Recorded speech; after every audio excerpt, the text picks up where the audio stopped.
Sunday evening at Clemson University. It is Kentucky still alive here in the Clemson Regional, set to take on the Big 12 regular season champions who are 2-0 here in this regional, the West Virginia Mountaineers. It has been a wild Sunday, and we are no exception here at Clemson. The regional host, the number 11 overall seed, the Clemson Tigers, ousted from this tournament by Kentucky earlier today by a final score of 16-4. So Kentucky meeting West Virginia. West Virginia one win away from the Super Regionals. If Kentucky wins tonight, these two teams will meet again tomorrow with everything on the line. Great to have you back with us here at Clemson with Lance Cormier. I am Eric Freed. Let's start with West Virginia because they've been in two games. They've been two very tight games, and that West Virginia grit has come shining through. Yeah, we've talked about it all regional. The teams are very, very close, but when it comes down to it, West Virginia, the DNA that they have, right, that toughness, that grit, they've shown all of it in both their games, and that's why they're sitting in that 2-0 spot. Their first game in this regional was the first game of the Clemson Regional. It was against Kentucky, the teams that are getting set to meet here in this regional final. Yeah, the first game of the regional, right, both teams a little tight. The defense was a little shaky. We had more unearned runs than earned runs. This was Luke Lawrence. Boy, this was a big play because that Kentucky had a lead. This let West Virginia come in, and all of a sudden, Armani Guzman, the sack fly, scores Brody Kressler. He was one of the errors. He led off with a double, scores the winning run. First walk-off of the season. So West Virginia would take on Clemson, a matchup of 1-0 teams last night, and West Virginia was down 5-4 in this game late. Yeah, back and forth affair. You're right. They spotted them 4. Clemson comes back 5. West Virginia goes up 9-6. And how about the junior college walk-on, Ben McDougal, the winning run at the plate. He comes in a 2-0 count. Strike, and you're gone. So West Virginia is 2-0, trying to get to the Supers for a second consecutive year. Can Kentucky keep their run going? We'll find out next. First pitch coming up from Clemson. Just about ready for the start of the Clemson Regional Final. Kentucky will be the visiting team, and they have the same lineup that they put out there on the field in the game earlier today. And can you blame them after putting 16 runs on the board with 13 hits, with Luke Lawrence at the top of the lineup and Tyler Bell, who could not play yesterday because of that foul ball he took off the knee. He answered the bell for game 1, and he's out there for game 2 for Kentucky today. Yeah, no reason to switch it up, right? 6 different players scored multiple runs in that game against Clemson. They had it working all the way top through bottom. Robbie Porco getting the call here for West Virginia in just his 4th start of the season. Yeah, let's just talk about everything hard. I mean, it's fastball, cutter, had a little bit of a changeup. It's very, very rare on the changeup, though, but it's 90 to 95.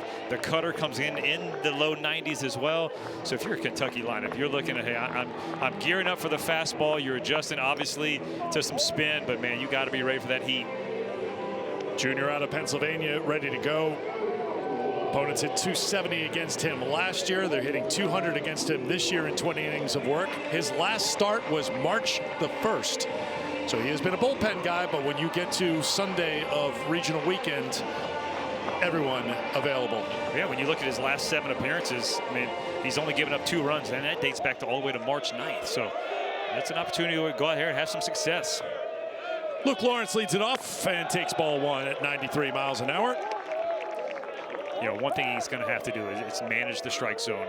The walk rate is 7.2 in 9 innings, so it's something that when you give Kentucky free bases, they can make you pay with their style of offense. There's a strike. It's 1-1. 80 degrees at first pitch here at Clemson. The breeze blowing in again. This has been a relatively home run free region, especially when you compare it to the other 15 regions across the country. Lawrence fouls it off, and it's 1-2. Lawrence at 304 with 4 home runs, 36 runs batted in, moved into the leadoff spot yesterday when Bell was out, and has stayed there today. Was in the leadoff spot a bunch this year before Bell took that spot.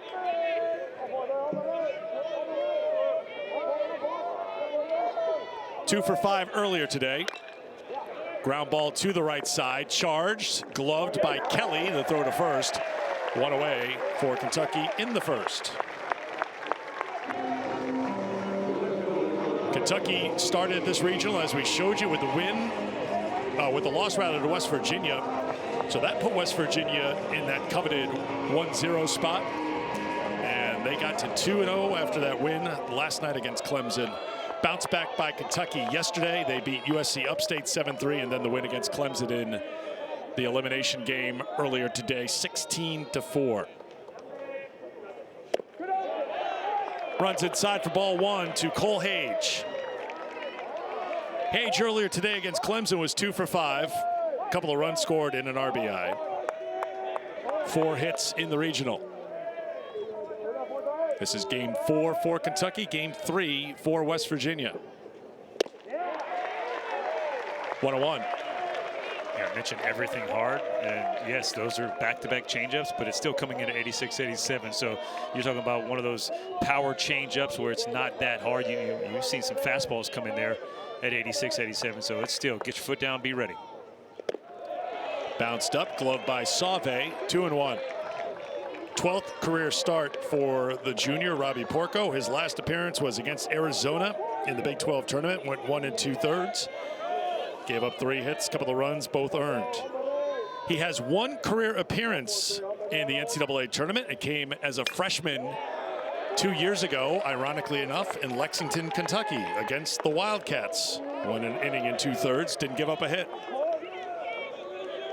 I'm telling you, we mentioned it yet last game. All those outings and opportunities you get mean something. Whether it means something now, you don't know. Could be later, just like that one did.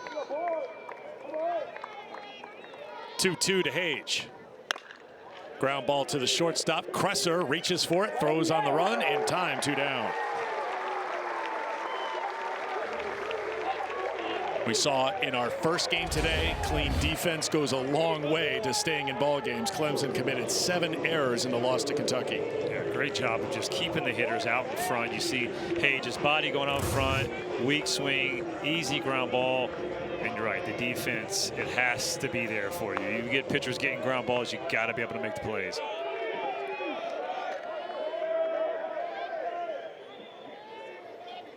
Tyler Bell steps in, the freshman shortstop, takes strike 1.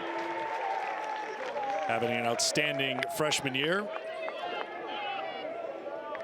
1 for 2 against Clemson earlier today with a walk and a hit by pitch, scored 3 times.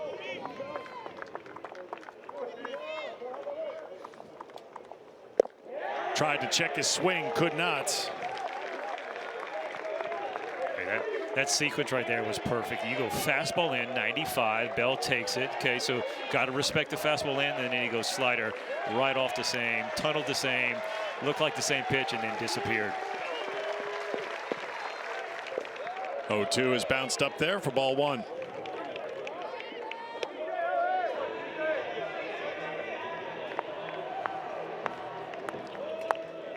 Bell was excellent in SEC play, hitting .318. All freshman team selection in the SEC. Up high for a ball, 2-2.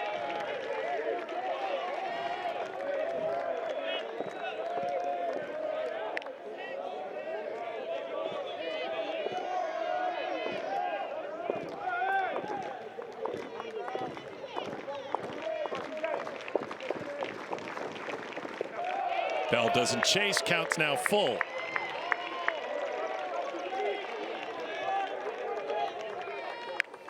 First 4 games of this regional were thrillers. 2 games were tied in the 8th inning. The other 2 were 1-run games in the 8th inning. We had the walk-off by West Virginia. Strikeout to end the game last night for West Virginia against Clemson. Bell battles back to work the walk.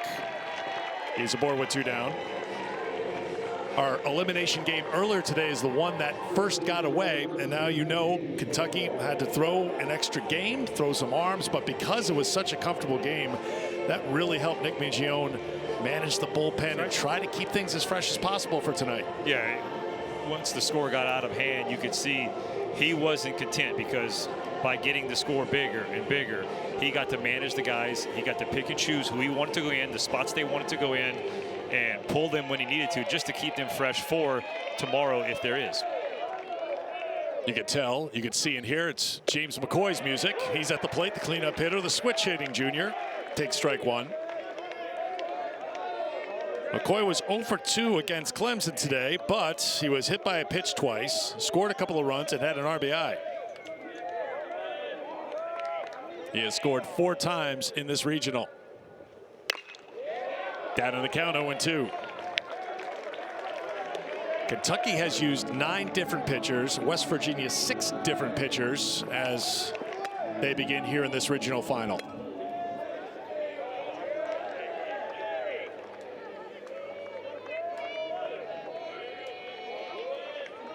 Another 0-2 to McCoy.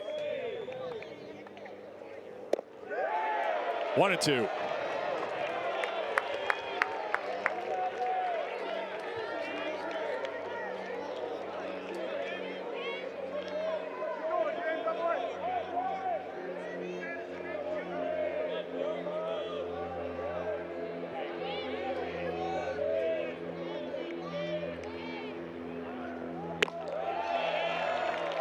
Up high for ball 2.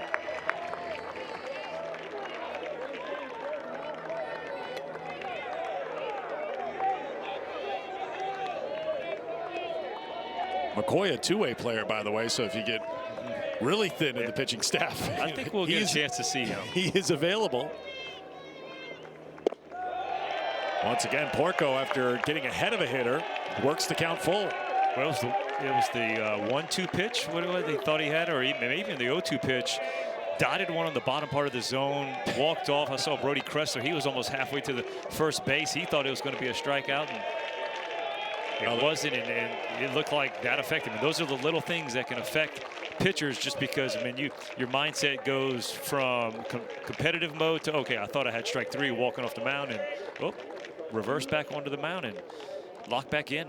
Steve Saban's the head coach for West Virginia. Will come out and have a conversation with his starter. His big starter, by the way. I know he's a little higher in the mound, but he is 6'8". Coach, you got to get on the other side. Yeah, right? Steve is very comfortable in his own skin, obviously, and he doesn't mind looking up the nostrils of a starting pitcher. He looks very similar to a guy that I pitched with Tampa Bay, Jeff Neiman. Was a first rounder from Rice University back in the heyday of Rice. Jeff Neiman pitched for a little while in the big leagues, and nice little career, but he built very similar to Robbie Porco. And I think he would take that career as well. That's one of those where you go, yeah, I'll take his career. Bell on the move on the 3-2, and McCoy a swing and a miss. So Porco battles back and gets the strikeout to retire the side. How about that coaching visit, right? Rare back 95, let it eat. Still scoreless in the first. Here's a look at the lineup for the West Virginia Mountaineers, with Skylar King at the top of the order and Sam White having a very good regional. He is now the leading hitter for this West Virginia team at 358. Yeah, raising the average. Him and Kyle West have been having that little bit of battle, but like you said, a good regional has put him on top. And you're right, he believes. Look at the headband, trying to make back-to-back super regional appearances for the West Virginia program. One thing to keep in mind, 8-9 in that lineup right there. Kresser and Guzman are a combined 9 of 16 in this regional, so they've gotten production from the bottom half of the order. Well, what did Coach Saban say in our interview last night?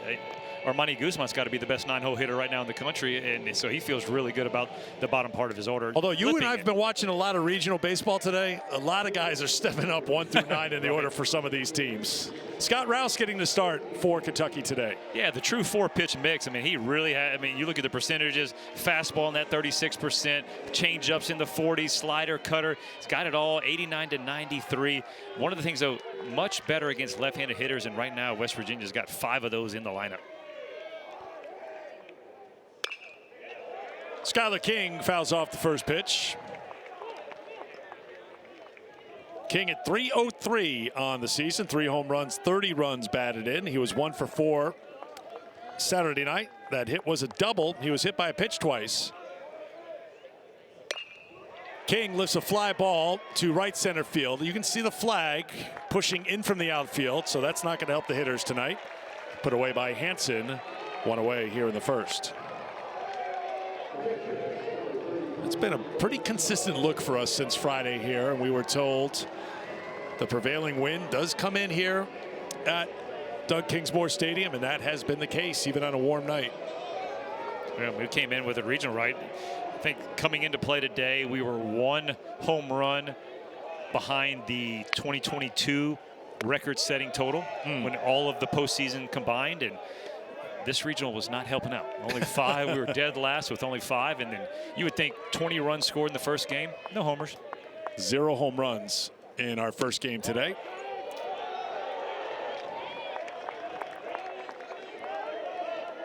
Sauve, 2 for 5 last night with a run and a run batted in. 3 for 9 with a couple of runs scored in this regional.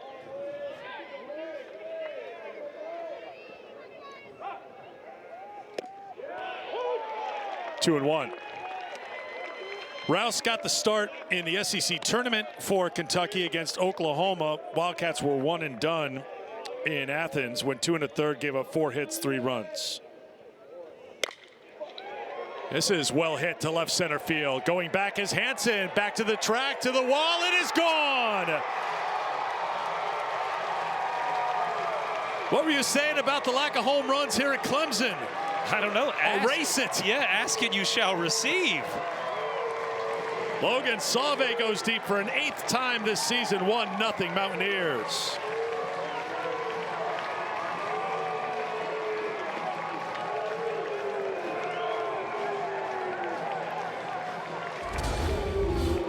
Boy, this is what you do. A little extension right here. The fastball out over the plate.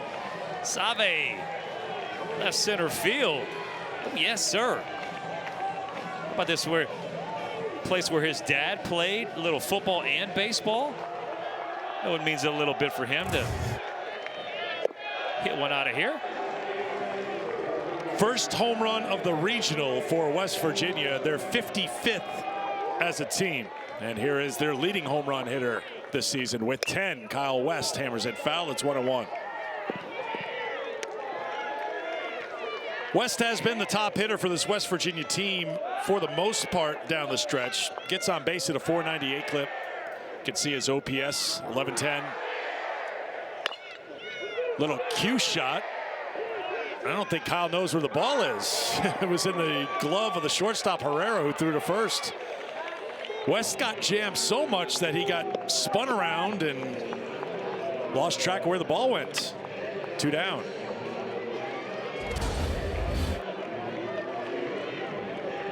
Yeah, you see that happen every now and then where guys get jammed so bad and then just start looking around like, I don't know where it went just after that full swing. Does it get jammed so bad that you're like, well, there's no possible way that that's in play? Yeah. Chase Reinhardt, cleanup hitter, senior right fielder. Fouls it off for strike 1.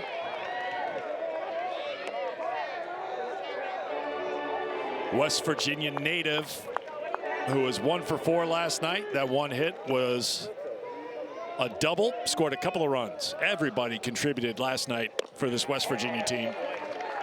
True team effort when you take a look at the lineup, when you take a look at the bullpen.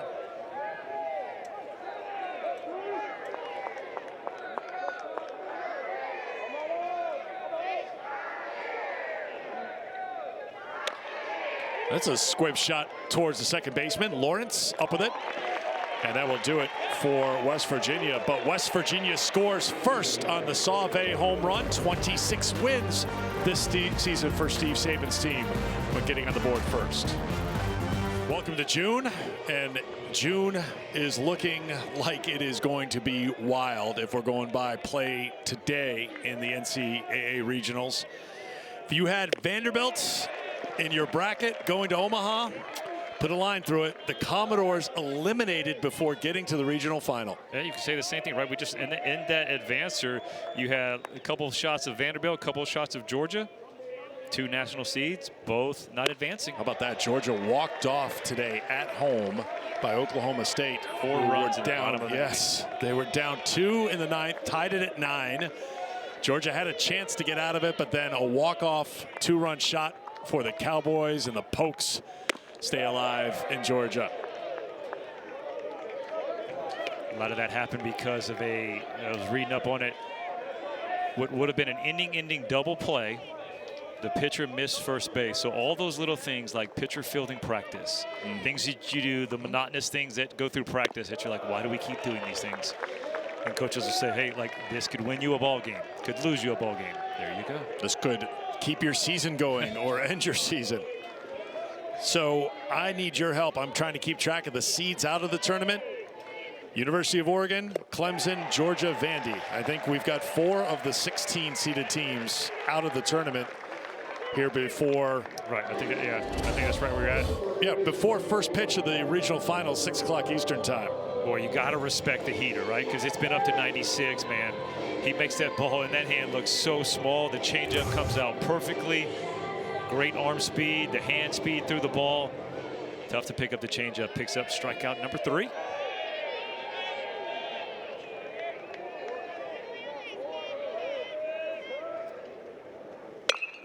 Grounded foul by Patrick Herrera. Herrera's been on base 6 times in this regional. A couple of hits, 4 walks, 4 runs scored for the senior third baseman.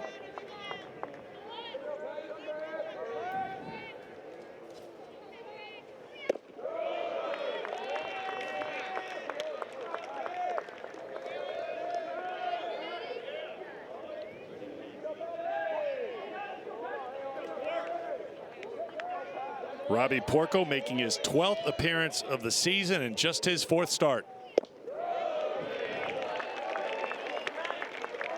Last night, West Virginia got their 2nd great start of this regional.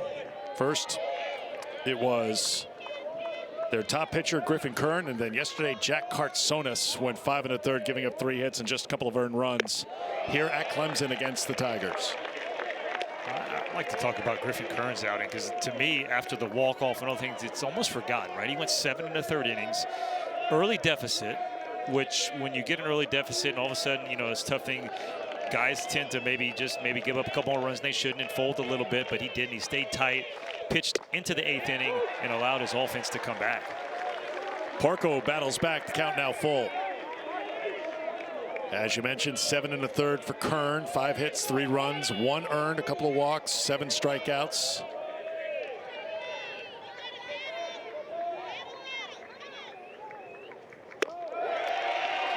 Second walk issued by Porco as Herrera will head to first with 1 out.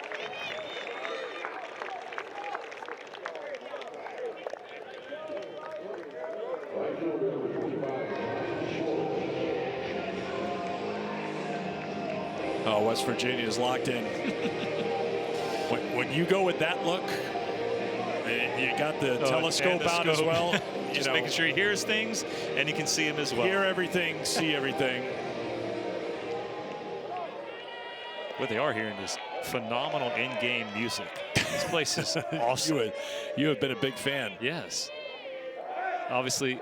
Oh, thrown away by Porco. Hang on, that's going to be a throwing error. 5th error of the regional for West Virginia as Porco missed the mark trying to get Herrera at first base. So Herrera's now at second. Yeah, when you talk about the big spin, right? You got to get the hips, the head, the feet, all those have to work in unison. And a lot of times when one of them doesn't go, then the arm's not in a good position. Usually you see the errant throw and allows Kentucky to get a runner into scoring position.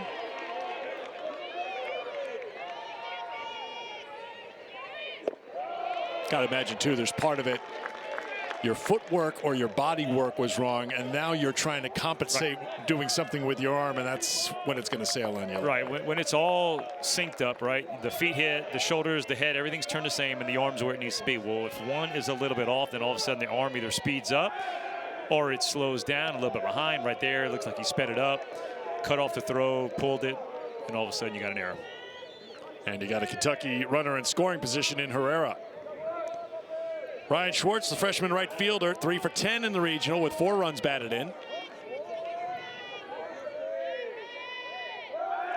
Well, they're concerned about Herrera, and if you have been following Kentucky baseball, you know that they like to keep the pressure on the base paths, no matter where a runner might be. 129 stolen bases in 158 attempts. Save's a guy that's thrown out 9 attempted runners out of 40. Check swing by Schwartz. You know, you mentioned Porco's 6'8", and a lot of times when guys are that tall, they have a hard time managing the running game. And so it's a lot of mixing up your looks, holding it, changing your counts, a lot of pickoff moves, because Kentucky's going to be aggressive. 3-0.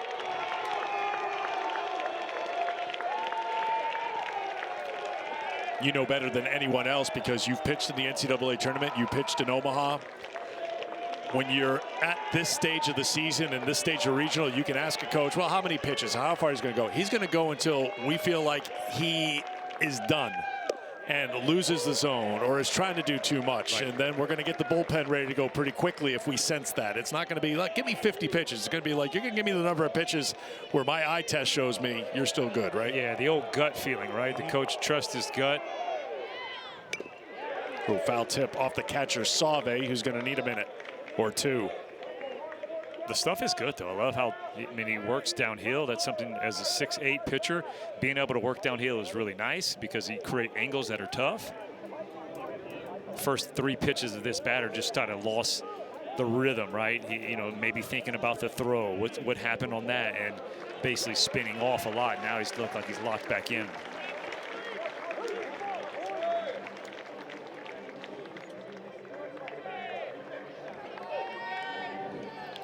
By the way, if we don't show you a replay of a foul tip off the catcher, you can use your imagination, right? Yep, okay. Absolutely. We're done. We've said enough. First 7 batters for Kentucky have seen 4 go to full counts. Back-to-back walks issued by Porco with 1 down here in the second.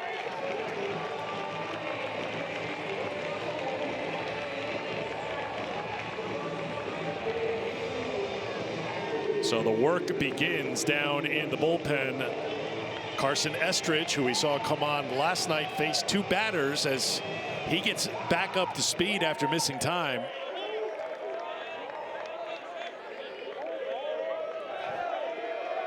He was the first one out of the pen last night for Cartsonas. Coach had a quick hook on him. On Estridge, yes. And you and I discussed a little bit like, oh, Cartsonas looked really good. He was in control. He'd only given up the 2-run shot to Canarella. We thought perhaps, well, that was a little early to pull him, but you don't know West Virginia, or we don't know West Virginia as much as Sabins does. And he told us in the post-game interview, he's like, look, I have full faith and trust in my bullpen. I want to get to those guys. I think he was honest enough to say almost backfired on him. Right? No, I get it, because you looked at me too when it happened. You pointed to the scorecard, right? Because where they're at in the lineup, the next 3 guys were struggling against Cartsonas. And so that's right. I mean, you can obviously second-guess every decision, but like you said, he had faith in his guys, trusted his gut, went with it, and obviously Estridge didn't do what he needed to, but the next guy, Meyer, did, and McDougal. That misses for ball 2, 2-1. Kentucky was 8 for 14 against Clemson earlier today with runners in scoring position. And for the regional, Kentucky 469. So this is when they've been at their best. First and second right now. And 2-1 the count to Brown, but first the throw down the second.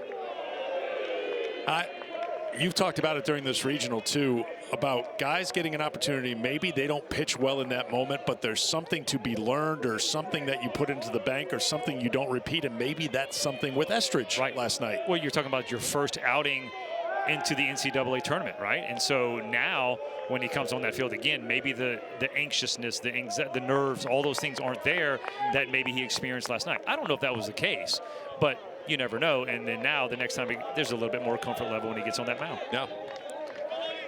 2-1 the count. 2-2. Brown's been a good run producer for Kentucky in this regional. 5 runs batted in, including 3 earlier today against Clemson. Freshman ready for the 2-2 pitch. Porco has been very concerned with Herrera at second.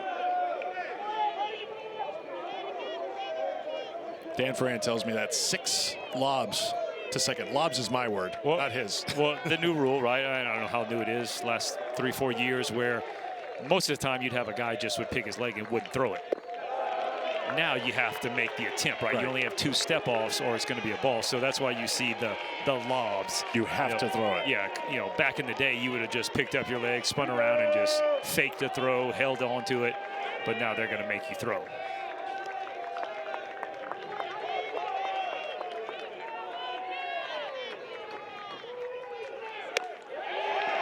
Runners were in motion on the 3-2 pitch with 1 out. Porco walks a 3rd straight batter.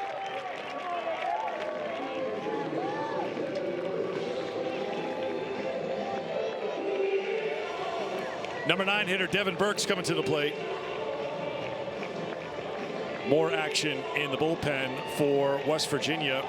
That's Reese Bassinger, who's been used twice so far in the regional, number 29. And we may be seeing Bassinger right now.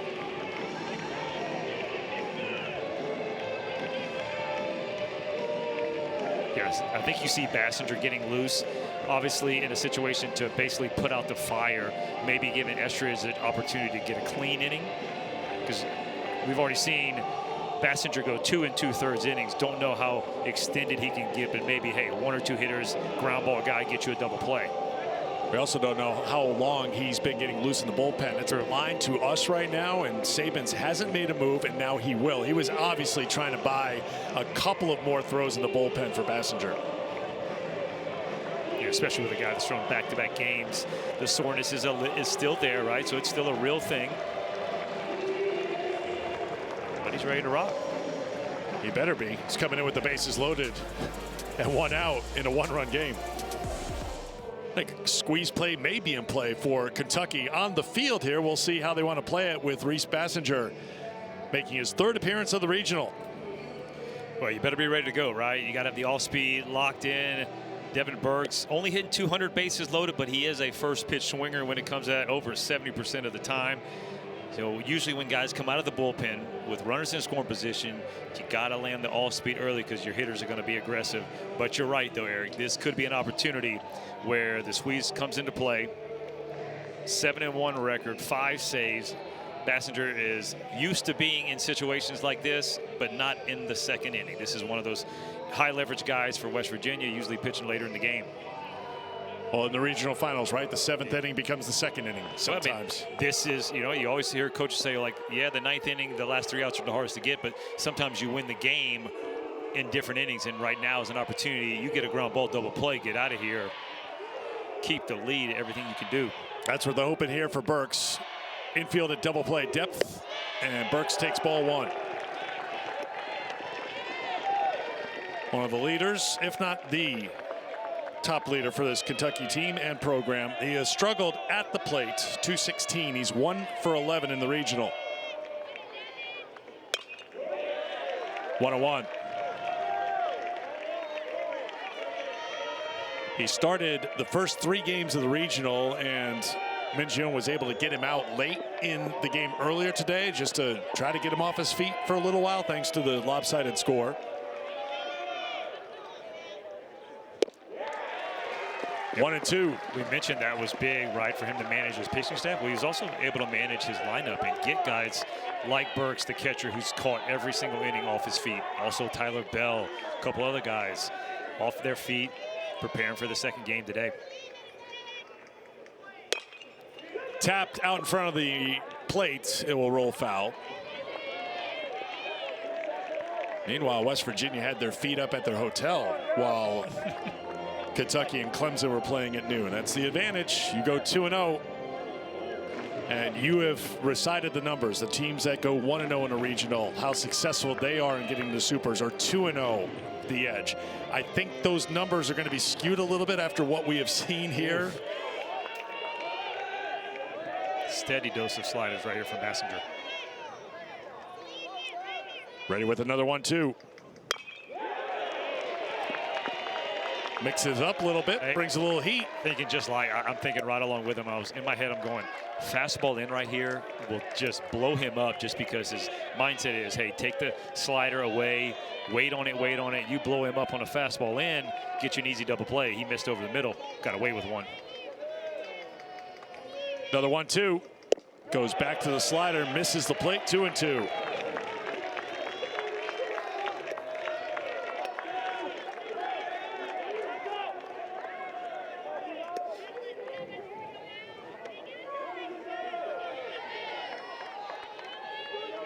Herrera at third, Schwartz at second, Brown at first with 1 out. Here in the second. The 2-2. Line shots. Burks comes through in the clutch with a base hit. 1 run in, a second run coming around, and the throw is not in time, and Kentucky takes the lead. The vet delivers for the Cats.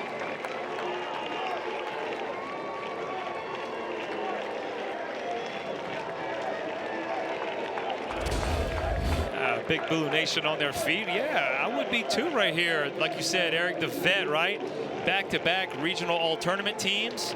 Struggling a little bit here, but hey, how about a big hit when you need it? Ball up in the zone, 2 RBI single. Still got runners in scoring position for the Cats. They continue the hot hitting that they started in game 1. Back to the top of the order. Here's Luke Lawrence, who grounded to second his last time. That's popped out of play.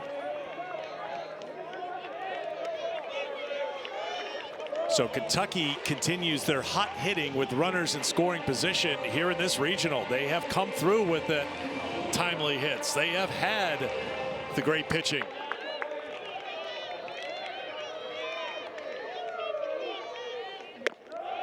One on one. Wildcats right now, Lance, 16 of 33 in this regional with runners in scoring position. Get your hit when it matters most.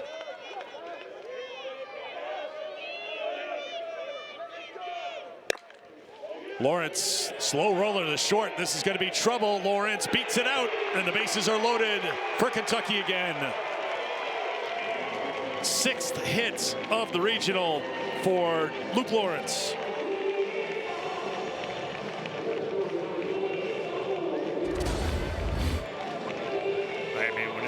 It's going right off the end of the bat. A little squibber. He knows it's a hit. He's got too much speed from the left side. Now you got the dugout going crazy because we got 3 boxes, and we know what 3 boxes mean. 3 on. Runners everywhere. Bases loaded. Brown, Burks, and Lawrence for Cole Hage. Hage back up the middle, a base hit. Brown scores. Here comes Burks. The throw is back behind the catcher, so the runners will each advance 90 feet. Hage goes up the second, Lawrence the third, and Kentucky has it going in the second.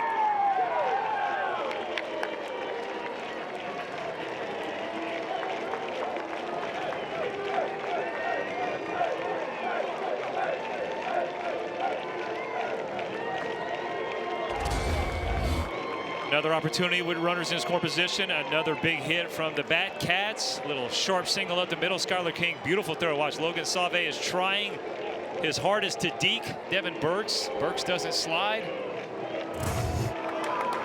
The throw's up the line a little bit. Boy, if that's on point, that might be a out at home. Conversation right now as the West Virginia head coach Steve Saban's talking to our plate umpire Dave Susi.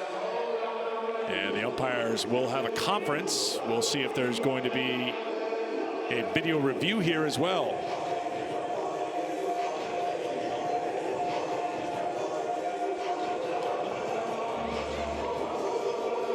All this conference does is allow the Kentucky dugout to get going. And some are getting going more than others right now. The cameraman's getting up in there. There you go.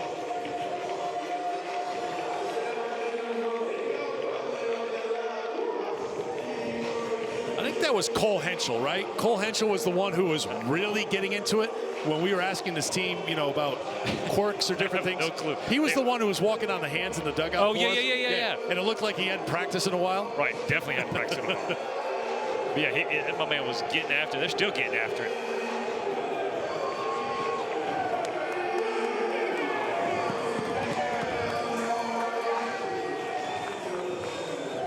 guess you can say the boys in blue are relaxed and ready to go. I think you can say that if they're down 10 runs with 2 outs in the ninth. That's just been the vibe with Kentucky. It feels so much better. So much better when you're winning. All right, we just got word. It appears what's being reviewed here is the play at the plate and the fact that the runner didn't slide. Does that constitute perhaps interference here? I don't see anything wrong with that. He actually gets out of the way, right? He veers away from the catcher. This will be a good view.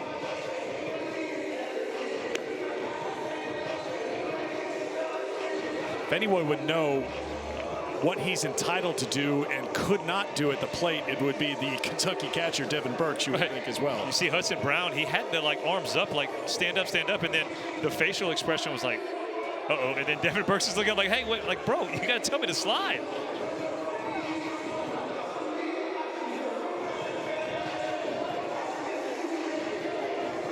If he tried to slide, yeah, I think he takes him out if he goes I don't see a path to the plate if he tried to slide.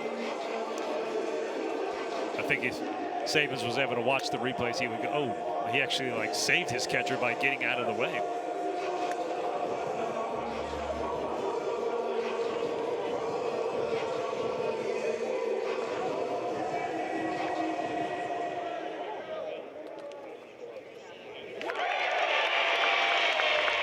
So that last indication is to the West Virginia bench, meaning you lose a challenge because that challenge was unsuccessful.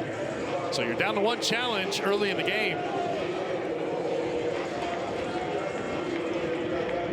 Saban's trying to come up with something to stop this big blue wave right now. The momentum swing has been huge right here. And it's Tyler Bell at the plate right now. Number 3 hitter walked in the first. Takes a breaking ball for strike 1.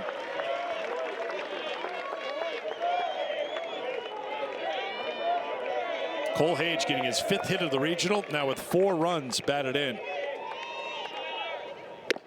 Big cut, 0-2. Infield came sprinting in the last second right here, trying to, another way to just trying to stop him. Now they're going to back up in the middle. Foul tip held onto by Sauve. Strikeout for Bassinger. 2 down.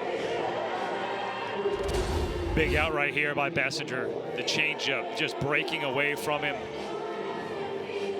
Did he catch that? He did. Oh, wow. Showed it. The way the glove went the other way, I was like, hey, maybe it snuck out. Nice job right there. You would look at that and think the odds of catching that foul tip are very low. So you see now the catch probability, if I can say the word. That was a tough catch probability.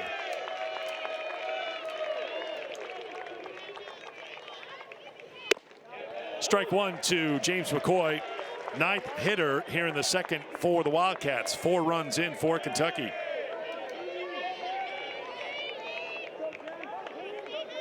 Three walks costly for Bobby Porco. All 3 scored here this inning. That's something. 1-1. Kentucky did a great job versus Clemson. I think 5 of 6, if I'm not mistaken, scored the free passes, whether it was a hit by pitch or a walk in that first game. It's amazing when you give a good hitting team extra opportunities with the errors and the free passes. Fouled off of McCoy, got him on, I believe, the right instep, so he's going to need a moment here. In total for this regional, Lance, 28 free passes to Kentucky, 13 have scored. Oh my. In their game so far. But that means it's taking advantage of opportunities. They're aggressive on the base pass. They try to create havoc, and they do. Not only do they try, they're very, very good at it.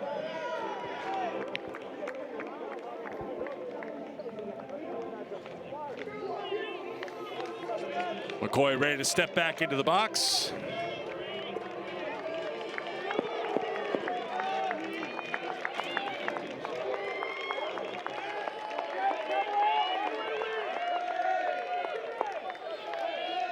One, two from Bassinger.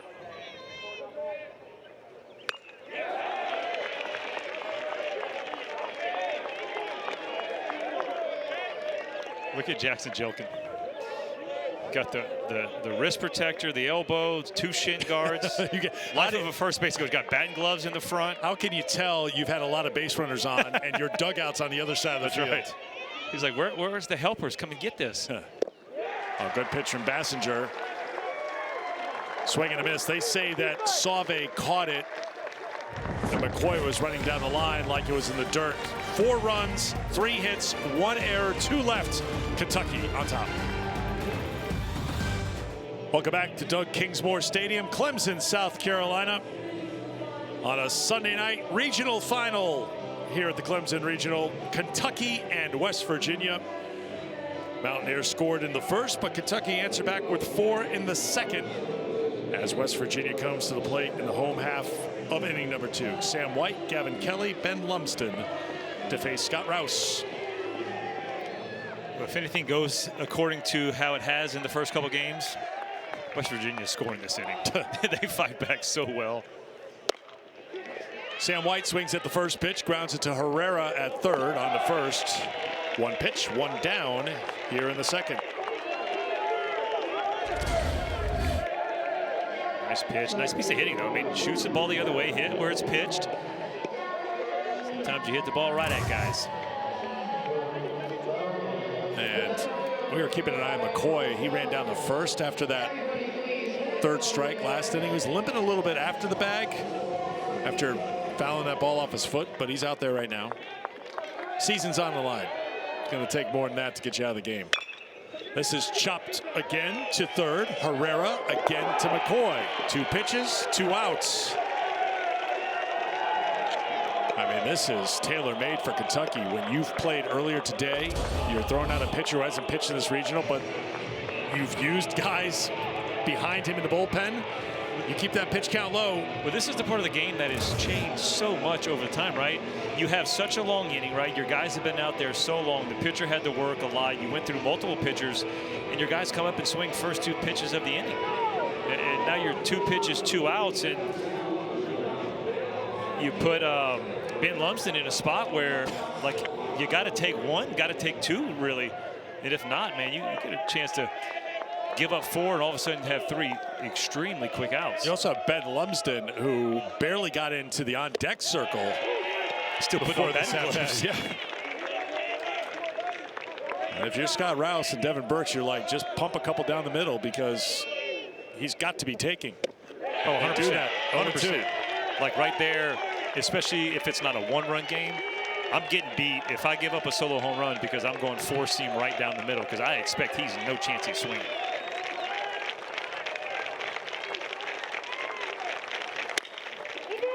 Throws another strike. It's a ground ball into the shift.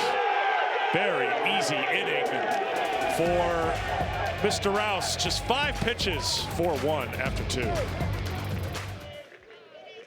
Tell you what, we've been watching squeeze play in between our games. To be honest, Lance has watched a little bit during our games as well because things have been just... Have to always tell the truth. Oh, I know. That's what we're here for. It has been just a wild couple of days, and today is going to be up there as one of the wildest. We mentioned it before, #1 overall seed Vanderbilt out, losing to Wright State today by a final score of 5-4. Georgia at home out. I don't know how those... The Supers, I don't know how you're going to... We were talking about, well, who's going to be where for Supers, and it's like... The dust is going to have to settle for hours before we know for sure where everyone's headed. I mean, you got to give a lot of credit to Runes and Berkey. I mean, they're spending 12+ hours at the studio. I mean, obviously KB and Schick come in there, but they're only there for part of it, right? Runes and Berkey stand the whole time. A lot of credit to them. Hang on. All right, we're not going to throw any shade on the host because they are the point guards who are. I'm not. I'm just saying. They at least get to leave, right? Oh, I see what you're saying. Right, yes. They're not there for the 12+ hours. They take a break and they hand it off to each other. While Runes and Berkey just man their chairs, and the college game's in a great spot. It's growing, a lot of fans around there, and this is the best time of year when it comes to college baseball to have squeeze play, have all these regionals going on, and just the amount of talent everywhere. A lot of excitement. Hansen with a leadoff single. He's 1 for 2 today. Herrera walked and scored his first time.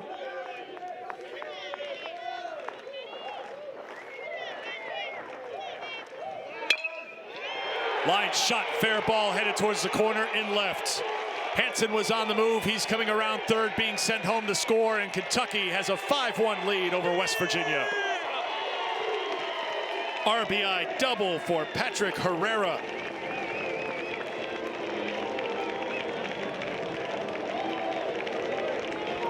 How deep on the wristband was this? The slash. You see third baseman Guzman pulled in. Herrera had squared around the bunt. Oh, ball got stuck right there. Hey, if he braces his hands, you have to stop at third base. So that's something where you got to throw the hands up there. But the slash brings Guzman in, and all of a sudden he laces a double down the line. So just to back up, if Kyle West goes to play and he sees that ball is stuck, you're coached to throw your hands up right away. I can't play it. You can see easily you can go reach it and play it. But the move there is just to throw your arms up, saying, and that would make it a dead ball. And second ground rule third. double. Yes. And Hansen would have had to stop and go back to third base, and you'd have, again, it's still second and third, nobody out, but who knows, right? You pitch out of it. Bassinger pitched out of a big jam in his last one with back-to-back punch-outs. We were out in the outfield. We were out in Cajun Cafe yesterday, obviously, and examining down there. There is some separation in spots because of that interesting feature here with the terrace, where instead of the warning track, it just kind of ramps up to that padding that protects a chain link fence. So there's some gaps out there. We haven't seen that until now, but you can see down the corner. I think the ball's going to get stuck in there, but definitely in the corner. You can see it's a little inconsistent as you go across the outfield.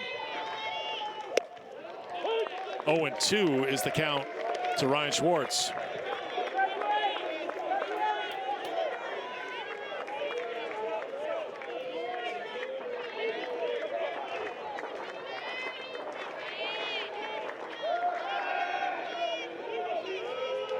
There's your lob again.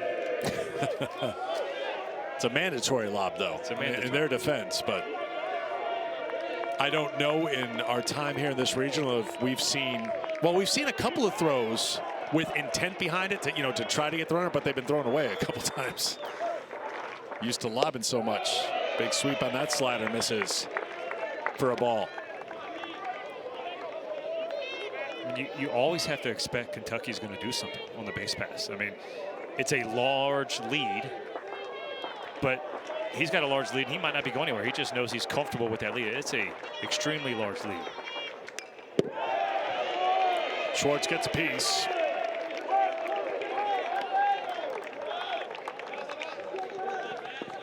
Earlier today, the freshman was 2 for 5 with 4 runs batted in and a run scored. And that 16-run onslaught against Clemson.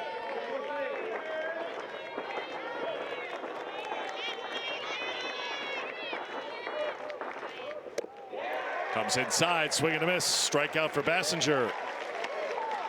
1 away. Another changeup, the right-on-right changeup, and not only is it right-on-right, catcher slides in. You see the movement going in. That's a beautiful pitch. It's so tough to lay off of that right-on-right changeup. If you come with the same arm speed and hand speed, it comes out of your hand looking like a fastball, and that one looked like a two-seamer, and boy, it just pulled the string on it. Here's Hudson Brown. He walked and scored last inning. Pickoff attempt at second. Thrown hard this time, and scrambling back is Herrera. Throw off the mark. Well, now you got a chance now for Herrera, right? You don't want to make the first and third out at third base. So he had a good lead, but now with the punch out and only 1 out, might look for him to try to steal even with the left-hander. That's how successful they can be. Fly ball to left. Kyle West drifts under it. He's got it. 2 down.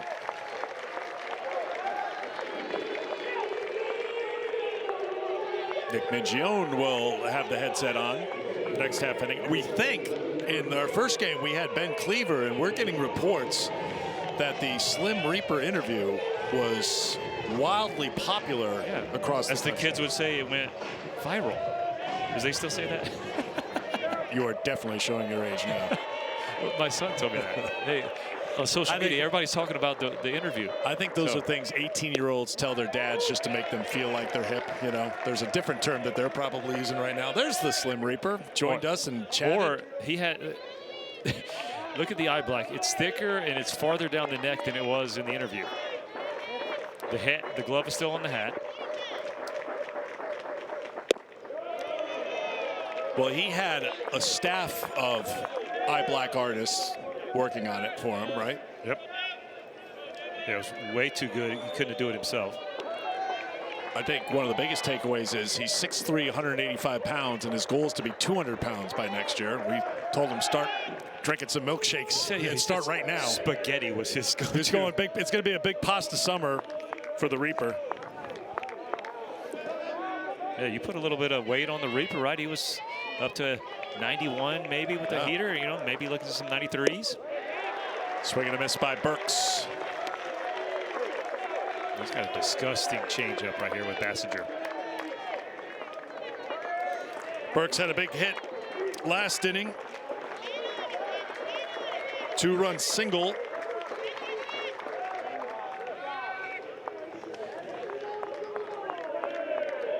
What's slower than a lob when you throw it back?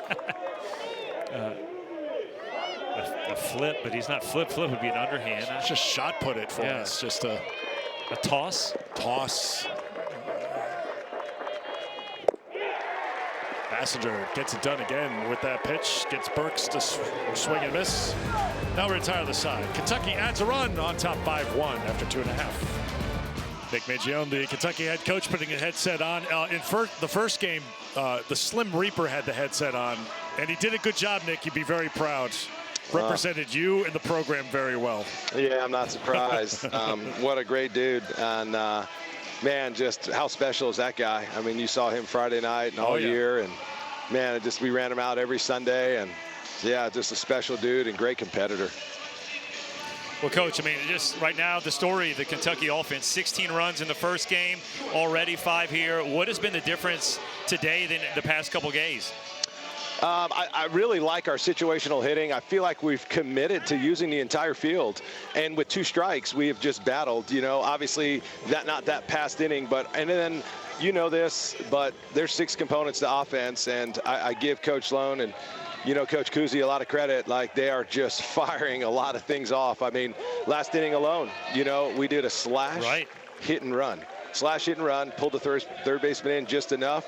Anytime you can suck him in, you know, you gain a step to his left and to the right, so you actually gain 2, and it was just enough. So that part's been good, and just do a little bit of everything. The base running, the base stealing, the pressure, the ability to hit extra base hits, you know, and then really their commitment to use the entire field has been good. Someone's doing curls and eating something over your left shoulder there. Oh, yeah. Just take a peek. You've got to look. You've got to look, Nick. You've got to guys, look. I'm scared. There's so many times. Please, I will say, begging you. Like, I'm begging you, left shoulder. He peeked. All right. He peeked. It's just like, okay, you begged. You knew it. I will say this. I give our team a lot of credit because the first thing I want them to do, number one, above all else, is just compete. Yes. Right? And then you can have fun. But, like, it's not okay. Just, let's have fun and let's just be loose and free in the dugout and not compete and not be competitive, you know? So I give them credit because it starts with their competitiveness, and then this generation has to play free and loose. This is a generation that has social media and everything in their face, and every time they turn around, there's going to be something that happened that they can't get away from. Yeah. So their ability to move on to the next thing as fast as possible and to compete and at the same time have fun is crucial. Well, it's fun watching your team play, and they're having a lot of fun behind you. Good play by your freshman shortstop with the throw, and holding the foot on the bag is James McCoy. We're going to let you go, and just be thankful that I didn't say turn around at a time after that. You don't want to know. You'll see the tape later. Well, I will tell you this, man. Like, I am proud of this group because, I mean, guys, like, we had a 3.4 team GPA this semester. We had 12 guys with a 4.0, 7 guys with a 3.8 or higher. Like, I mean, we got back from the SEC tournament, and our guys went and, you know, helped with the Tornadoes in Russell Springs, and just like, this group is special, and I give them a lot of credit because of the way they represent the University of Kentucky.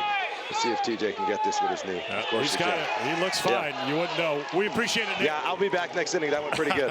See you. See you. See you. Got a break 2 in that half inning, it would appear. 5-1 after 3. Back with West Virginia head coach Steve Sabins, his team 2-0 with a chance to move on to the Super Regionals. You used a challenge early, it was unsuccessful. Does that make that next challenge? Do you dig it in your pocket a little deeper, Steve? No, keeping it there for later in the game for a vital situation? I don't think so. I think if you think the guy's safe at first base, you got to use it. First base coach thought he was out. I thought he was out. So just got to make sure you make intelligent decisions there. But exactly like you said, maybe later in the game you got to pull it out, but don't want to waste them.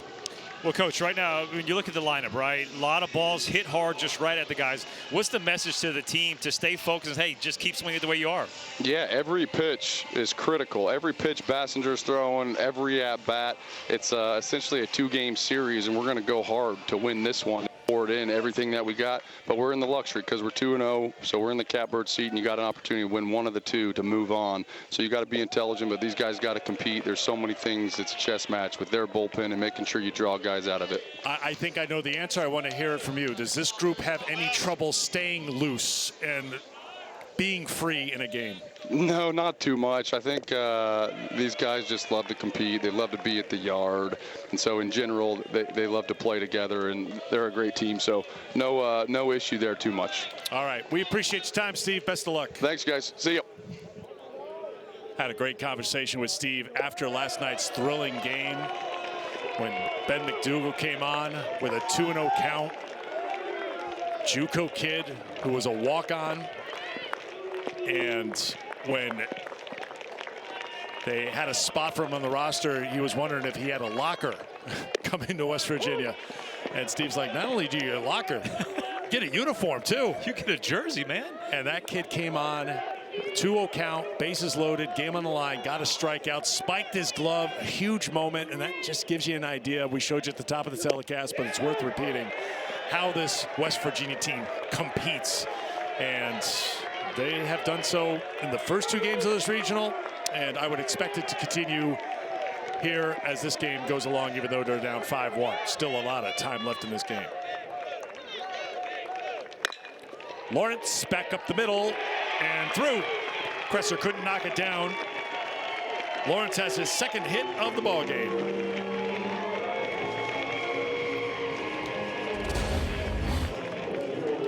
Another at bat, another hit for the Batcats. I mean, it's a 97 up the middle. They just seem to be right on the barrels. Bassinger has done a great job of just trying to slow the offense down. But when that changeup gets up a little bit, it becomes a lot more hittable pitch.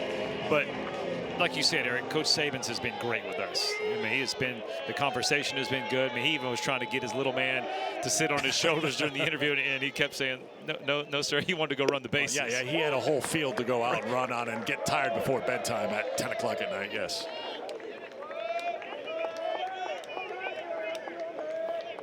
It's interesting, too, when you think about the replay review, because, you saw that replay. It looked like McCoy was off the bag, but in real time, at full speed, you've got your first base coach who is right on top of it. You've got the dugout looking, and then you've got to decide in just a few seconds whether or not you are going to risk burning that second challenge. Yeah, because there's no other monitors that you can go look at, right?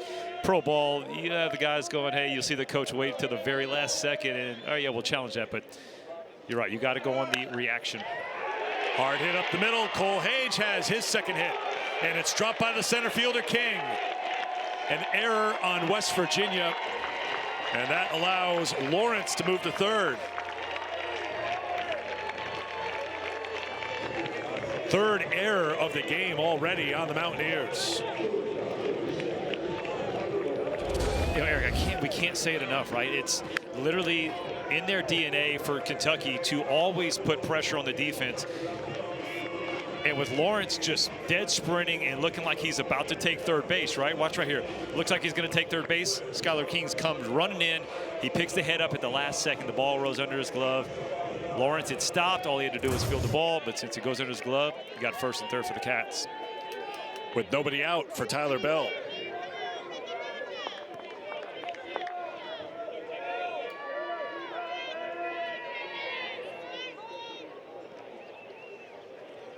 You heard Nick Mingione mention it in the in-game interview last inning about Tyler Bell when he was going out to catch that pop-up. Mingione referenced, let's see how he is on that knee.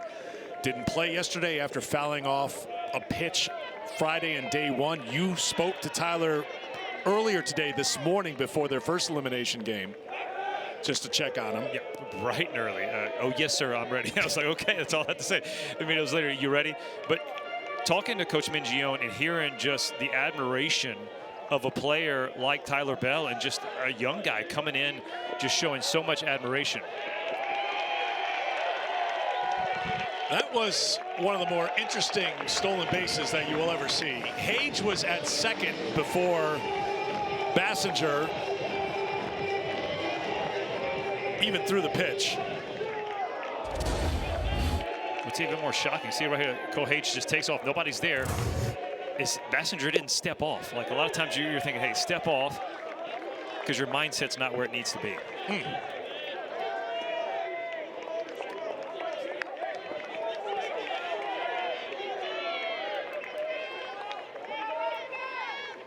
So far, this is not the vibe of the West Virginia team we have seen the first 2 days here in Clemson. Very confident, a team that just seemed to be, once they got punched, they came right back, punching back. And right now, it seems to be the momentum is squarely in the Kentucky dugout. I mean, the way they're running bases, it's like they're playing Little League. Line drive caught by the first baseman, Lumsden, one away. I mean, you don't ever see guys just take off and steal a bag with the pitcher not even making the throw.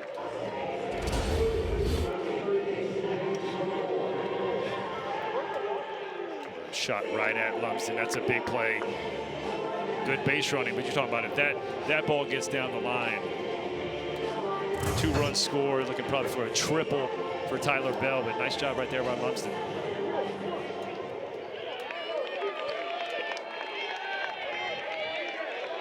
James McCoy, a couple of strikeouts so far tonight. Ball one. Got some offense on these teams playing with their backs against the wall. Right here, the 5-1 with Kentucky, but how about Wake Forest? Just hit a big home run, 6-2 against Tennessee. Tennessee sitting in the 2-0 spot. McCoy pops the bunt up, foul ball, 1-1.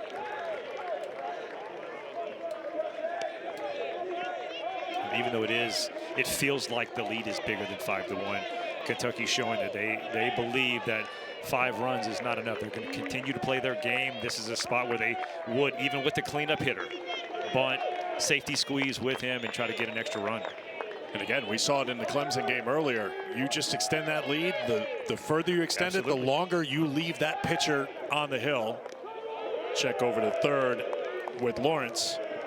And that saves your arms for what you hope to be tomorrow. One final game with the regional on the line. 1-1 to McCoy. 1-2.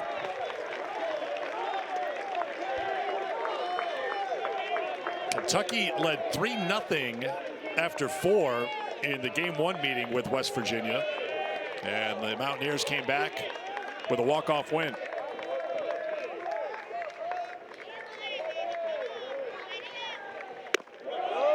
Two and two.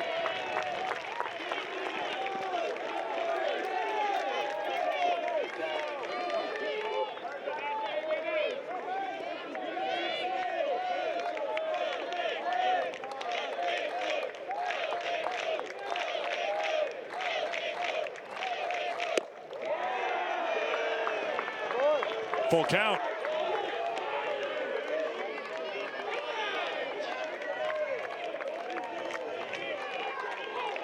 Seventh full count for a Kentucky hitter tonight. McCoy lifts a fly ball, well hit to center field. This will score a run. King back on it. Lawrence tags at third. The throw to third as Hage tags up and Kentucky adds a run.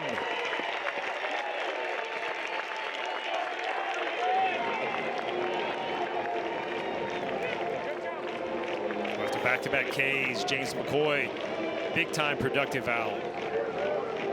Deep enough to not only get the sack fly, but also get Cole Hage moving over to third. Good base running. He went halfway just to make sure that he was going to catch it. And once he saw how deep he was, he's like, I think I can make it. Lawrence started it with the leadoff single, went to third on the air by the center fielder, and now swinging at the first pitch is Hansen. And he sends a fly ball to shallow left field. West has it to retire the side, but another run for the Wildcats that are on top 6-1 after 3.5. How about a little highlights? The Chicago middle infield for the Kentucky Wildcats. Yeah, the senior to the freshman, right? The hockey players, there's unbelievable toughness, but there's also unbelievable skill. Smooth infield play by the Shylights. Tyler Bell, Luke Lawrence. Or it's junior, right? Luke Lawrence, because he said they were living together next year. That's right. And so how about that, right? He said, the moment I got to campus, basically arm around the shoulder, I'm going to show you how to do this, buddy. And they become really, really close on the field as well as off the field. I think there could be a little something to call them the Big Blues Brothers. Because, you know, it's Big Blue Nation. Right. The Blues Brothers is a quintessential Chicago movie. Okay. And they're that close. They're close. And they're close like brothers. Now you just took it another level. Woo! Bam.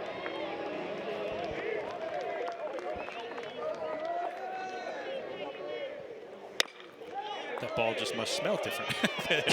4 straight guys grab it and smell it. Pass it around. Hey, make sure you smell it. Yep. Oh, boy.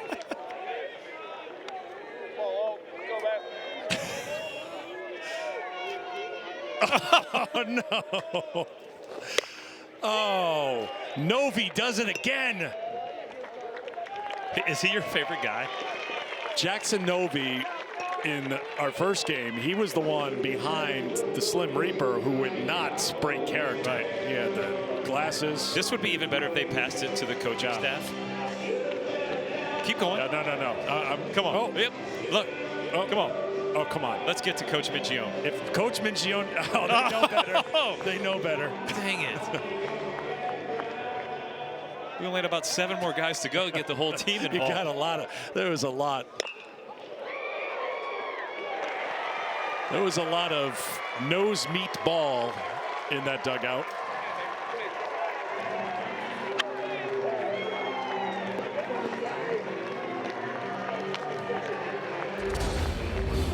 Right back up the box, Kyle West squares that ball up. Rouse does a nice job of just getting out of the way. Scary for a pitcher. This flexibility by Rouse right there to get all the way down. You can see Rouse's hat is a little different because he has a hard cap because he was hit by a comebacker earlier. So this is something he wears for a little protection. So you know when something comes back like that. I'm sitting next to someone who experienced it at the college level, the major league level. You're 60 feet 6 inches from rubber to the far of the plate, but when you're following through and that ball leaves the bat, it's on you. First year in pro ball, I'm facing one of the Duncan brothers in Peoria, Illinois. Throw a fastball, he smokes it. It's a 2-hopper, so no 1-hopper. I go to field it. It hits right off the mound, shoots back up, hits me in the back of the ear, knocks me out on the mound. Ended up staying 2 nights in the hospital. Had a little fracture on my brain, or bleeding on the brain, a little fracture in the skull from that shot. Boy, it was ended the season right there. I was at a spot where I was about to get called up to high A for the playoffs, and it was like, no, you're going to stay on the couch for the next 2 or 3 weeks, and concussed, and 1 night in the ICU. But yeah, they're scary when those balls come back at you. Can I ask, it's probably a pretty personal question. Go for it. How hard was it to get back on the mound when you were ready to return? Not really, because it was so far ago, right? If it's the next, maybe another start, yeah, it could have been a little gun shy. But it was 6 months before I got back on. But even after 6 months, yeah, you were just ready to go. You were ready to pitch, ready to get back out there. I have the gift to be able to move past certain things, as you would say. You are wired a little differently. I get that feeling.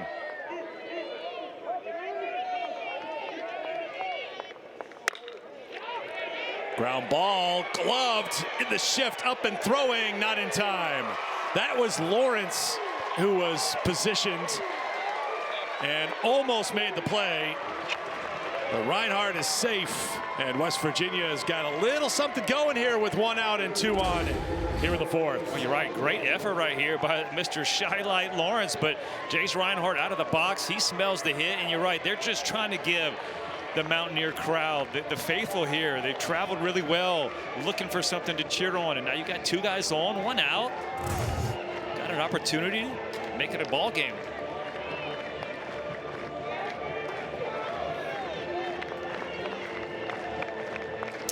Again, we mentioned West Virginia has been the comeback team. They were down 3-0 to Kentucky, and they won 4-3. They were done 5-4 late to Clemson. And now they've got the bases loaded after Rouse hits White.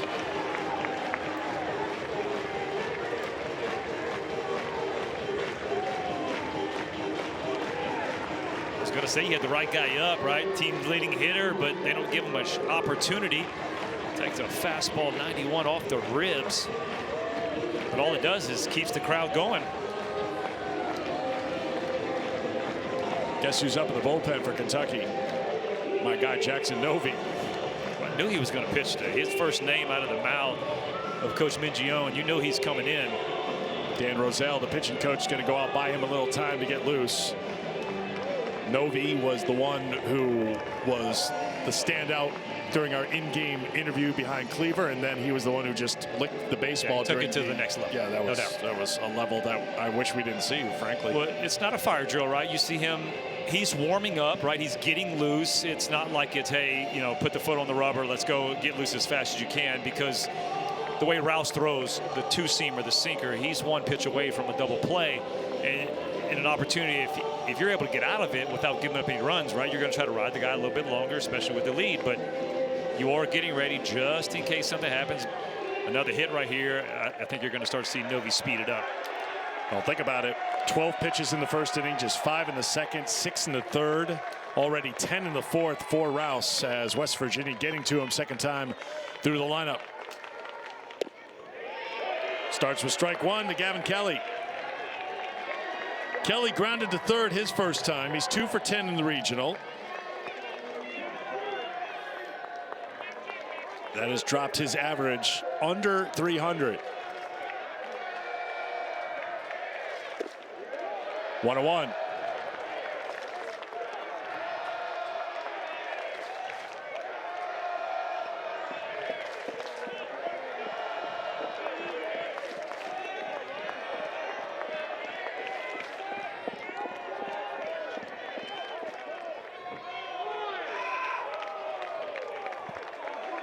Well, if anybody's prepared for a situation where a guy tries to take off at third base, it's Kentucky's pitchers, right? Because you know they've faced their runners during the fall and the pre-part of the spring practices. Ground ball could be 2, but it's bobbled by the freshman, and everyone's safe. Bell just a little too quick trying to get the flip to second to Lawrence. Costly error gives a run to West Virginia. Bases still loaded with 1 down. Well, that's the pitch I'm talking about, right? Coach Roselle goes out there, and that's what you're thinking you're going to have. The sure-handed Tyler Bell. He's trying to throw that ball before he truly has it. Mountaineers move up base to base, and now you got a 6-2 ball game.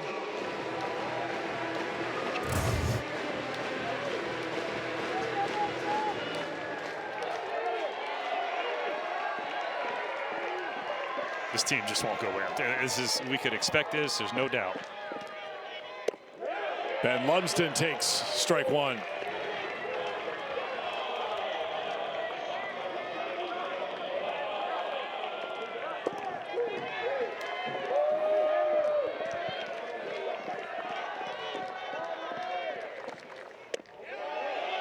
One. Fielder's choice and an RBI for Kelly, but the error charged to Bell.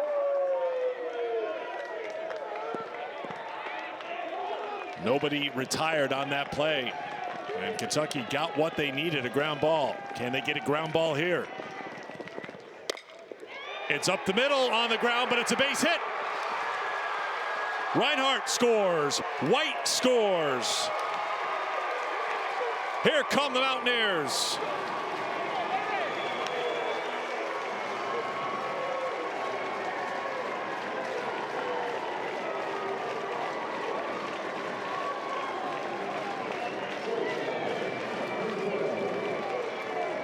Yes, sir. Ben Lumsden. See ball, hit ball. Shoots that ball right back up the middle. Out of the reach of Tyler Bell. 2 RBI on the single. First to third. Telling you, the Mountaineers just keep coming at you. Mingione heading out of the dugout to the mound. Rouse gave up the home run in the first. Then he got 1, 2, 3, 4, 5, 6, 7 straight groundouts before the pop out to Bell, and then a fly out after that. So he had retired 9 in a row before the single by West, Hart hit up the middle, Reinhart with the infield single, White hit by a pitch, Kelly with the fielder's choice and the error on Bell, and then Lumsden with the single to score 2, and that will be it for Scott Rouse in this Clemson Regional Final, what is now a 2-run game, and Jackson Novy will come on.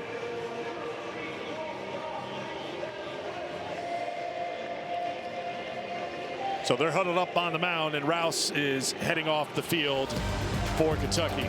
NCAA regional coverage continues tomorrow on ESPN Plus and the ESPN app. For more information, visit ncaa.com, the home for all 90 NCAA championships. I could not begin to guess how many Game 7s we're going to have tomorrow, but my first guess would be quite a few. Yeah, I think so. I mean, you got Jackson Novy, the senior, coming in. You know, talk about ultimate experience. This guy that's comfortable in any situation. Pitched a lot this year. Look at the strikeouts in the innings. 54 punch-outs in 38 innings. Right now is an opportunity. You need that punch-out, so look for a lot of off-speed, especially early in the count from him.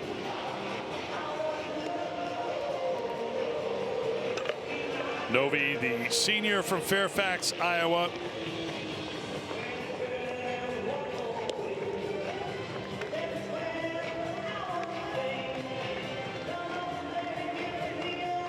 His second appearance of the regional, has thrown a third of an inning thus far. This will be the 81st career appearance for the senior. So you talk about a veteran.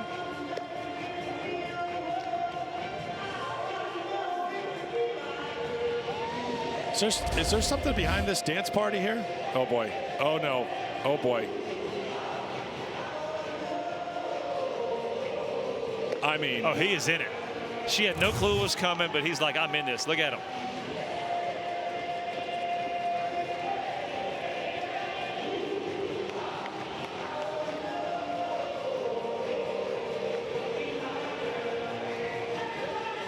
Only at the regional finals, right? Hi. Look at him. Hi, what's your name? I just met you. Yeah, Hi, I'm nice Bill. to meet you. Cindy, nice to meet you. I was ready to go full play-by-play for the dance party, but I just figured it's better sometimes just to let things go. And they're having a good time. Why not? West Virginia has scored 3 here in the 4th, and they've got runners on the corners. Novy's first pitch is a line shot foul. Novy's a guy that's up to 92. It's fastball slider combo pretty often. Really dominant against left-handed hitters. 120 average, but guess what? Brody Kressler, the right-hander, hitting 287 off of Jackson Novy as right-handers.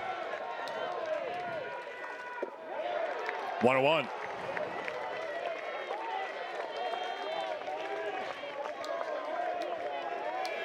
Kressler grounded out to short in the 3rd. 4 for 5 last night in the win for West Virginia over Clemson. 5 for 9 heading into this game. So now 5 for 10 in this regional. From the 8-hole. I love it. Getting that bottom of the order production, being able to flip that lineup. Gives you a lot of length in that lineup down there. He's hit. And hit hard. Is it right on the knee? Yeah, he's going to need a moment. We saw that with Tyler Bell on a swing and a foul ball off his knee, and this just looked like 94 on the knee. Yeah, it's been a lot of slider going in, but that's 94 right off the front part of that knee. Oh. Got Burks too, and you can see the plate umpire, Dave Susi, trying to manage both players the best he could.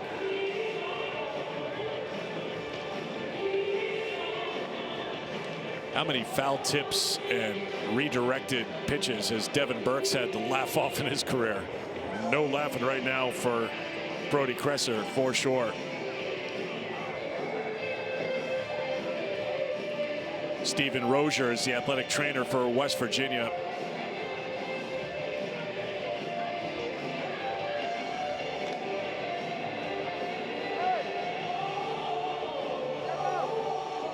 Kresser, the shortstop for West Virginia, and the shortstop for Kentucky had the shot off the knee as well. So both the shortstops dealing with a lot of pain. We might have to call super stats guy Jeremy Mills. We have 22 hit by pitches, and we're in 6 games in. We're in our 6th game with 22 hit batters.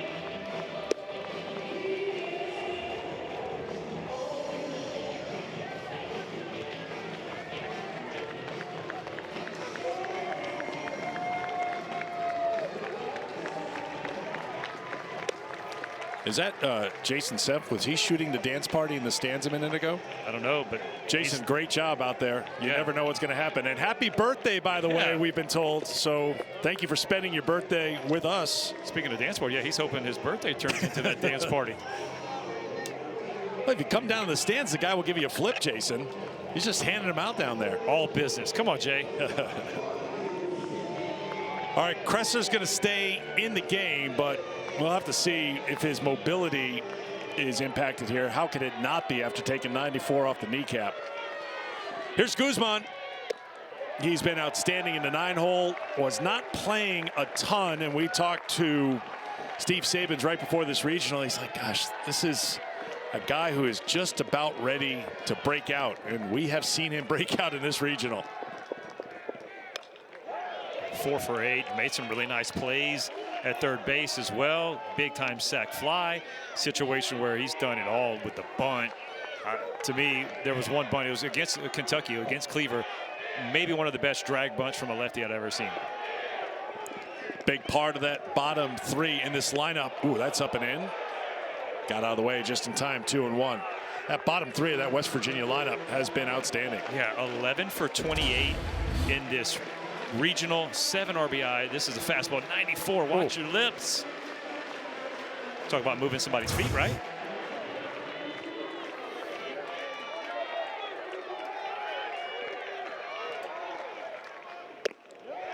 Three and 1 with the bases loaded.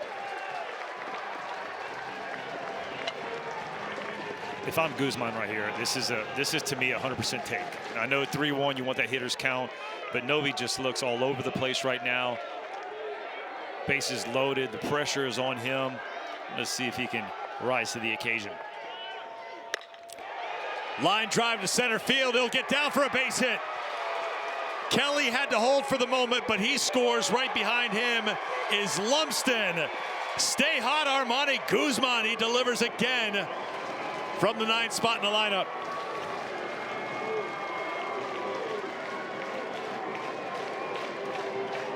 Well, we just said it, right? 11 for 28. How about 12 for 29? Add 2 more RBI, Armani Guzman.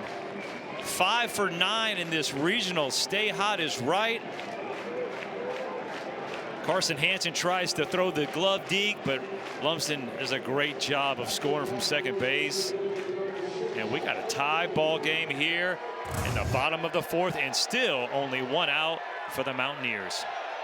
12 for 29, 9 runs batted in. Do the math, by the way. That's 414 from 7, 8, 9 in the lineup. Lumsden, Kresser, and Guzman here tonight for West Virginia. Guzman, by the way, has 5 runs batted in. That leads West Virginia in this regional. 1-1 the count to Skylar King. So Novi comes in, hits Kresser, gives up a solid single to Guzman. And now the number 9-hitter of the inning for West Virginia at the plate.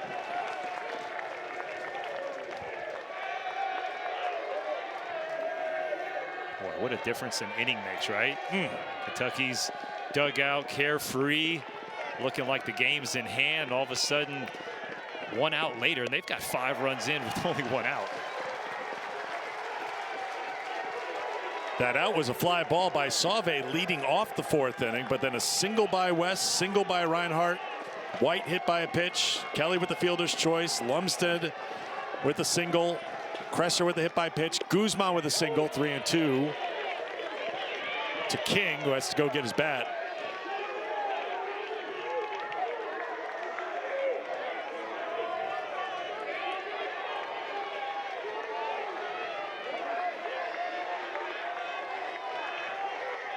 Kentucky still hoping for a ground ball to try to turn 2. Instead, it's a walk to load the bases.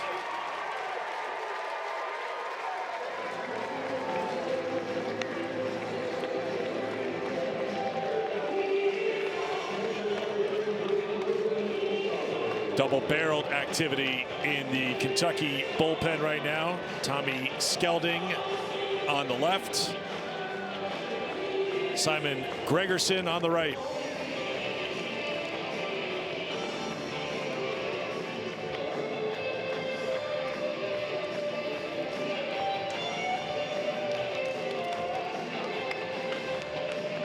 West Virginia fans enjoying the heat being put on here.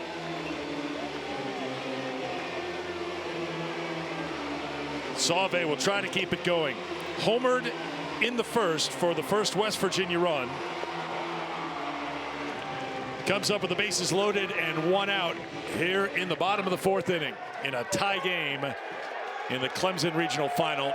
And obviously a change coming now as Kentucky was buying some time for the relievers to get ready. Mingione heading to the mound.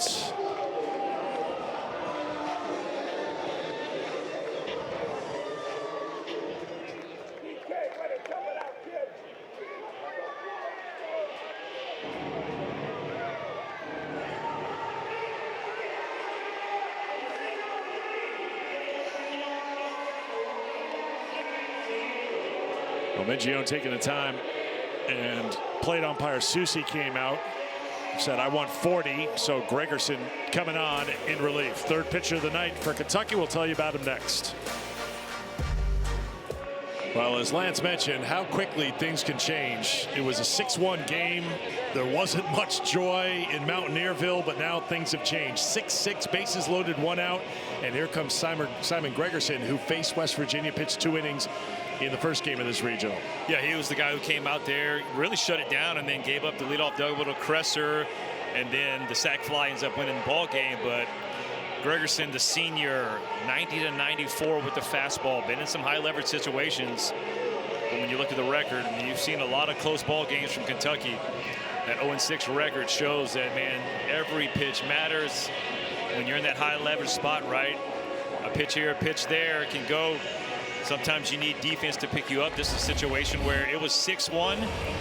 This was the double play right here that could happen. You can't assume a double play, but man, when you got 2 sure-handed fielders like Bell and Lawrence, you're probably thinking that's it. It's 6-1. We're out of the inning. You know, hey, you sweat it a little bit, but get out of the inning, and all of a sudden it has turned into a 5-run game. You're tied up, and now there's still only 1 out with bases loaded. That was on a ball hit by Kelly. After that, single by Lumsden brought in 2 runs. Kresser hit by a pitch. Guzman with a 2-run single. King with the walk. And here is Sauve facing the new pitcher, Gregerson.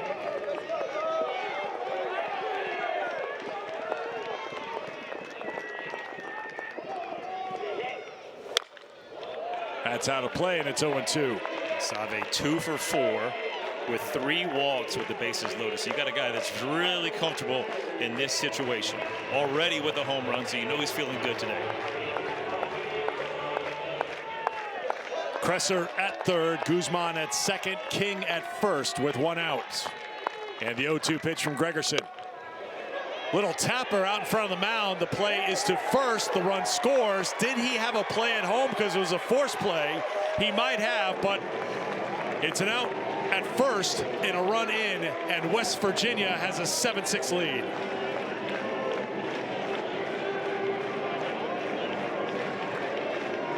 Well, Eric, I think you're right. You know, that's everything you want is just that ground ball to you, and Devin Burks is playing it like a first baseman. You're right. You're charging it all day long. I mean, that's what you're trying. Now, again, it is the fourth inning, so you're wanting to get outs, but still, I'm going to try to get that play at home.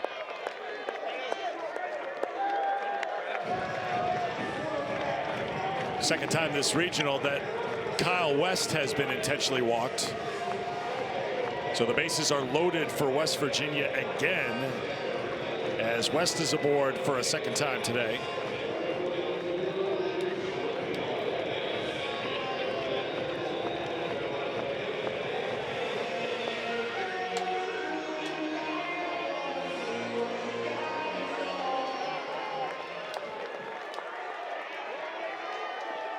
Jace Reinhardt singled and scored earlier this inning. Takes ball one. Let's take a look at that play. Did Gregerson have a chance at home on this ball back to him? Oh.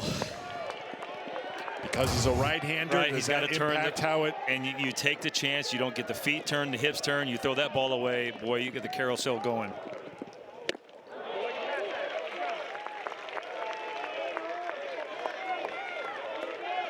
Momentum was taking him towards first. Right. Get the sure out at first. Try to minimize the damage.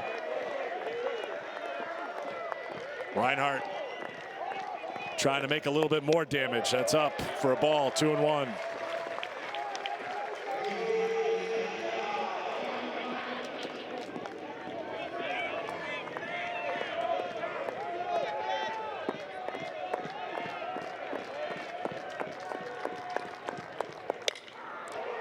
Reinhardt with a fly ball hit well. Hansen drifting back, and he's got it a few steps in front of the fence, and that will do it. Big inning for West Virginia. They score 6 times to take a 7-6 lead. Welcome back to the NCAA Baseball Regionals presented by Capital One. Another good one here in this Clemson Regional. The only lopsided game we had was earlier today when Kentucky, facing elimination for a second time, took it to the host Clemson and won 16-4, setting up the regional final here. If West Virginia wins tonight, it's over. They go to the Supers for a second straight year. If Kentucky wins, we're back here tomorrow for one final game at Clemson University. Well, thought we were about to have another blowout. It was 6-1. All of a sudden, Kentucky's rolling. Look next up, and it's a 6th spot. Kentucky's trying to take a deep breath, and you know who's rejuvenated? Reese Bassinger, back on the mound now with the lead. He has been mowing some folks down. The only catch for Bassinger, although it's offset by the fact that he now has a lead, is that it was a 28-minute wait in the dugout while this was going on. 28 minutes? That was a long half inning. I'd have probably thrown 3 different times. Trying to stay loose.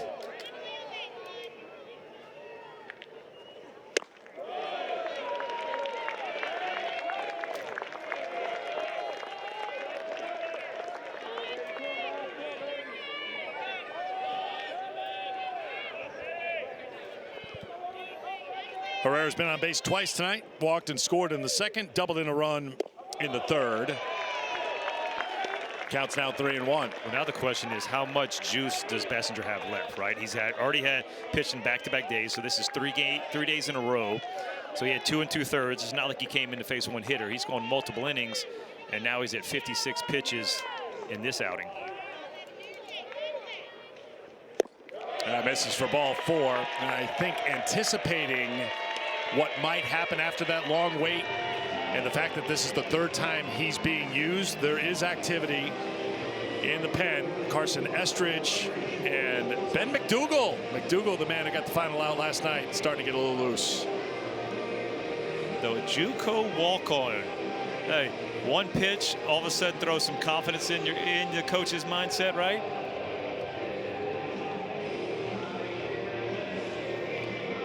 Perhaps Sauve buying a little time here. We'll see if Sabins comes out as well. But for the moment, it's going to be Bassinger on the mound. Well, you're watching both coaches just basically rolling the dice, right? How long can I stick with a guy? And sooner or later, one of the coaches is going to pull the right trigger, pull a guy, or leave him in, and it's going to work for him. But it seems like coaches keep sticking with a guy. Maybe 1, 2, 3 hitters too long, and it backfires.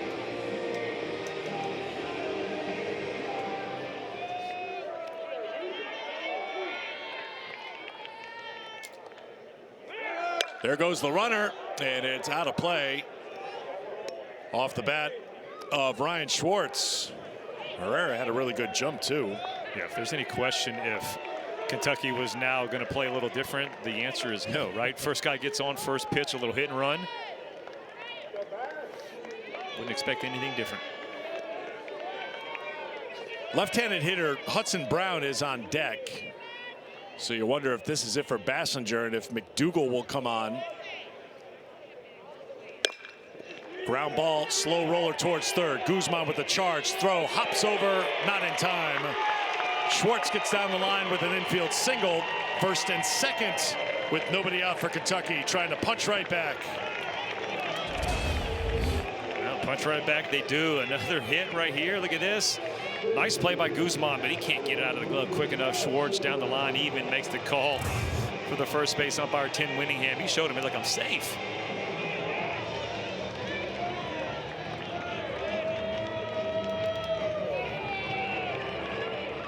So for the moment, it's Bassinger. And he's going to face Hudson Brown. Seeing if he can roll one over and they can turn two. He does, but it finds the outfield. Coming around is Herrera. We're tied again.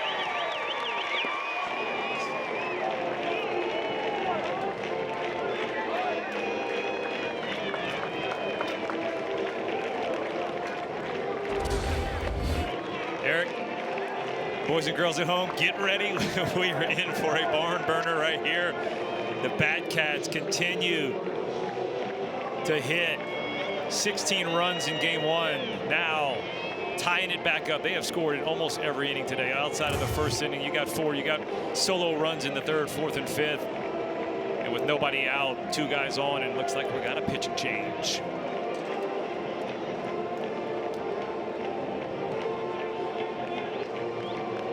Sabins heading out to the mound. He'll take as much time as the plate umpire will allow, and then most likely tell the plate umpire who he wants from the bullpen.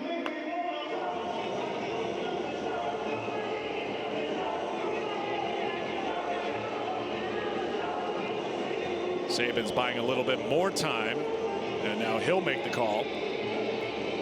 That's it for Bassinger. And here comes Ben McDougal.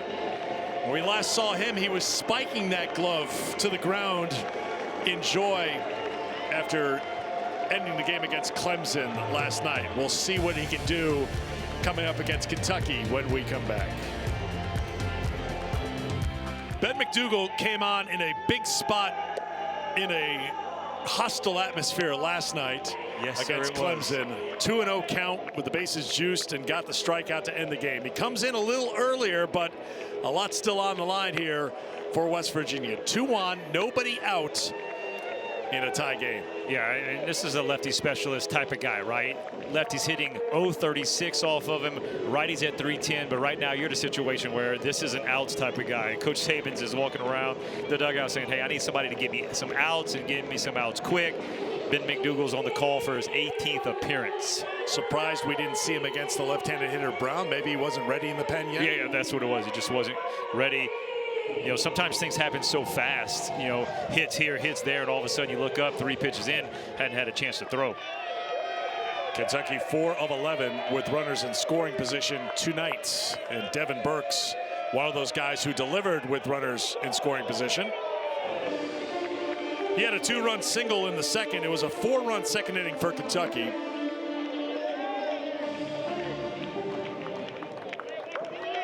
Wildcats had a 6-1 lead in this game, but West Virginia took a 7-6 lead last inning, and now Kentucky has tied it up, threatening to score more. Ball 1 to Burks.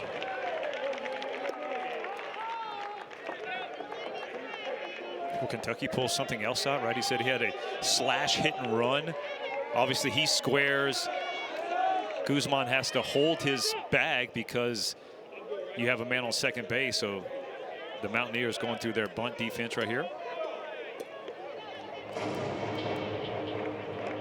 You know, I love how Coach Mingione's got the armband. You see Devin Burke's looking at it too, but Coach Mingione has it here, and he has no clue what's going on. He checks the armband and goes, all right, this is what we're going to do.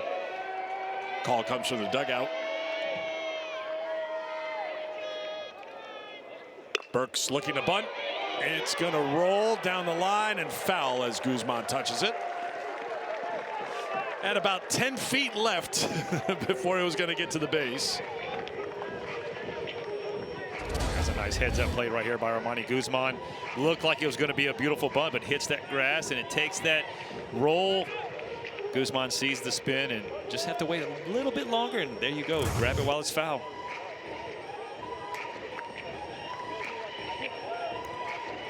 One on one the count to Devin Burks. 1 for 2 tonight.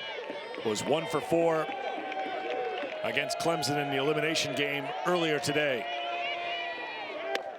That's up high. Runner goes, throws a good one in time. Waiting for the call, and there it is, out. Sauve behind the plates with the throw. Guzman with the tag. 1 down. I don't know if this was supposed to be a bunt. I mean, it's a fake bunt steal, but a bad jump right here. And Sauve with a rifle down to third base. Caught stealing number 10 on the year. Oh, right into the glove. No doubt he slid into the glove. Yeah, it just looked like the umpire was making sure Guzman still had it in the glove, which he did, even though the cleat was right on it. So there's one for McDougal. 3-1 to count to Burks. Hits him. So he'll take first base. Add that to your hit by pitch counter. 23. Average 4 a game. The slider held on too much. Oh, back the calf. Little right calf. Don't see that too often. That feels a lot better than the left knee that we've seen a couple of times. Much better get on the flesh than the knee, the bone. Here's the left-handed hitting Luke Lawrence.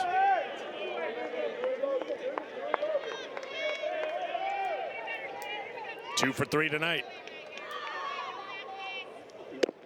There's strike 1.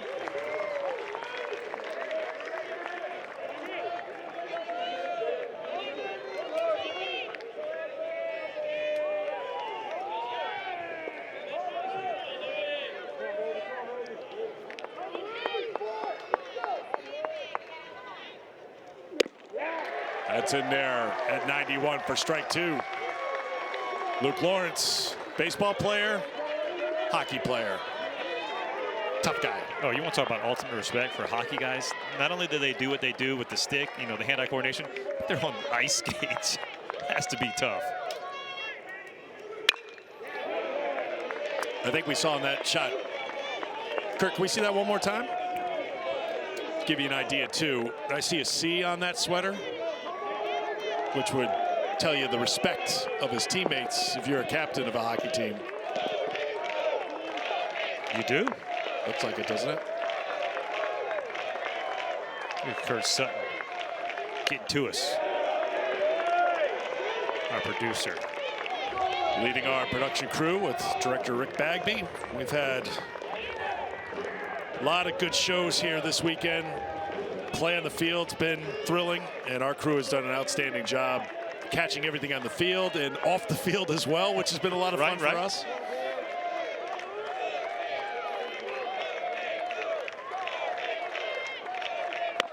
Up and in, ball 1, 1-2 to Lawrence. 7 for 16 in the NCAA tournament, facing Ben McDougal from Bridgeport, West Virginia, who pitched at Potomac State before heading over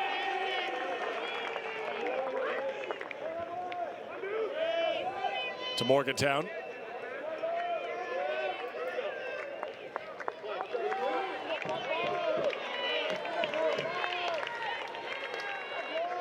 The 1-2.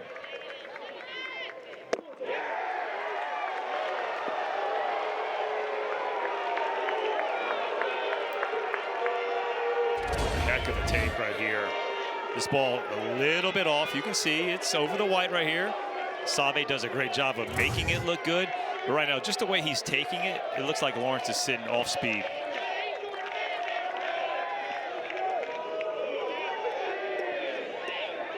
He's taken 3 fastballs down and away. He fouled the one off to the right side, and he was late on it. So it tells me he's sitting off speed, knowing that that's what McDougal wants to get him out with. Little cat and mouse game.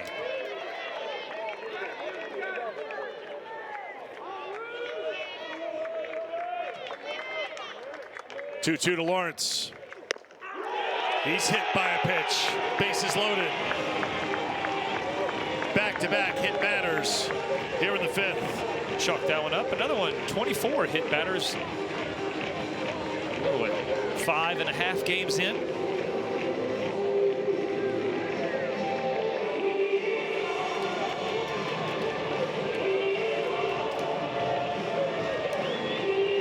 Right here, McDougal's just trying to go with the fastball down and away. You see, just goes in on it, hits off that elbow guard. These hitters get to wear that elbow guard. That's something where if you take that off, they're getting out of the way. I can tell you that right now. You're not taking one off the back part of the elbow. You're just standing there. If you don't allow these hitters, now I get it. Hang on. Let me just preface this. Is this old pitcher yelling at clouds right now? Well, I mean, I get it, especially for Lawrence. I mean, you're talking about a right-handed thrower, so he's protecting that arm. But still, every hitter comes up wearing these things, and I can promise you, you're getting out of the way more often than you're going to let that ball just hit off that Evo shield. Justin Oney, the pitching coach, out just to try to calm down McDougal.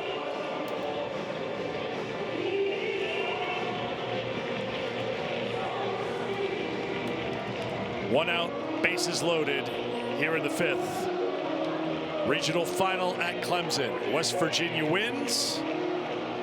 They go to the Supers for a 2nd straight year and 2nd time in program history.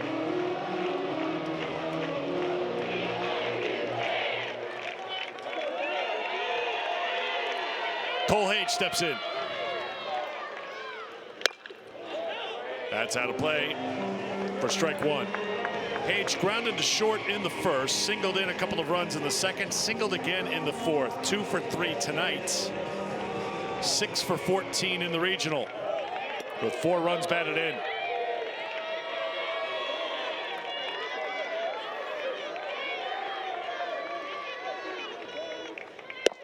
Hage had a standout career at Columbia in the Ivy League, all Ivy 3 times.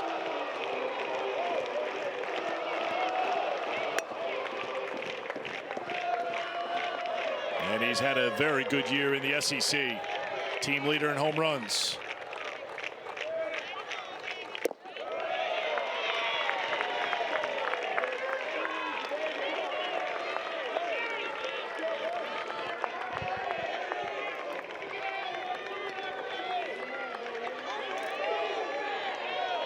Two and one.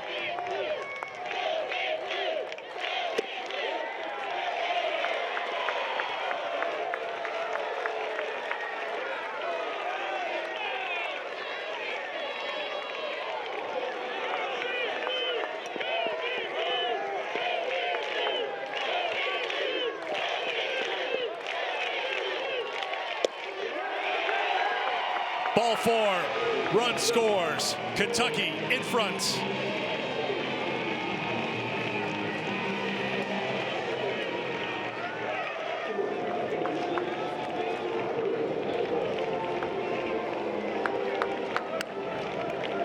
McDougal was helped out by Save.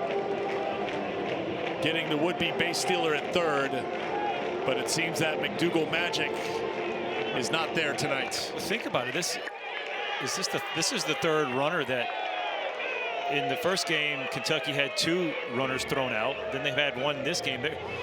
Imagine what the offense would be doing. 16 runs, now 8. That's 24. If they weren't giving outs on the bases away, what could they be doing? And you know Tyler Bell wants to come through after that error. Cost them 6 runs.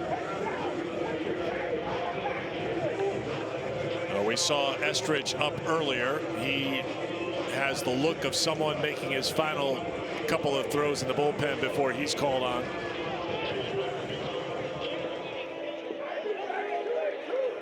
This takes nothing away from that moment last night that young man had coming in with a 2-0 count at Clemson, getting the strikeout to end it. Because that moment, what it's done, like Coach said, they're in the driver's seat, right? Because they're in the 2-0 game. If they do lose, right, they still have a chance to fight. So that pitch was huge, right? But the McDougal magic, like you mentioned, looks like it ran out right there. So here comes Estridge, the 4th pitcher of the night already for West Virginia. Back in a moment. So here's Carson Estridge, the junior from Haymarket, Virginia, who's coming back from injury. Pitched simulated game on Tuesday before the regionals, according to head coach Steve Saban. Said he looked good, and he said, I feel like we got our closer back. So that giving you an idea what kind of arm this has been for West Virginia this season, but he is trying to work his way back. Struggled last night, faced 2 batters. Let's see what happens tonight. Yeah, they felt good enough after that outing. Felt like, hey, he's ready to rock, like you said. But he came in, walked a guy, hit a guy, and they, the quick hook pulled him. But this is a situation now. It's all about, hey, you got to rely on those experiences, the confidence. Go out there, just attack the zone. A lot of it's been because guys aren't throwing strikes, right? It comes down to throwing strikes, and if you can't do that, offense is going to get you. Time called before Estridge throws a pitch. Oh boy.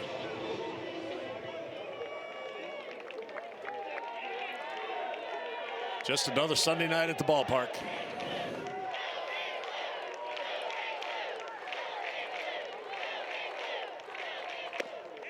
Strike 1 to Tyler Bell. Walked in the first, struck out in the second, lined to first in the 4th. Bell came in hitting .303 on the season. Good pop with the 10 home runs. Switch hitter ready for the 0-1. That's in there for a strike. 0-2.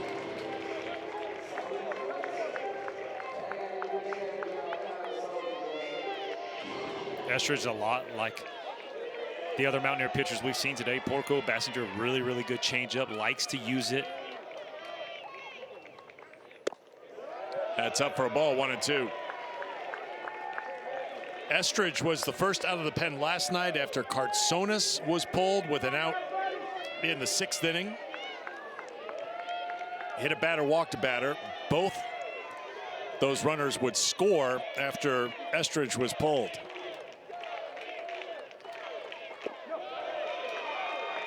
Bell lays off, and it's 2-2.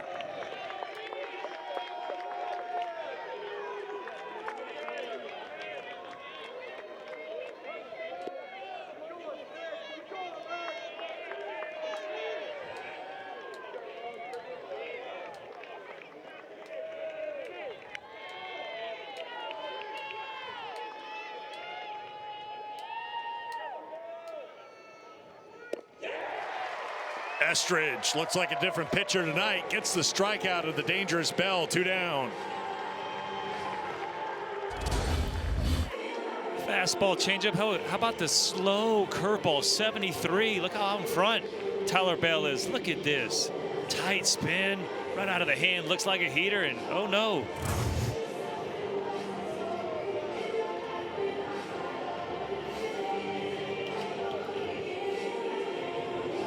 James McCoy at the plate. 0 for 2 with the sacrifice fly. Bases loaded, 2 down.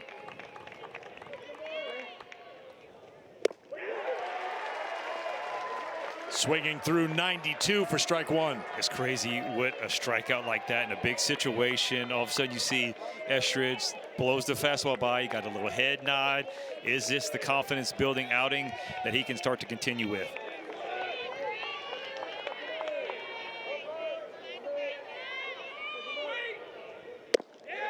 Oh, and 2. Little hop in his step right now, right? Looks like a different pitcher, and he's got the look right now. A sim game is a sim game. It's not a game like this, so you're talking about a regional final now. Yeah, he looks the part. Swung on and miss.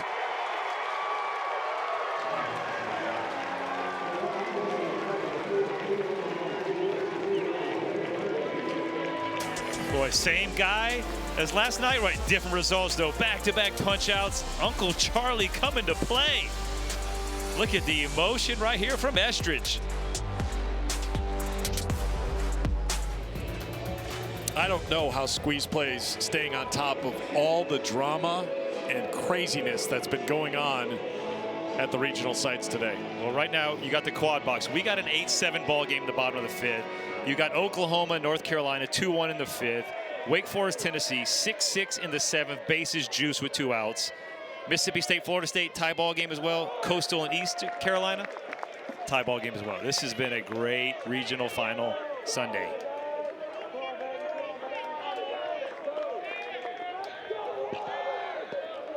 Sam White to lead things off for the Mountaineers, trailing again in this game, now down 8-7.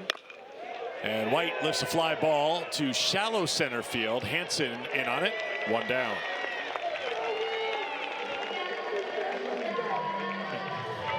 A no drama out. We haven't had one of those in a while.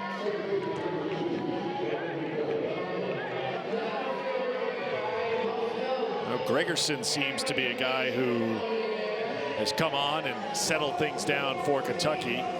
Remember, first batter he faced was Sauve, who hit the little roller back to Gregerson, who decided to go to first for the out instead of to the plate for the force play.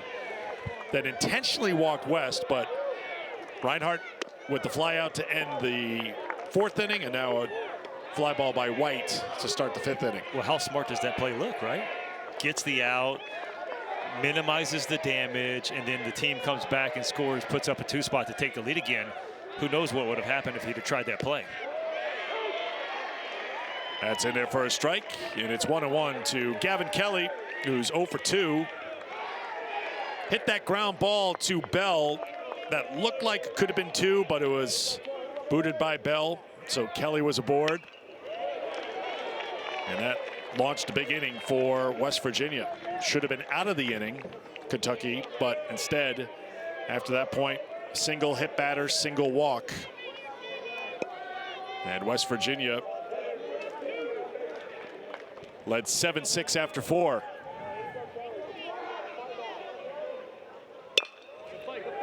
Foul ball.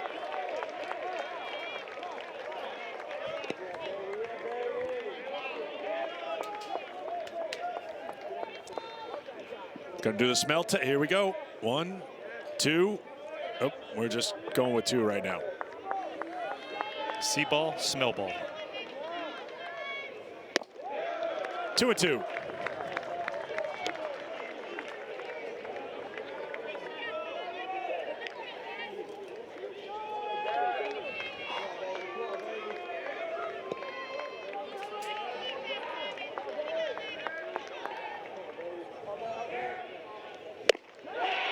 Strikeout for Simon Gregerson. Kelly retired. 2 down here in the 5th.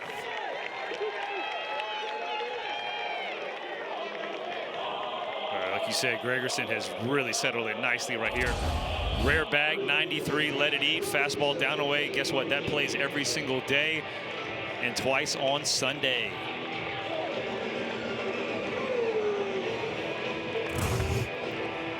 Talked about it when Gregerson came on. His record 0-6. But when you look at the numbers, 30 innings pitched, 26 strikeouts, opponents hitting 227 off of Gregerson. Here's a bunt towards third, and the throw is going to be in time. Well done by Herrera to get the out, and it's a 1-2-3 inning.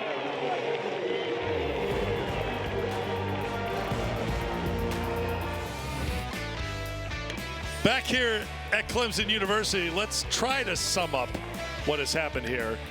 Kentucky sent 9 to the plate in the second inning, scoring 4 runs. Then West Virginia countered by sending 12 to the plate in the 4th inning. So Kentucky led 6-1 in the 4th. West Virginia led 7-6 after 4. Kentucky retook the lead 8-7 in the 5th. Have I summed it up succinctly? You have summed it up phenomenal. Because we have had chaos. We have had emotion, right? Look at this. This is everything you want. The regional finals. These guys are playing for the super regionals, and they know it. In graphic form, here is the summary with Kentucky 8 runs, 9 hits, and an error. West Virginia 7-5-3. And it's really going to come down to the pitching, and it feels like there's 2 pitchers on the mound right now who, if they can stay locked in for a while, their head coaches want to ride them. Gregerson's looked good for Kentucky, and so far Estridge, you saw how pumped up he was after getting back-to-back strikeouts and his relief appearance so far. Well, especially after the way last night went, he knows he wanted to get back out there, and you got to give a lot of credit to Coach Saban's to just put him back out there, right? Not a lot of confidence from last night's outing, but you go out there and put him back out there, and he rewarded him with a back-to-back punch-out, getting out of a big jam, and now he's got his opportunity for a little clean inning.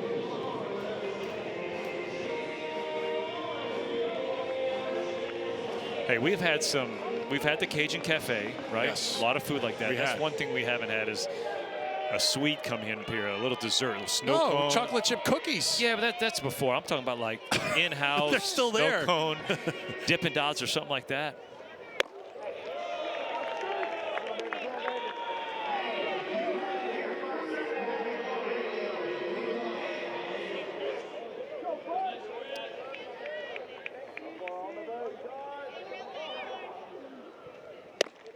And there for a strike.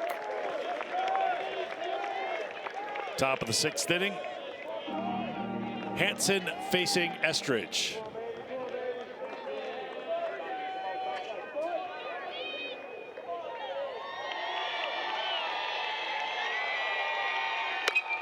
Ground ball through the shift to base hits for Hansen. That's his 2nd of the game.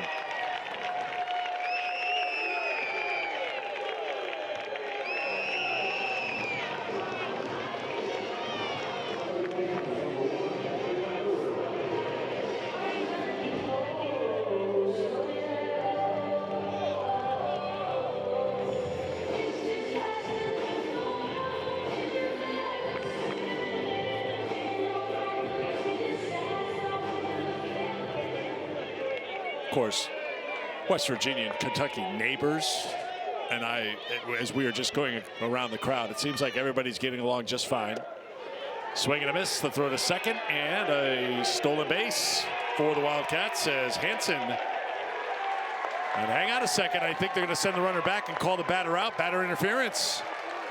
Second time we've seen that called here in this regional.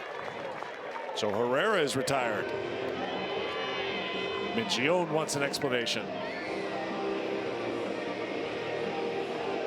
Yeah, it wasn't egregious, but you'll see Patrick Herrera, the swing, the momentum just takes him over, and at the very last second impedes in the throw.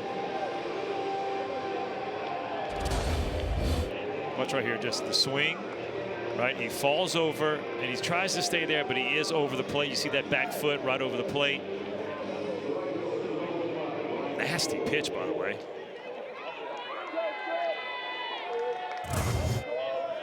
Sauve, the catcher, trying to navigate that traffic. You saw the plate umpire, Susi, on top of it, so he made the call. 1 down here in the 6th.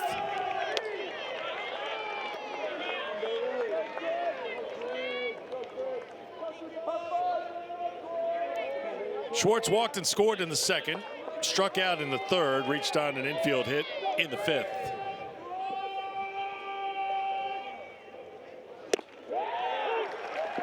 One to one.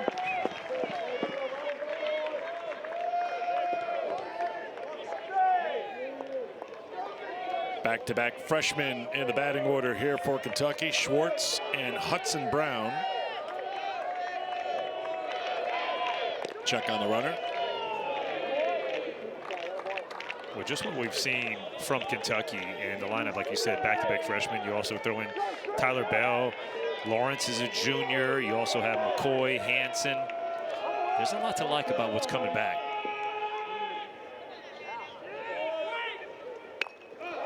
Bunted foul and out of play.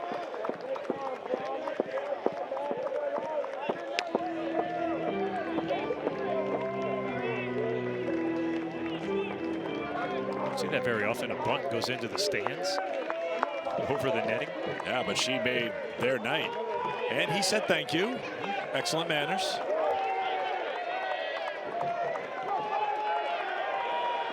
Check on the runner. If Kentucky wins, West Virginia and Kentucky will meet again on Monday at a time to be determined.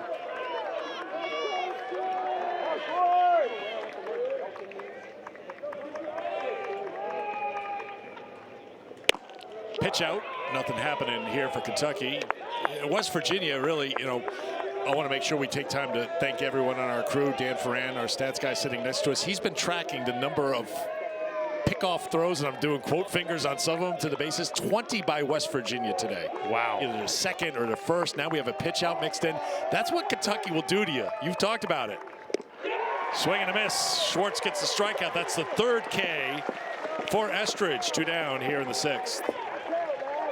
They get in the head of the pitcher, but Estridge, Uncle Charlie, still working. He had 2 punch outs on the hook last inning. Guess what? Break it back off. Another one, number 3.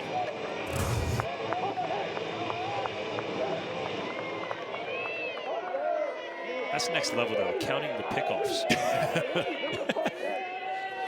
He's always trying to come up with something that he anticipates we'll want to know the answer to, that he would not have the answer to unless he kept track of it. When you play Kentucky offense, that's what you got to have. Anticipating next level thinking by Dan. Yeah, I'll say Dan's going next level on. Here's Kentucky has thrown 0 pickoffs to bases here today. And that's shocking because West Virginia likes to run too. 108 stolen bases on the year. They have 4 guys in their lineup, double-digit bags, and they have a couple guys with 8 and 9. So I mean, they like to run as well. They've just been mashing. They had to run. There goes the runner. Line shot by Brown is foul. So Hansen will head back to first.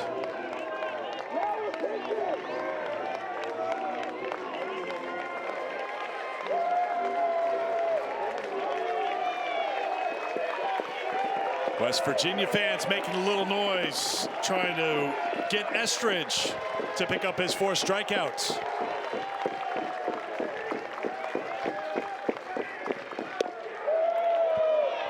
Almost hit Brown.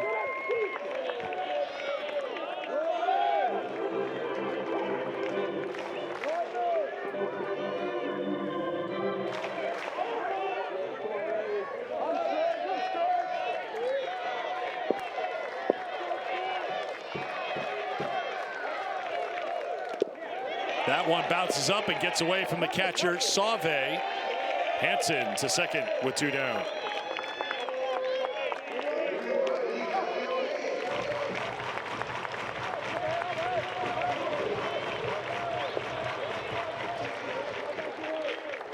Count is full to Hudson Brown.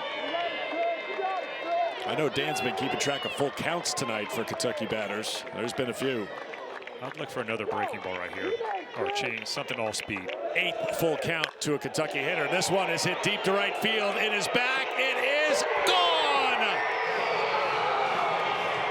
Hudson Brown, 2-run shot with 2 outs for the Wildcats.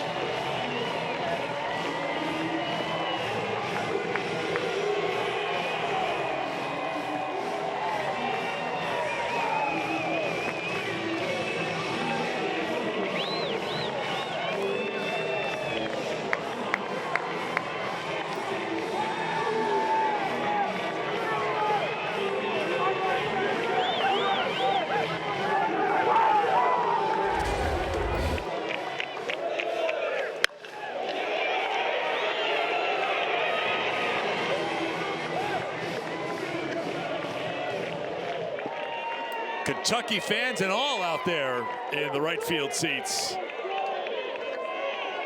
That was a loud blast.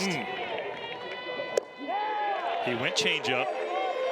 Hudson Brown said, I'm sitting on changeup, 106 line drive to his boys out there in the stands. I think there's like Hudson's guys out here, I have a feeling too. He's still shaking the hand. He's like, man, and guess what? It wouldn't hurt as bad if you'd have caught it. Right. Once you miss it, it hurts more. But we just want to let you know, sir, that's what 106 off the bat feels like by the time it gets to you past the fence. 10-7 Kentucky. 2-1 to Devin Burks. For Hudson Brown, his third home run of the season. He now has 7 runs batted in, making 8 runs batted in this regional. Just the second home run hit by Kentucky here at the Clemson Regional. And now Estridge losing control a bit after the home run, 3-1.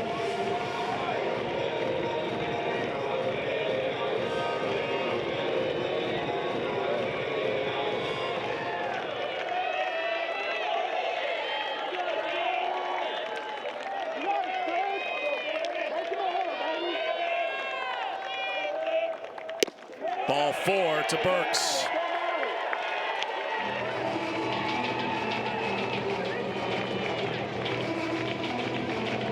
Hudson Brown still receiving congratulations down in that Kentucky dugout.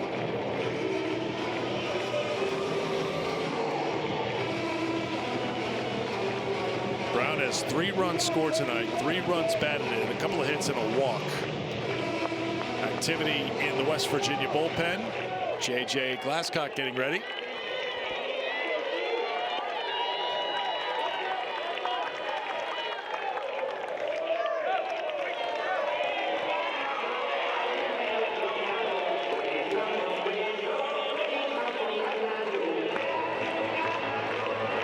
Sabins making the slow walk out to the mound.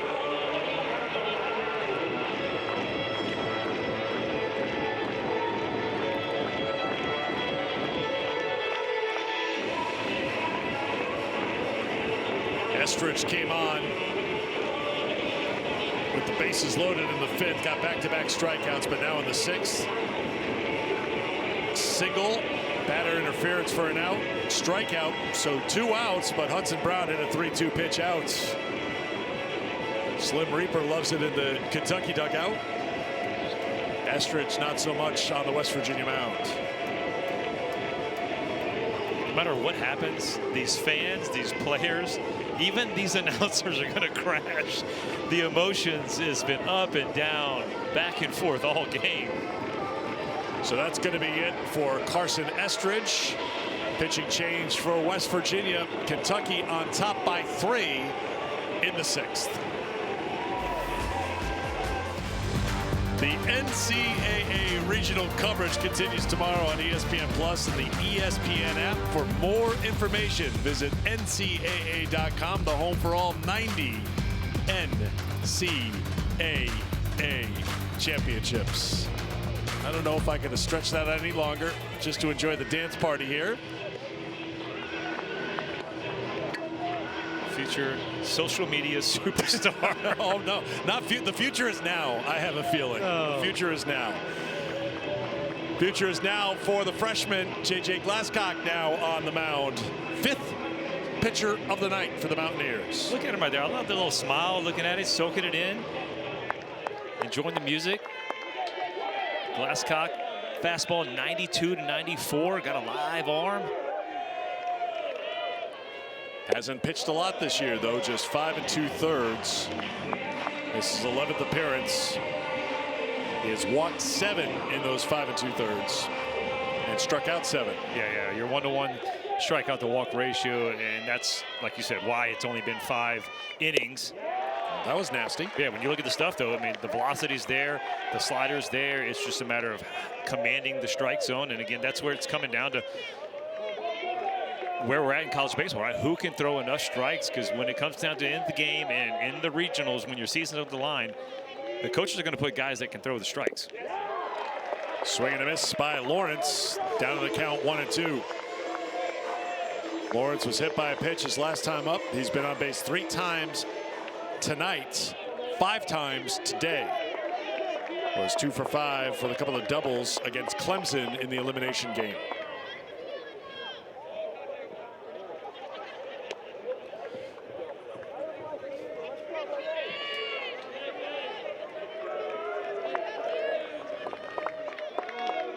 Freshman did not play last season due to injury.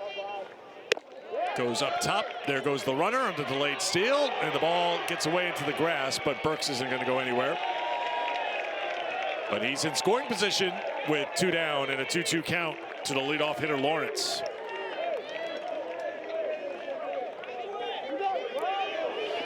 Well, as a catcher, you cannot fall asleep with a left-handed batter. Man on first base, left-handed batter, Kentucky will delay, steal you to death.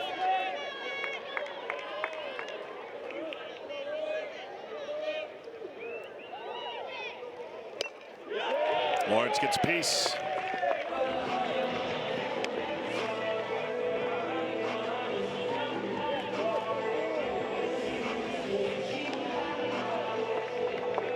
Is that our guy? The dancer? It's hard to recognize him with a shirt.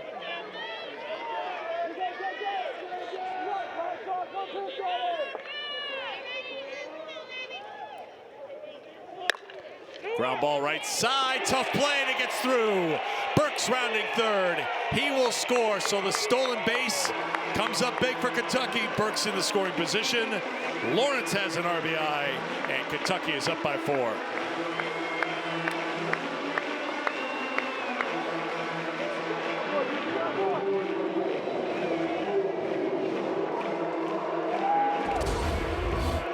Oh, you're right, Eric. It's the small little details that matter the most in the biggest games, right? You give up a stolen base, no big deal, right? 2 outs, and then all of a sudden the ball right here not being able to make the play. And all of a sudden you got another run on the board. 11-7.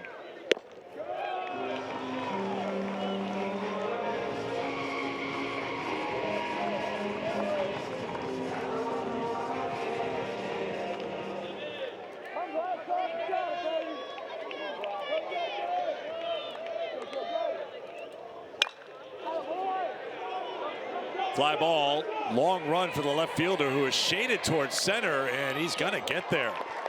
Kyle West gets all the way over to get the out, but Kentucky is up by 4. How about Hudson Brown, the freshman, changeup all over it. 106, a rocket ship out to right center field. And yeah, give the boys some love out there.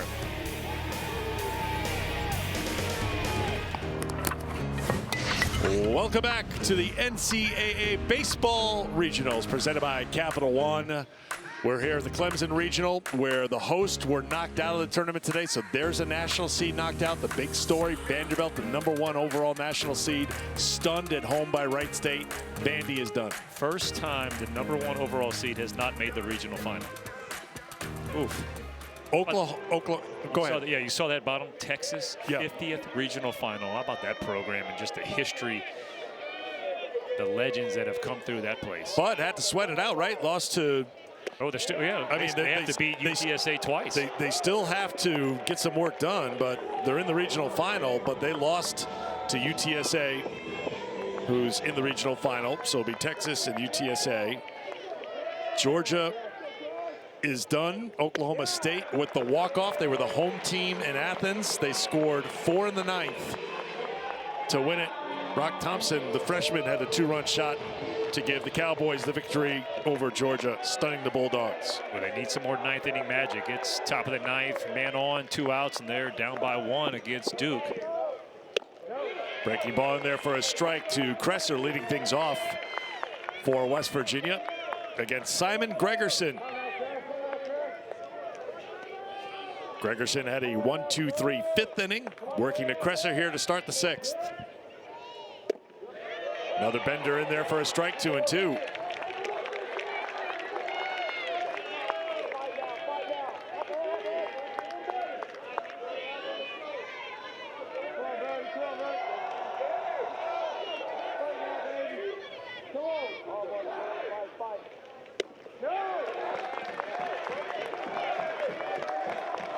Full count to Kresser. Grounded to short in the third, was hit by a pitch and scored in the fourth. That was the big inning for West Virginia. They plated 6 in the fourth after scoring 1 in the first, but did not score in the second or the third. Ground ball to short. Bell to first. Kresser retired. 5 in a row sent down by Gregerson. 1 away. Nice little ground ball. It's good for Tyler Bell. Get that last one out from behind him, right? Being able to make the play. He's been sitting on that one for a little while. The botched double play. Obviously, you can't assume that double play, but boy, sure-handed that they are in the middle infield. And all of a sudden, 6 runs later, made it a game, but the offense has picked him up, and it's still good to be able to make that play and be able to move on. Here's Armani Guzman. Strike 1. Guzman grounded to short in the third, singled in a couple of runs in the fourth.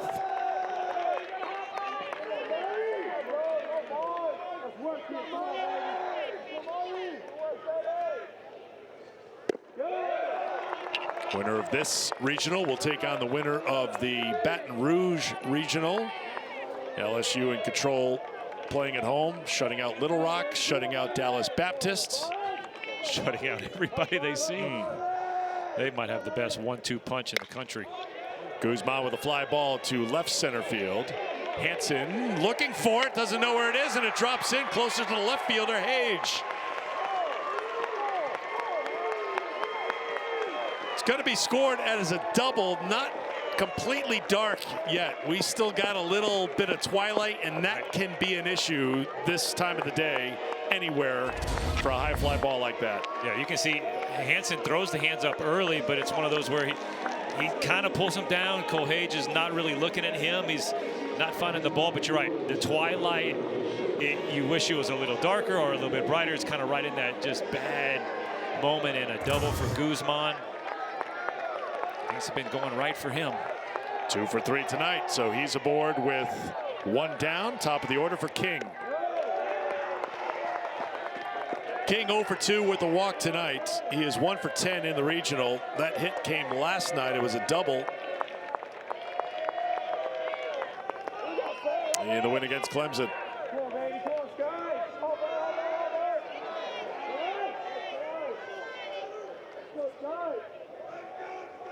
Yeah. 2-0.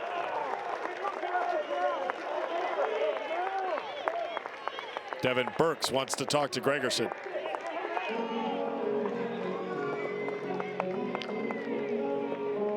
This is a, hey, don't worry about what happened, right? This is a calm down, just to breathe a little bit. You made the pitch. That's what he's telling you. You made your pitch. You know, what happens after the pitch, you can't control, right? The ball should have been caught. Everybody knows that, but don't let that affect the next batter and fall behind again, and all of a sudden you start walking hitters. Couple of pitchers at the ready in the Kentucky bullpen. I see Cole Henschel on the left.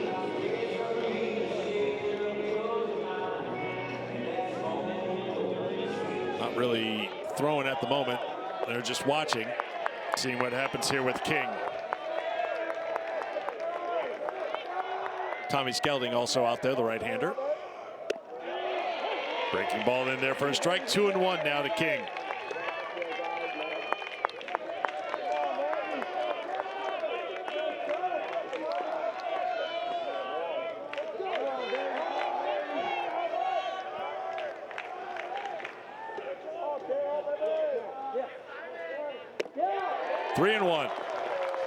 After falling behind 6-1, West Virginia would come back to take a 7-6 lead after the fourth, but all the runs scored by the Wildcats since then. 2 in the fifth, 3 in the sixth.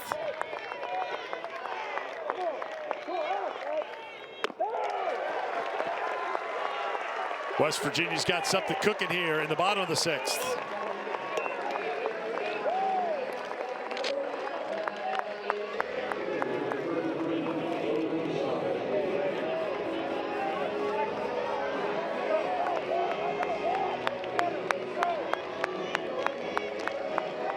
There's Sauve, got things started for West Virginia with the home run in the first, his 8th of the season. 1 for 3 tonight.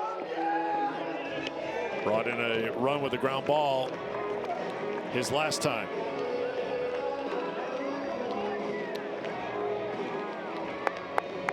Dan Roselle, the pitching coach for Kentucky, heading out to the mound.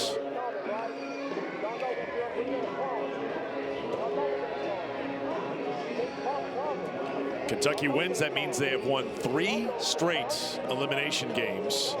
They would play in a 4th elimination game tomorrow, and it would be the first time that West Virginia would be playing in an elimination game. 1 game, the winner going to the Super Regionals. Kentucky's been a team all year, has basically been playing for their lives, right? They didn't start off real well in conference, so they've been fighting that losing battle, and most consider them one of the last teams to get in. So they know what it's all about with their backs against the wall. They lost 4 in a row before the NCAA tournament. One of those losses, Oklahoma, in the SEC tournament 5-1, but their final series of the season was at Vandy, 3 close games. Fly ball to center field. Lower flight on that one probably helped Hansen quite a bit. He could track it all the way, and he's got it for out number 2.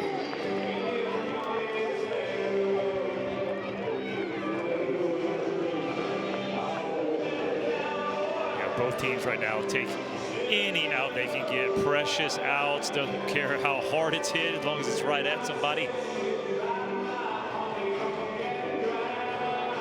Now, Kyle West has been kept in check. 1 for 2 with the run scored. He was intentionally walked his last time. Ball 1. West, the team leader in home runs with 10.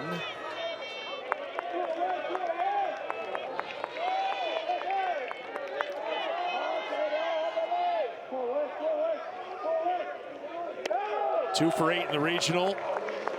He's walked twice. He's been hit by a pitch twice.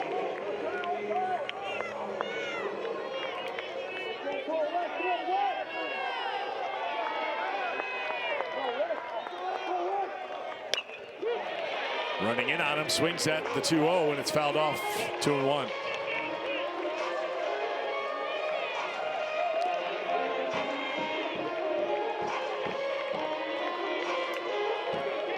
Gregerson has done a very nice job out of the pen.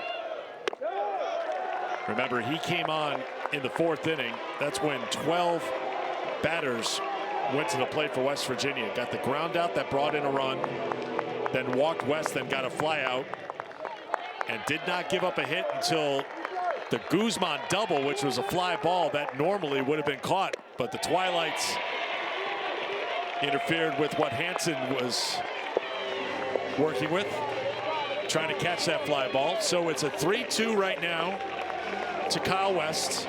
With 2 down, the runners will be on the move.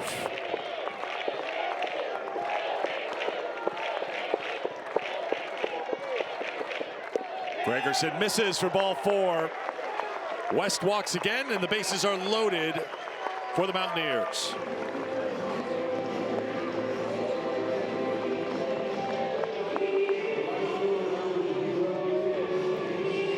You guessed it, Eric. Bases loaded mean the tying run is coming to the plate. And it's Jace Reinhardt, who is the top run producer for this West Virginia team this year. He is 1 for 3 tonight. He's got 51 RBI on the season, 1 in the regional.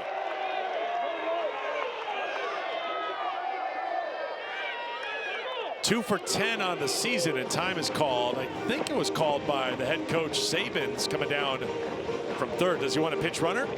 Okay, I thought we had a ball from the bullpen, but you're right, yeah. Because Sabins, looks like we're going to get a pinch hitter. Oh, he wants a pinch hitter. Interesting.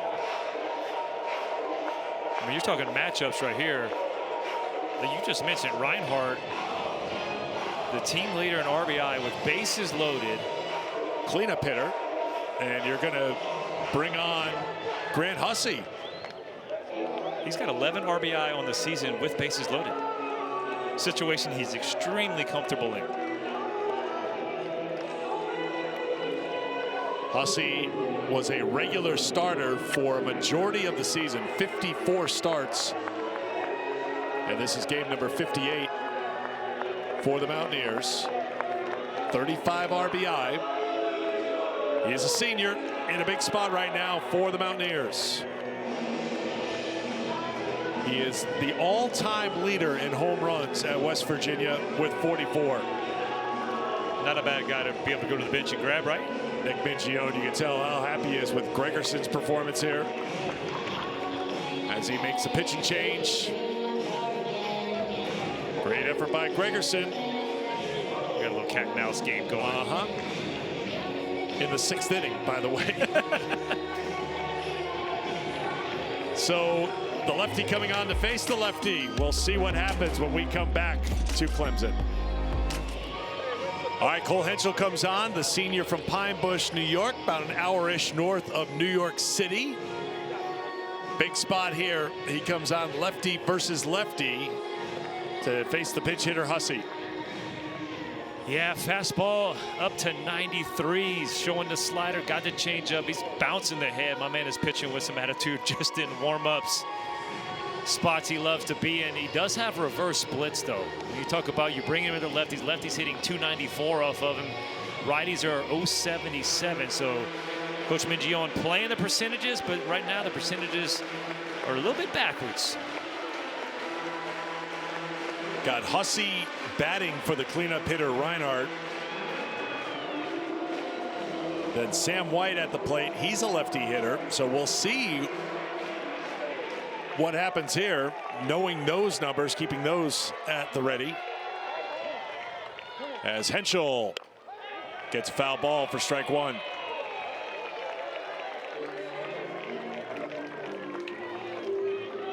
First appearance of the regional for the grad student.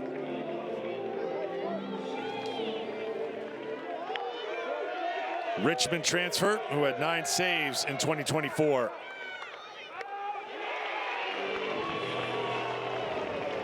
And the count 0-2.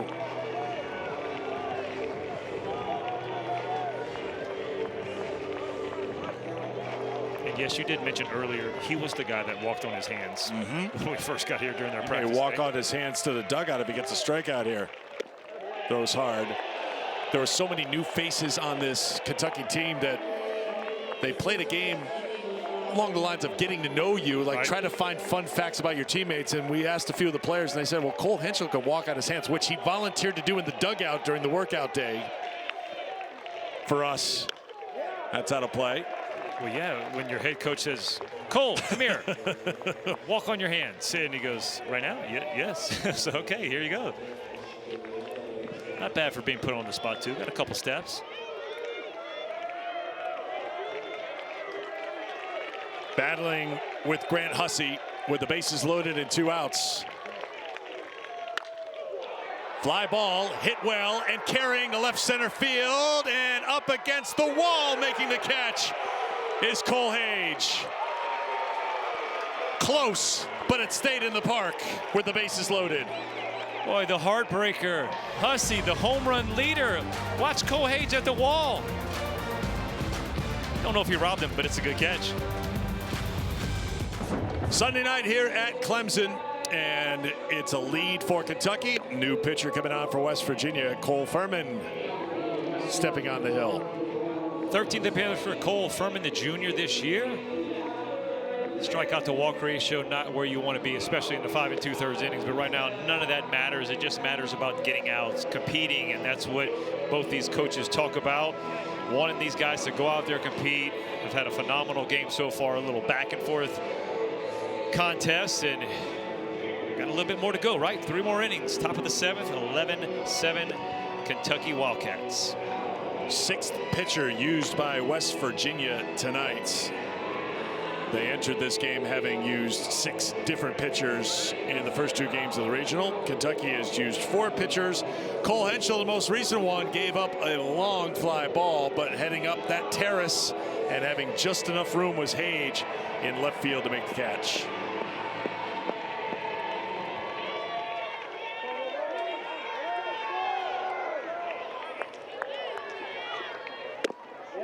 Strike one from Furman.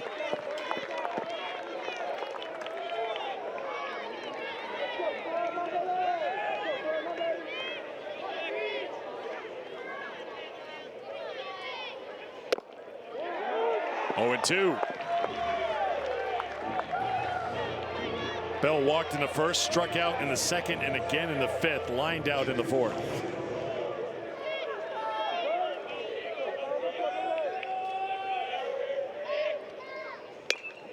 Fouled off. Defensive changes for West Virginia. Hussey stays in the game. He takes over at first base for the Mountaineers, and Lumstead, who was at first base, heads to right field for Reinhardt. Another 0-2 to Bell. Strikes out for the third time tonight. One away.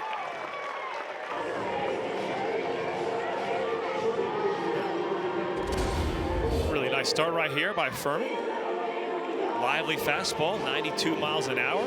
This one's got a little run away from the right-handed hitter. How about that? A lot of that set up with the fastballs in. He's painted the first 2 pitches right on the black at the knees into Tyler Bell. James McCoy has struck out 3 times tonight. He takes strike 1. McCoy also brought in a run on a sacrifice fly in the 4th inning.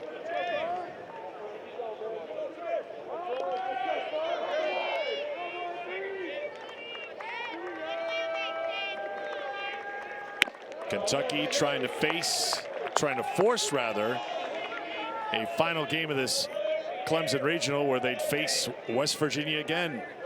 That would be tomorrow, time to be determined. But we've seen West Virginia erase deficits in both their wins in this regional to go 2-0. Can they do it again? Can they beat Kentucky for a second time? 1-2 the count to McCoy.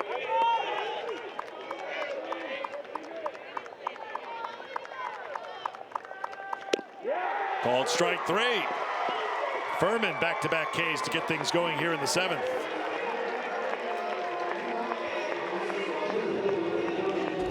Okay, Cole Furman, 93. Look at this.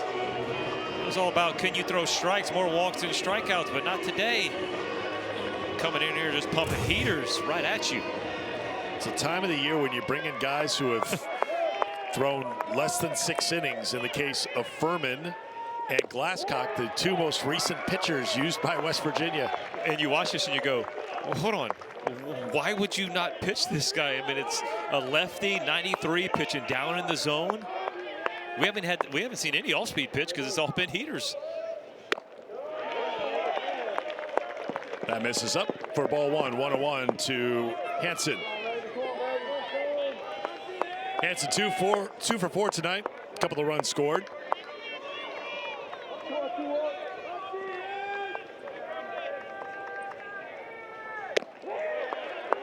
Two and 1.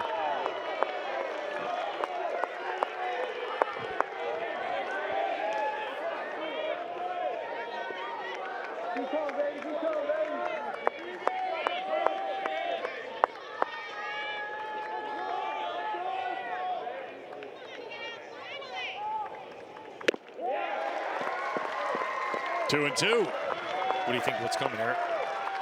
I'm going to say it's going to be a 93-mile-per-hour fastball. Because he's not messing around. Give him the old number 1. No signs needed. Just bring it. It's a 93-mile-per-hour fastball, but it misses. I like his routine, though.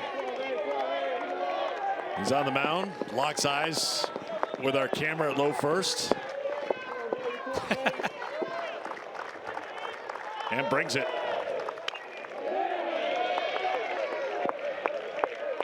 Little gun check, too. Releases it, sees the foul ball. Little glance at the scoreboard just to see what kind of juice he's got. If he breaks off a slider right here, he might throw the bat. Hansen might be so far out in front.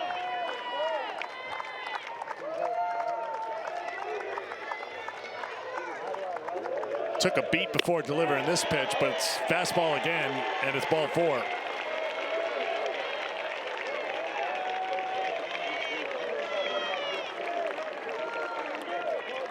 We'll see how he handles Herrera. And if Hansen tries to get aggressive on the bases. Remember, Hansen was attempting to steal second. Herrera was called out for batter's interference. It wouldn't shock me if they take off, especially with the 4-run lead, trying to get a guy into scoring position with 2 outs. Especially with the guy on the mound, hasn't had a lot of experience this year. So, you know, right now his locked-in focus is on the hitter, not worrying anything about the base runner.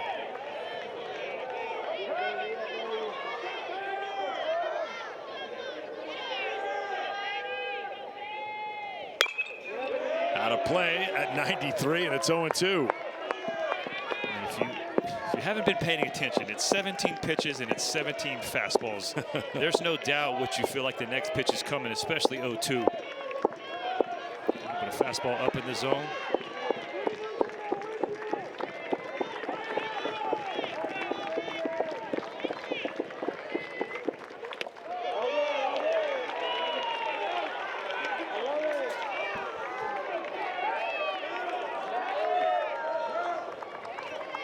Last year as a sophomore, pitched 3 1/3 innings.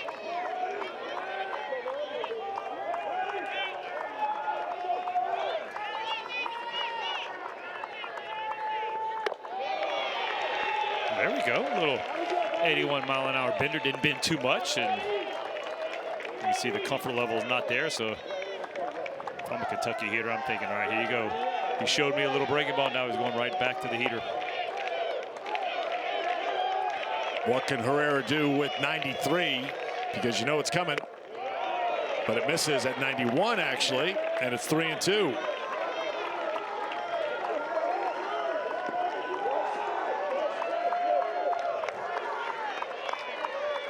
Tenth time tonight that a Kentucky batter has had a full count. Out of play. These West Virginia pitchers have had to work. It was Porco, then Bassinger, then McDougal, then Estridge, then Glasscock, then Furman, who's on the mound right now.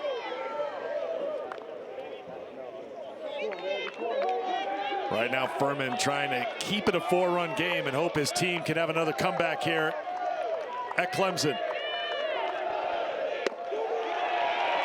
Back-to-back walks with 2 outs. The first 2 hitters, Eric, we wondered, like, what, why would you not see an arm like this? But we saw the strikeout to walk ratio. It was 7 punch outs and 8 walks, and now we see right? 2 punch outs, 2 walks in the same inning. And like you've mentioned a few times, this could be a little bit of a data point for tomorrow if we get there, because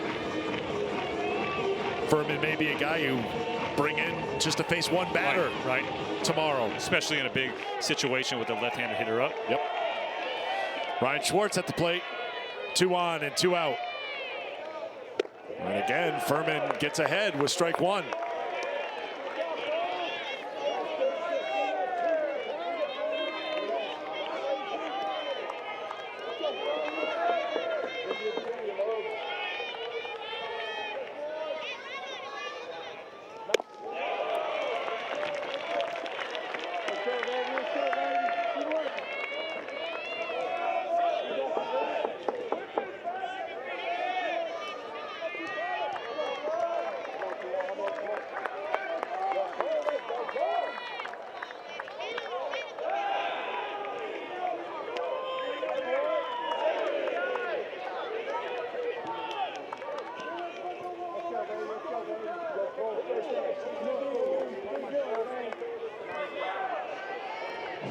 Kentucky had a 6-1 lead after 3.5 innings. West Virginia came back to take the lead, but Kentucky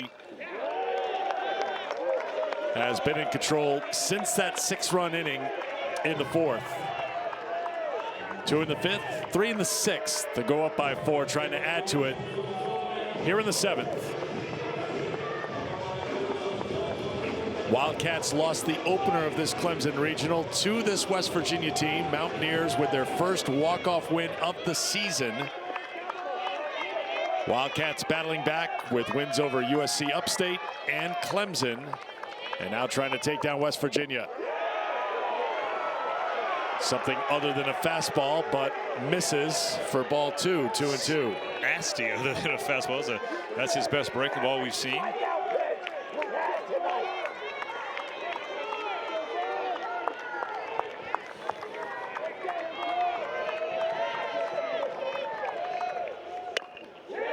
Another one as he feels more comfortable with it. Came in on the hands and hard of Schwartz, who got a piece.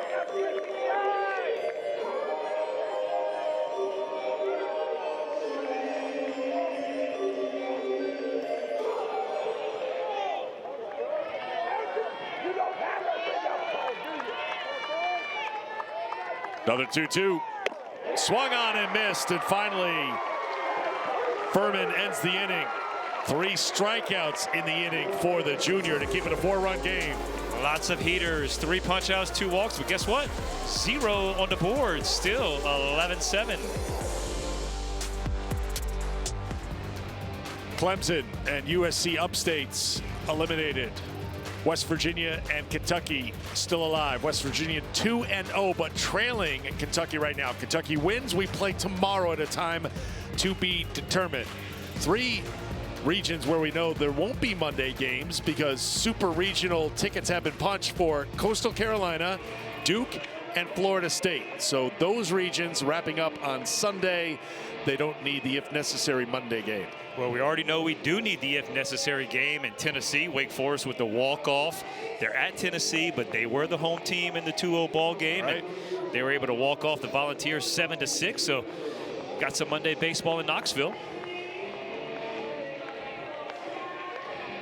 Boy, the ACC has had some success this tournament against the SEC. Last year, the SEC was 5-0, and I know going into play today, I think it was 5-0. SEC, a couple wins earlier, Kentucky, but they've dominated this year. I'm going to tell you right now, though, another score that jumps out, and there's been no shortage. We've talked about #1 overall seed Vanderbilt being knocked out of the tournament, not getting to the regional final. Wright State getting the win in Nashville today. How about the Roadrunners for UTSA? In the regional final at Austin, they're on top of Texas 7-0 in the 3rd inning. Wow. Well, Coach Schlossnagle gave that team a lot of respect after the loss last night. Texas came back out with a big victory over Kansas State, but like you said, 7-0 UTSA, getting it done.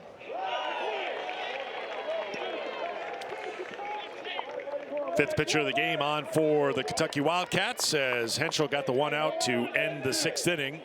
So Tommy Skelding is now on the mound. Well, Henschel did his job, right? Even though it was a loud all the way to the wall out, it's still an out and gets to hand the ball off.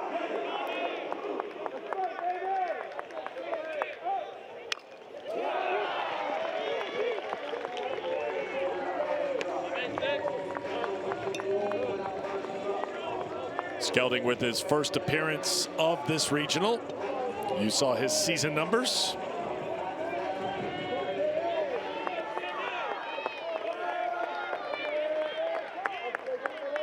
One-two to Whites. Bottom drops out, swing and a miss. Strikeout for Skelding. 1 away. Beautiful changeup. Just bottom just falls off. Felt like he tipped it. Looks like Burks caught it. Yep.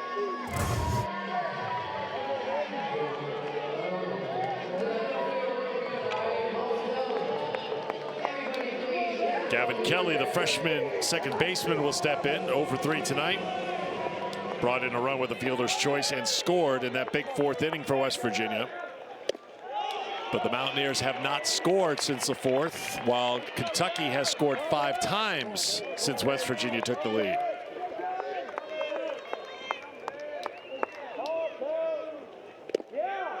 One and one.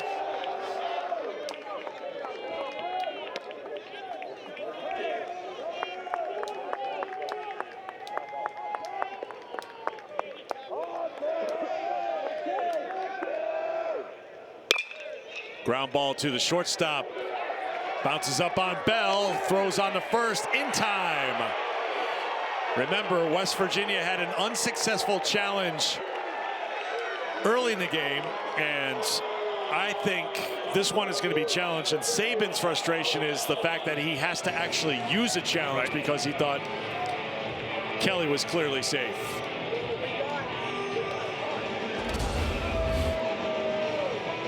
Boy, just another ball. Looked like Bell thought about trying to go get the big hop, which would have been the smarter move. And then all of a sudden, that short hop just eats him up. Stays with it nicely. The strong arm allows him the chance, but I think you're right. I think that's going to be overturned. It is clearly safe. Shouldn't be wrong.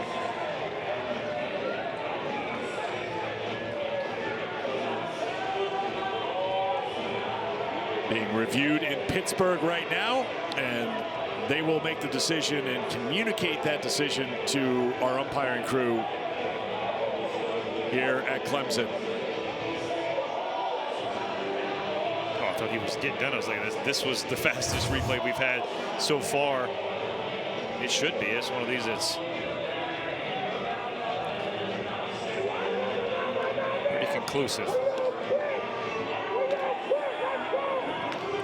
So will go into the books as the second error of the game for Bell.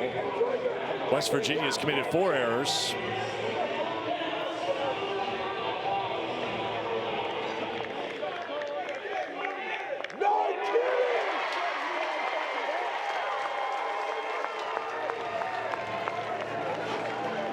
I think this is the hottest we've seen Saban's in our weekend here at Clemson, as the tension continues to get dialed up a bit.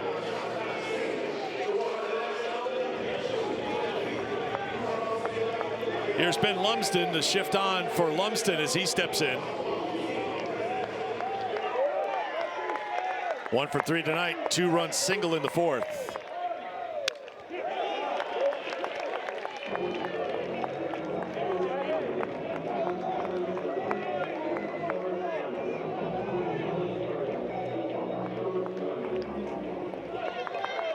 Lumsden making his 4th start of the season. We talked about Hussey being the starter for the majority of the season.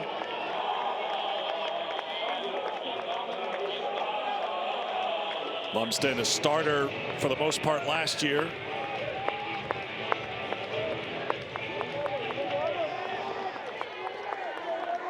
Souvenir in hand. Sticking around late on a Sunday night, paying off. Swing and a miss. Skelding gets the strikeout, 2 down. Derek, you got a little classic case right here. You got a hitter trying to be overly aggressive, wanting to make the big hit, and you see he expands his zone. Nice job by Skelding. 93. Boy, that's at the eyes. There's no shot to catch up to that one.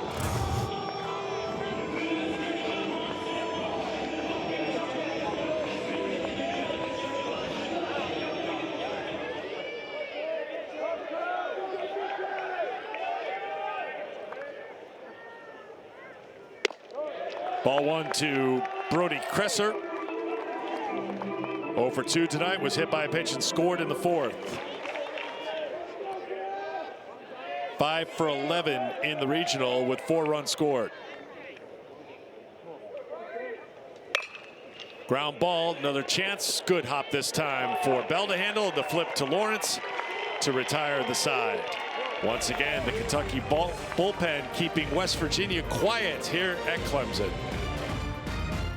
Time to take a look at today's Capital One rewarding performance. This is our weekend rewarding performance. Our crew here in Clemson has been outstanding, led by producer Kurt Sutton, our director Rick Bagby, and you see the folks who have been outside, and we're going to take you inside as well for everybody getting all the work done. Nope. Boom. Yeah, this has been a phenomenal crew. Regionals weekend is a very tough weekend. You're talking 6 games in 3 days, and who knows, could be a 7th game in 4 days, but this crew has been phenomenal, fun to work with.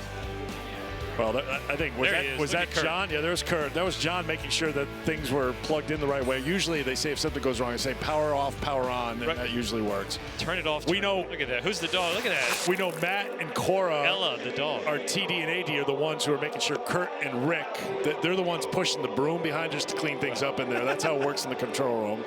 But Brett and Caroline and Easton and Seth and Cody, Jimmy, Nate, Abby, Connor, Christina in the replay room, Kevin, who's our A1, who has been making sure things sound good. Lori making sure that we haven't messed up anything here in the booth. Russell was here yesterday. We had Russell out with us at the Cajun Cafe as the crew got us wired up out there to do our open out there. Yep. Benjamin Hudson. So I won't have a chance to name everybody, but you have our never-ending thanks for all the work you've done these long days, getting here in the morning. And as you can tell, leaving late at night. You may be back here tomorrow. We'll have to see, but thank you, everyone.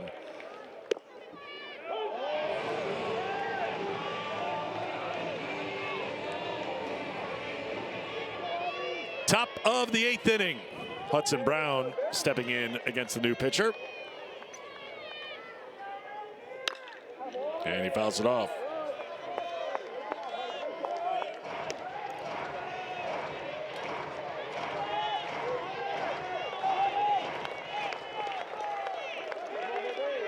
Seventh pitcher for West Virginia tonight is Hudson. That bounces up on the 0-2 pitch, and it's 1-2.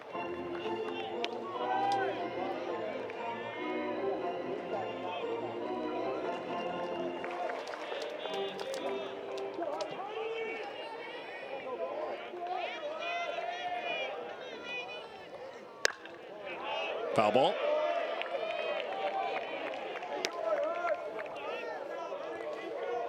First appearance of the regional for Ben Hudson. He's in relief of Cole Furman, who struck out 3 and walked 2 in his inning of work in the 7th.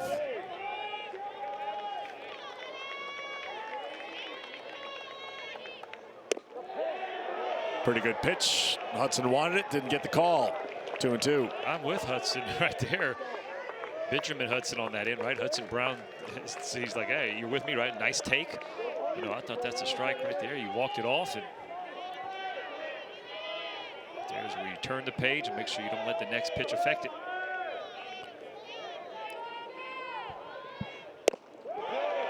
This is for a ball, 3-2.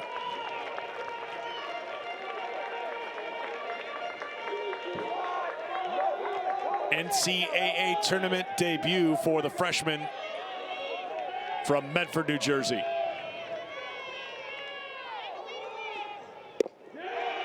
Leadoff walk for Hudson Brown. Good night for Brown. Had the walk and the run scored in the 2nd, the single with the RBI and the run scored in the 5th, hit that 2-run home run in the 6th, and he's on base again.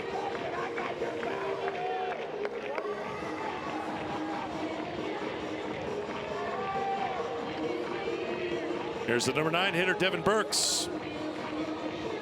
He's been aboard 3 times tonight. Singled in a couple of runs and scored in the 2nd, struck out in the 3rd, hit by a pitch in the 5th, walked and scored in the 6th. A little bit of everything. Ball 1. With Burke squaring, you see Kentucky wanting to play for that extra insurance run, knowing you could get one more across, one swing of the bat can't beat you. Because we saw a couple innings ago how easy you could load up the bases and a ball to the wall. Breaking ball in there for a strike. It's 1-1. Hudson hasn't pitched in nearly a month. May 6th at Pitt.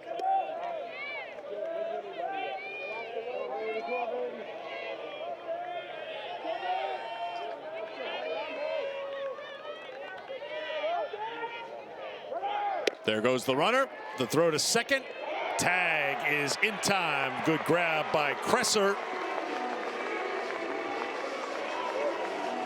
1 away.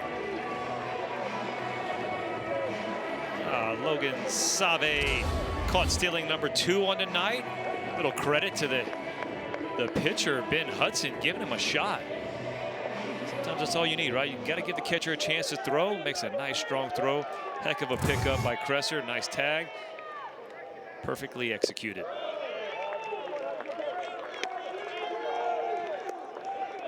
Two and two the count to Devin Burks with the bases empty and one out.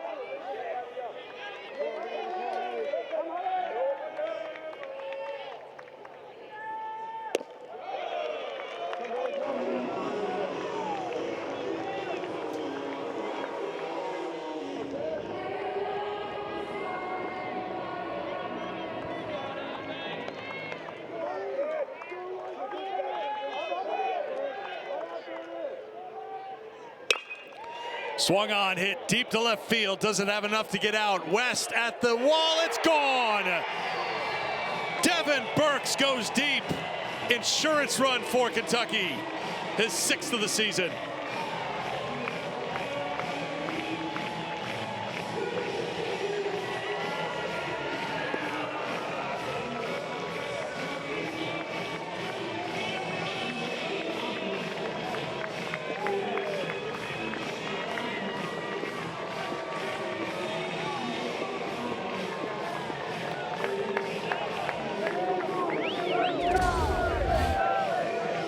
Talked about, hey, bunt him over, maybe get an insurance run.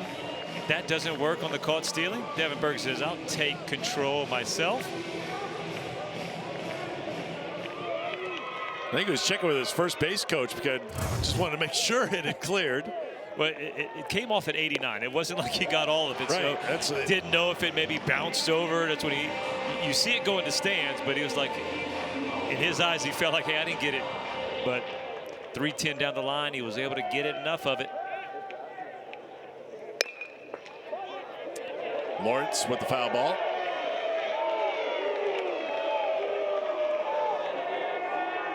Speaking of another guy who's filled up the stat sheet, not just today, or actually all day today, the first game as well, but yesterday, putting him in the one hole. The man wants to hit leadoff.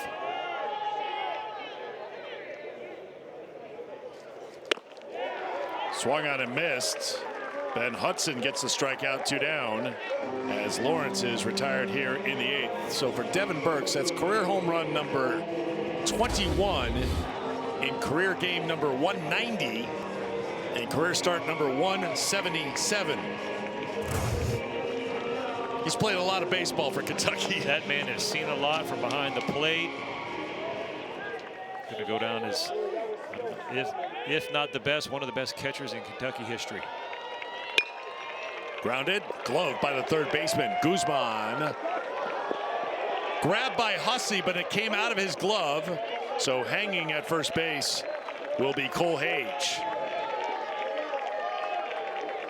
Guzman's throw was up the line, and Hussey just couldn't hold on to it as he made contact with the runner, Hage. A heck of a play right here. Diving stop. Pops up quickly, but the throw up the line, and like you said, just off the tip of the glove. Hussey not able to control it. A lot of times for first baseman, you're going to get that ball. The runner, it's a little fearful. You got a little gator arm, worried about maybe getting run over. Especially a guy like Cole Hage. It looks like a linebacker coming right at you. Yeah, you can see Hussey never had it in his glove.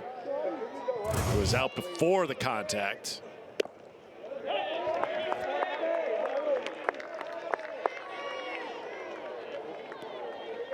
Here's Tyler Bell.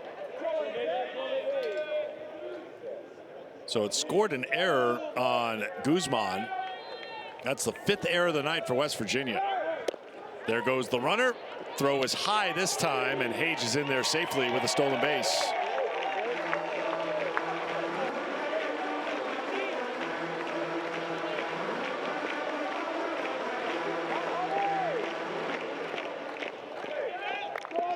Needless to say, we have not had a superb defensive game today. We had 8 errors in the first game, 7 errors in the second game.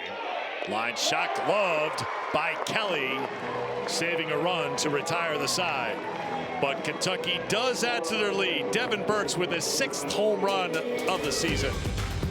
And a little defense to end it for West Virginia. But right now, Kentucky up by 5. Summer vacation, right? You got to stay Sunday night at the baseball game. Absolutely. Just get cozy. No need to rush home. You don't have school tomorrow. I feel her, though. It's, wouldn't mind closing the eyes, but no, we got regional finals right now. Look at that. He's yawning out there. Come on, guys. Oh, yeah, hydrate. It's been a long day. Hydrate. Appreciate the fans. Good crowd turning out here tonight. Obviously, yes. If Clemson had picked up a couple of wins, you would have had 7,000 or so here, but West Virginia and Kentucky had other ideas. Well, there's our dance couple.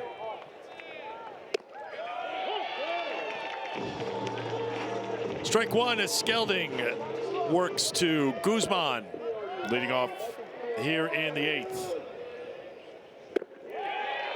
0-2. Well, you saw Devin Burks back there. That changeup was disgusting, and he just started nodding his head like, yes, sir. Watch Devin Burks after this. Little point. Guzman finds the hole in right field on the 0-2 pitch.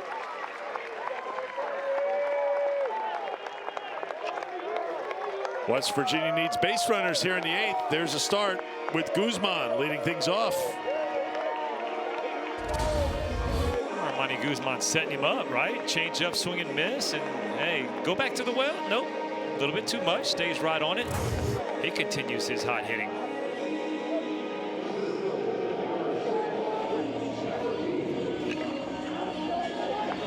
Coach was right when he said he just looked like a guy that was about to break out. 3 for 4 tonight. 7 for 11 in the regional.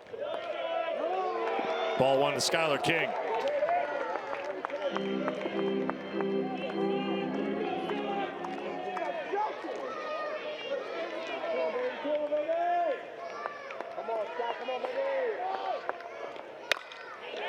This is well hit to left center field. It's drifting back. Hage is under it. There's the first out of the 8th inning. Well, from your voice, it sounded like you thought that might have been hit well, and I did too. I mean, like, and so did Skylar King, right? Had that sound. It just seems like the ball's just not carrying. And right now the flag is limp. There's no breeze here right now, but it's just not jumping here. Like we're watching other regionals, and it is flying everywhere, but here at Clemson. And you talk to a lot of the people around here, they say the park play can be a hitter's park and it can play small, but man, because the way it sounded, the way it looked, thought that ball had a shot. We saw Burks go deep for Kentucky last inning. Brown hit the home run in the 6th. Ground ball with the runner on the move. Bell knocks it down, up, throwing across the diamond, not in time. First and second with one out for West Virginia. Good play by Bell to keep it on the infield and get a good throw off first, but no chance to get Sauve, who has his second hit of the night after homering in the first. Yeah, heck of an effort right here. Watch Tyler Bell. He just couldn't get the ball out of his glove, and then once he got it, not able to get a strong throw. I don't think he gets him anyway. Sauve out of the box was moving, and 2 guys on the Mountaineers. Look at that, the grit. We keep seeing it. What are the chances the tying run comes up? Pitching coach for Kentucky coming out, Dan Roselle.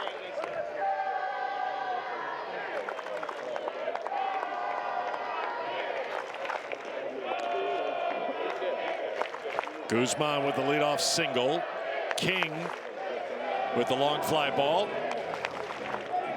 A couple of arms getting loose in the Kentucky bullpen. Hayden Smith is the lefty.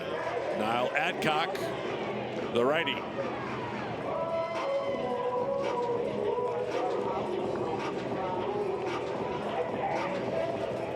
Adcock had a nice game earlier.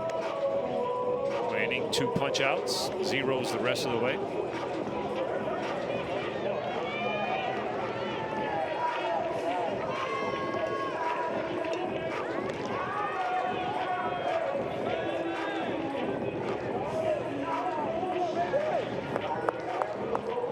Here's Kyle West.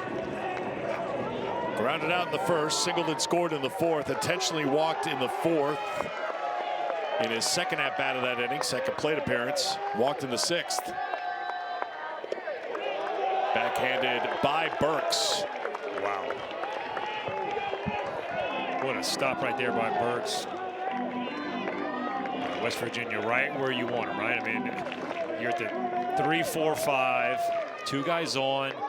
West swinging a hot stick. Hussey's the career leader in homers. A lot of damage can be done.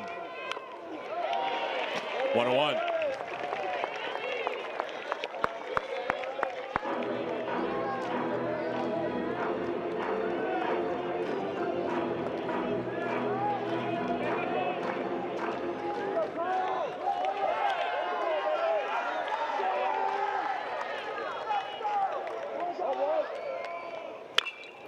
Out of play. West had 14 homers last year in his first year with the Mountaineers after transferring in. 10 home runs leading the team this year.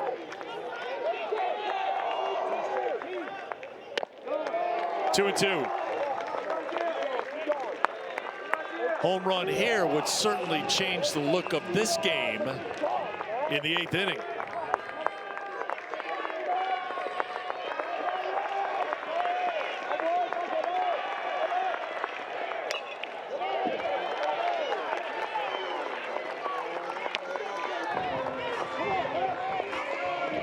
Kentucky staff has kept hitters in the park during this regional. The only home run they've given up was the home run hit by Sauve in the first inning of this game tonight. Well, we came into this game with 5 home runs in the regional. We've had 3, so we said the ball's not flying, but somehow these hitters have. But we've seen a couple balls that I thought off the bat would be out of here. Especially that one, I forget who hit it. Off Hensel, the bases were loaded. It was still a 4-run game. I mean, so that would have tied it up. He catches that at the wall. Hussey, right? Right, yeah. Yeah. 2-2. Fly ball. Charging it is Hansen. He'll come in and make the catch. West is retired for the second out of the 8th inning.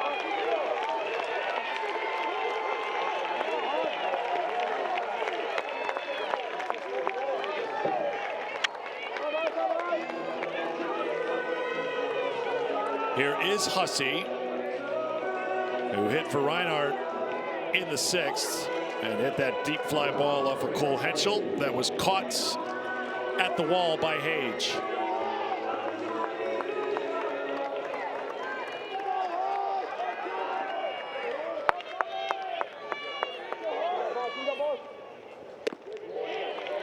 Ball 1.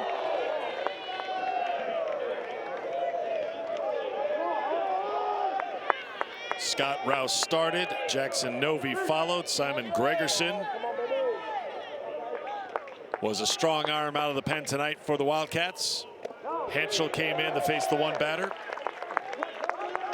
And it's been Skelding since. Devin Burks has been the through line behind the plate with all these pitchers coming on. 5 pitchers for Kentucky, 7 for West Virginia. 3-0.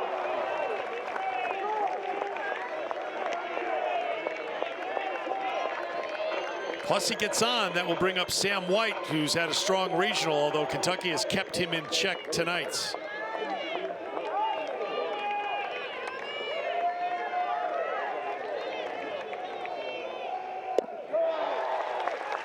Ball 4. Bases loaded with 2 down in the 8th for West Virginia. Again, it just shows you how important that home run from Devin Burks is. Now you're talking 1 swing of the bat, and we got a 1-run ball game. There was no question to me that West Virginia was going to mount another comeback. Now I don't know if they're going to be able to finish it off, but I knew they were going to fight till the very end. So the thought process right here, you don't have to get it all back, right? You're the home team. You have the bottom of the 9th, so a big hit, 2-out hits, win and lose ball games. That's the one thing. The stat sheet is filled up, and on a 12-7 ball game, we have everything. But how about 2-out hitting Kentucky 1 of 11, West Virginia 0 of 7. So nobody has gotten that big 2-out hit.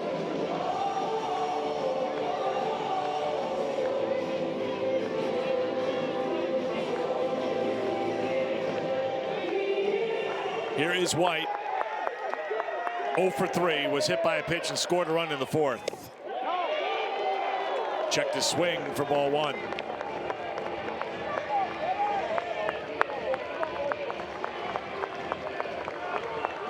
Skelding getting the chance here with a couple of arms ready in the bullpen.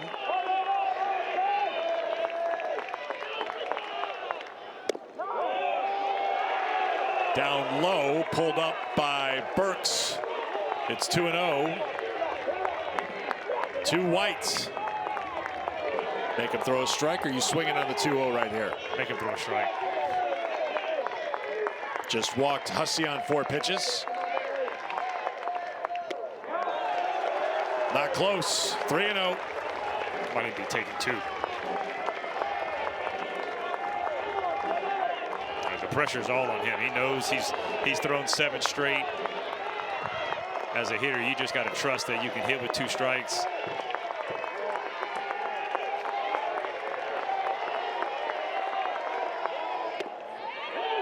Three and 1.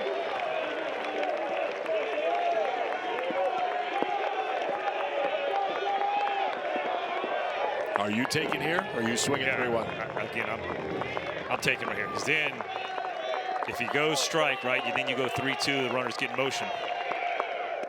Does not throw a strike. It's a walk with the bases loaded. An RBI for White, and West Virginia has a run on the board here in the 8th.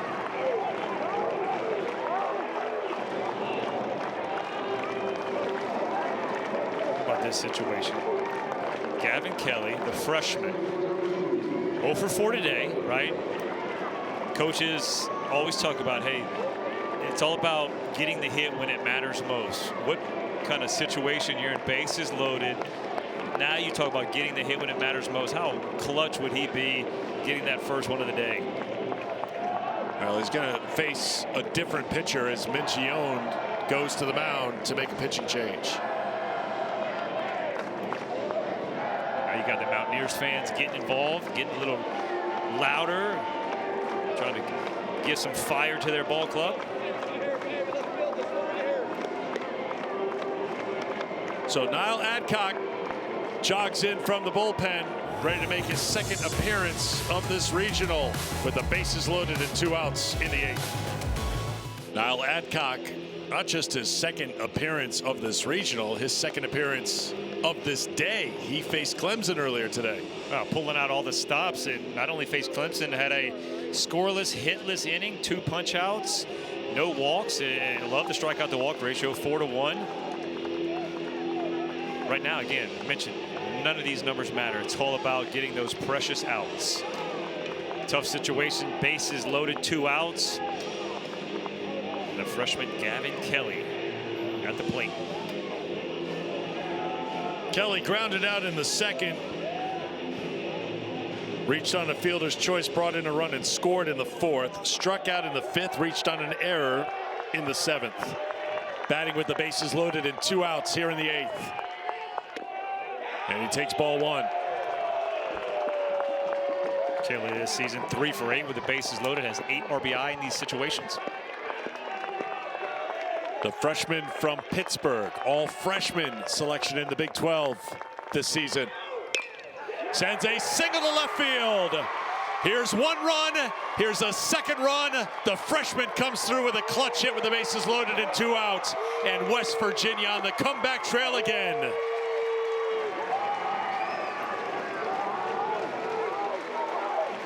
Got the rally caps going.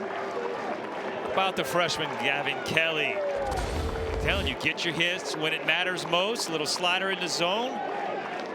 Kelly with a 2 RBI single. The Mountaineers chip away, making it 12-10. There's no way the Mountaineers were going to go down without a fight. No way. Trailed Kentucky 3-0 in game 1 of the regional. Came back to win in walk-off fashion. Trailed Clemson late in that game, had 5 runs in the last 2 innings, held on late to knock off the hosts. And here they are battling back against Kentucky with Ben Lumsden at the plate. 1 for 4 tonight with 2 RBI. 2-0.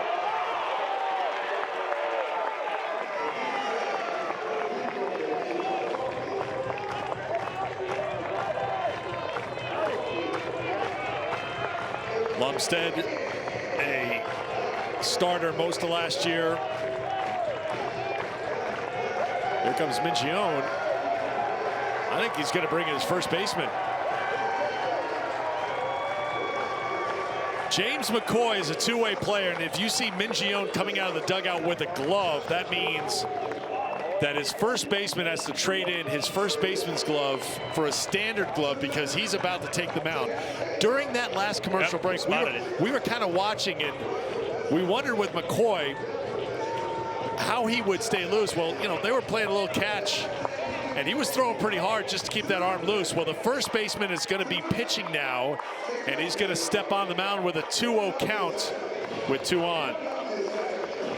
Yeah, that's standard procedure, right? When they go out there, when a pitching change happens, the infielders toss to each other, but the key word is toss. You spotted it, Eric. You were right on the money.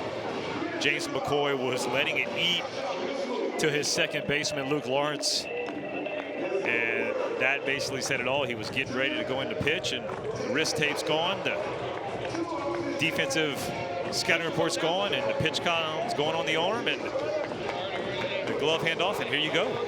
Your ball game, James.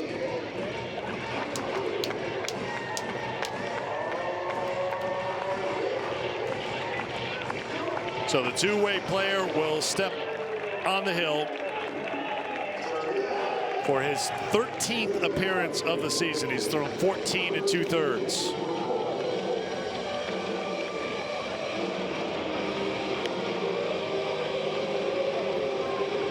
So a change in the field for Kentucky as well.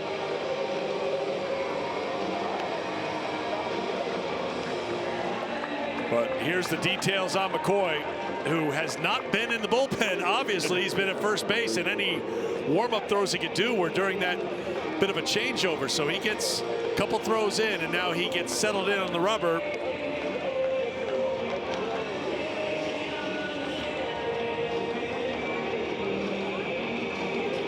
So he's got 2.5 minutes to throw as many as he can.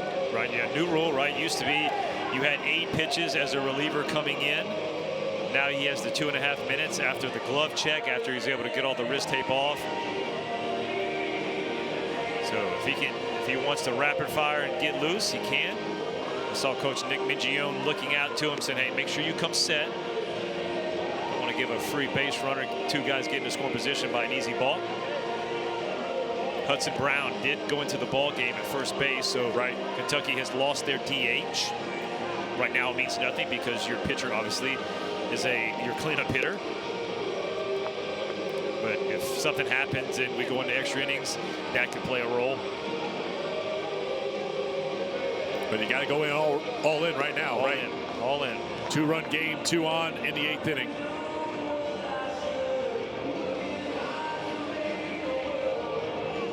So McCoy, after going a little rapid fire on the mound in the beginning of his warm-up, settling into more of a routine.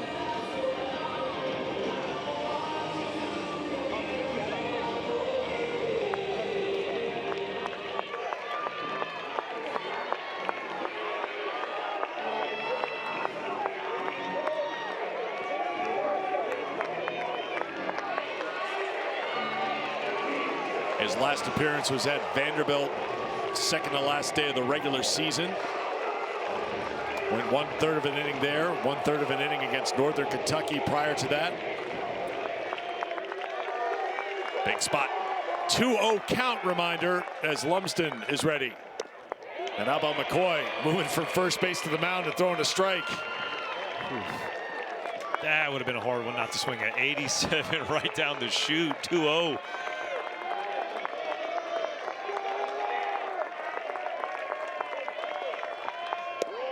Almost hit him, gets away from Burks, and the runners will move up 90 feet.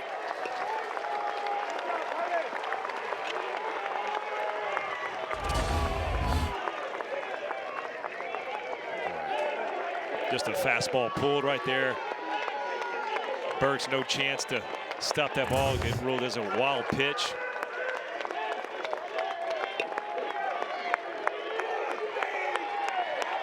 Three balls, one strike, two down, second and third. Tying runs in scoring position. 3-2.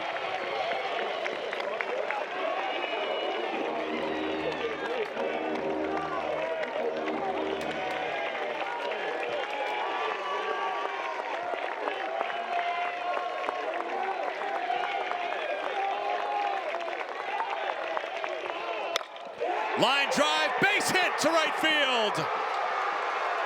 It's a tie game here in Clemson.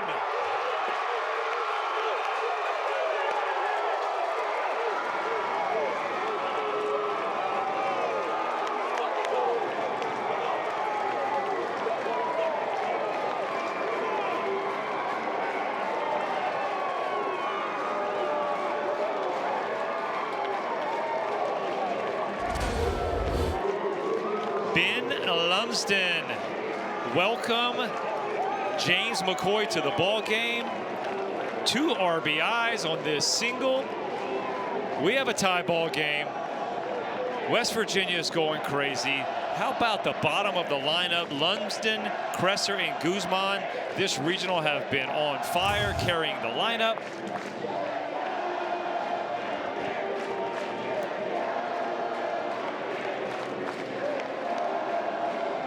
The West Virginia head coach wants to huddle up his team. 5 runs this inning. All 5 scored with 2 outs. Wow. That's the West Virginia way. How about that? I talked about the 2-out hitting. That West Virginia had no hits with 2 outs, and sure enough, they answered the call. 2-out hitting, and you make a great point. The bottom part of the lineup coming through for the Mountaineers.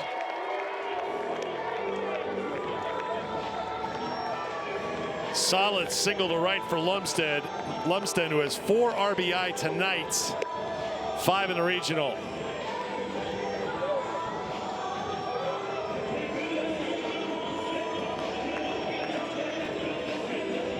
So Sabins came out of the third base coach's box. Offensive timeout. Just trying to come up with a strategy now. Obviously, trying to figure out, hey, how do we get in score position? What you're going to do? You know, maybe, hey, let's not run ourselves out of an inning. Just making sure, kind of controlling, right? The emotions are going crazy. Things are getting a little chaotic.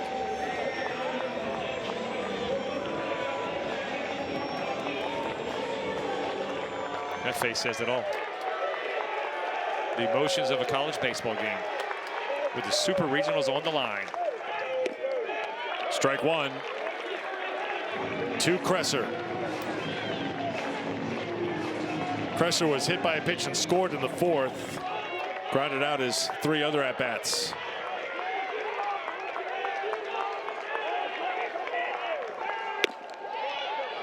One-on-one.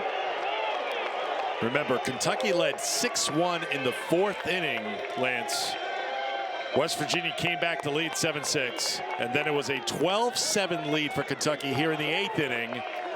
And we're tied at 12.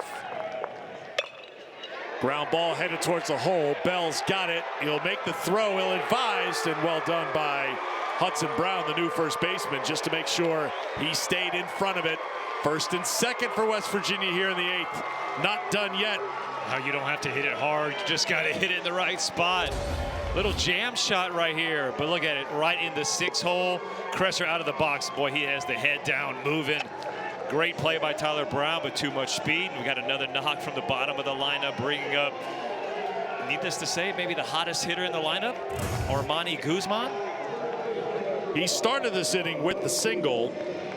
King flied out, Sauve singled, and then West flied out to center. So West Virginia didn't really have much cooking in this 8th inning, but then it got hot quick. Hussey walked, White walked, Kelly the single, Lumsden the single, and now Kresser is single. Remember, earlier in this game, Kresser took that pitch off the knee, and now he's being looked at again. limping around, heading down the left field line. I mean, he is out of the box, smells the hit, smells it. Look at it, giving everything he's got, and then realizes, oh gosh, my leg still hurts. Oh, well, it's as he reaches for the bag a little bit.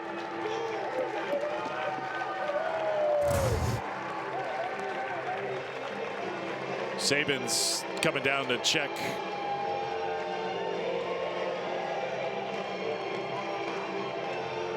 So Lumsden is going to be replaced by a pinch runner as Jorge Valdez will come on. Lumsden getting a lot of love in the dugout. A little secret handshake. Tying the game at 12 with his 2-out single here in the 8th. So Valdez at second. If you look at the scoreboard, right? Kentucky has had consistent offense throughout the game. They scored in 6 of the 8 innings. West Virginia, 3 of the 8. But 2 of them have been some big numbers, a 6-spot and a 5-spot. Still going. Now Mingione is going to come out of the dugout. There is one arm, a lefty, getting loose in the bullpen. Well, this is going to take a little lineup card finessing, right? Because as you pointed out, you lose the DH.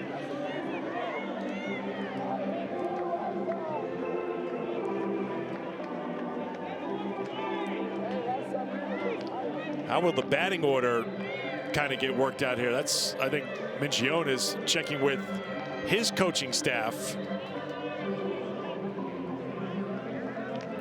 And Dave Susi, the one trying to keep it all straight, the plate umpire. Right, if you put McCoy back to first, the DH is gone. Pitcher goes into the Hudson Brown spot unless you want to double switch and lose McCoy. Depends on where we're at in the lineup. Well, McCoy is leading off the 9th inning. Brown would be due up 5th in the inning.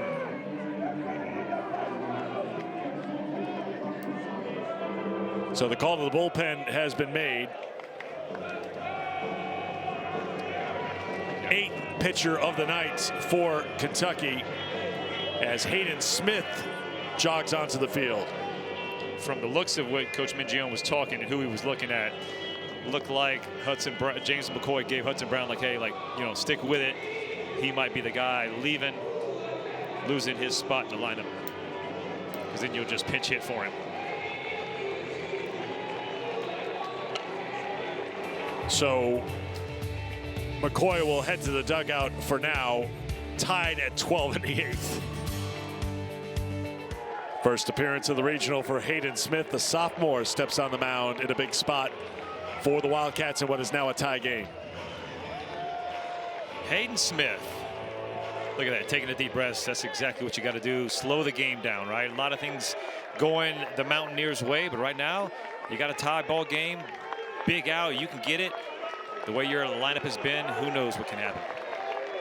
12-12 in the 8th. 2 on for Guzman. Strike 1. Guzman grounded out in the 3rd, singled in a couple of runs in the 4th, doubled in the 6th, singled and scored earlier in the 8th. 3 for 4 tonight, 7 for 11 in the regional, with 5 runs batted in.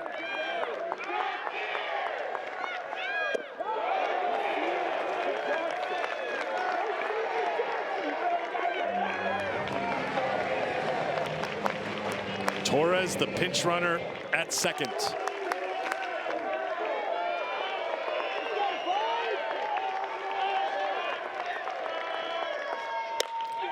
Line drive to right field. It will get down for a base hit. Torres being waved around. West Virginia has the lead in the 8th.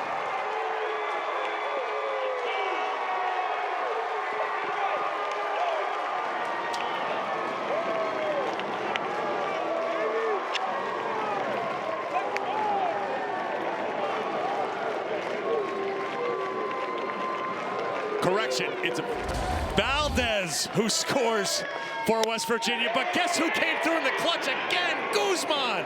Armani Guzman, 4 hits tonight. None bigger than this one right here. He puts the Mountaineers on top. Look at Coach Sabins. He's chasing Jorge Valdez down the line. Wow, what a game. We got 2 6 spots from the Mountaineer offense.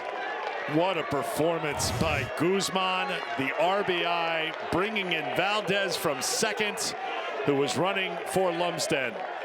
Unbelievable. West Virginia in front in the 8th, 13-12. First and third with Guzman at first and Kresser at third.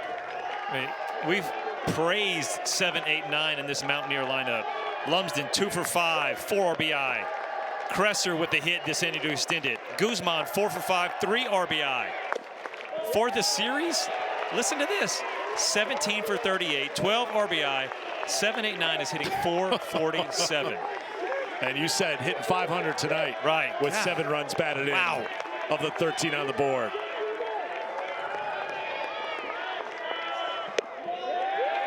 Two and 0. This half inning isn't over, but the question has to be asked. What does West Virginia have left in the bullpen? You're right. Who can they throw to get 3 more outs?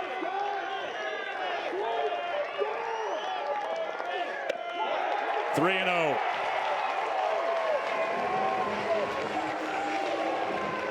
Well, we know who's getting loose. Ellis Garcia is down to the bullpen for West Virginia. That's a name we haven't said in this regional yet. I think that's where we're at now. 3-0. Taking all the way. King takes strike 1. Well, how about the 2-out hitting? I said they were 0 for 7 at one point. Guess what? 4 for 4 since then. I don't know if Ellis Garcia is on my pitching chart here, but I don't think that matters at this point. You may not be on the pitching chart and have to come in. He looks like maybe he's going to come in and take a position in the field. We'll see. Yeah, he had the old INF by his name. Our producer, Kurt says they were rolling him ground balls on the turf in the bullpen. But all hands on deck. Right. You don't know. Benjamin Hudson pitched in the top half of the 8th inning. Right now, Hayden Smith trying to get out of this jam in the bottom of the 8th.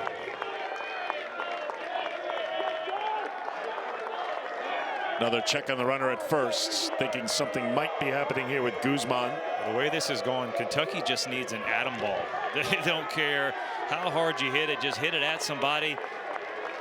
Seems to be the Mountaineers have found the holes, the gaps, everything. Ball 4. King works a walk.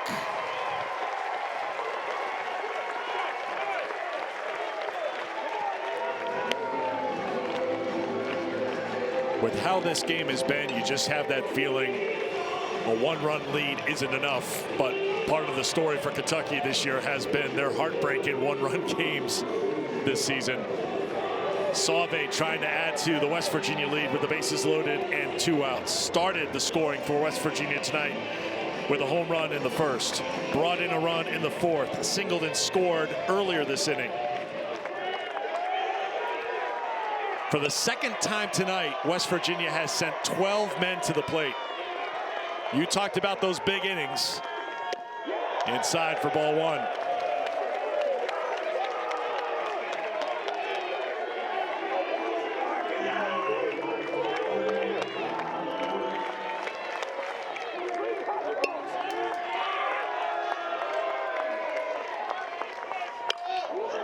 Out of play.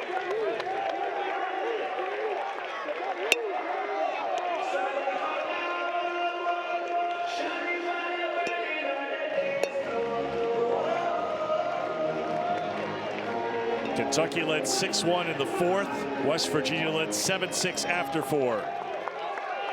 Kentucky led 12-7 here in the 8th. West Virginia leads 13-12 in the bottom of the 8th.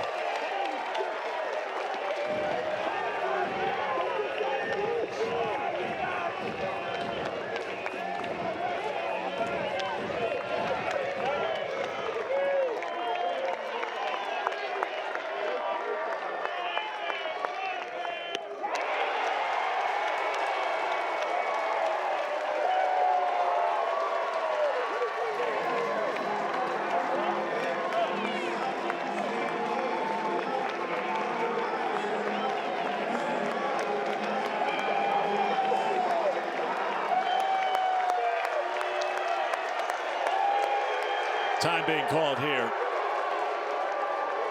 Mingione is the one coming out of the dugout. There are 2 arms going in the bullpen. Would he make a change with a 3-1 count? We have seen it a couple times in this regional where West Virginia made the change, and we are going to have a change in a 3-1 count. We'll talk about a pressure. Evan Byers jogging in. Back situation right here. 3-1, bases loaded, 6 runs on the board. You've lost the lead. But again, the way the offense has been for the Batcats has been consistent, scoring in 6 of 8. So you know it's never over for them as well. But that's just how important this at bat is, not giving up another run.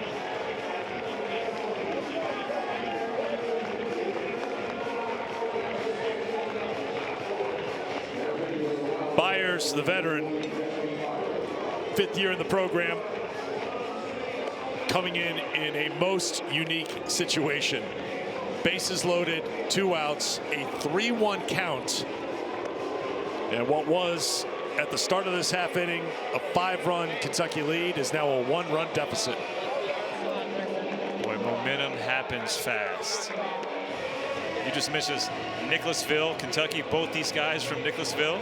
The lefty, and you mentioned the 5th-year senior, pressure situation, right? You go with the guy with the experience. Obviously, Coach Mingione feels like Byers is going to be able to fill up the strike zone.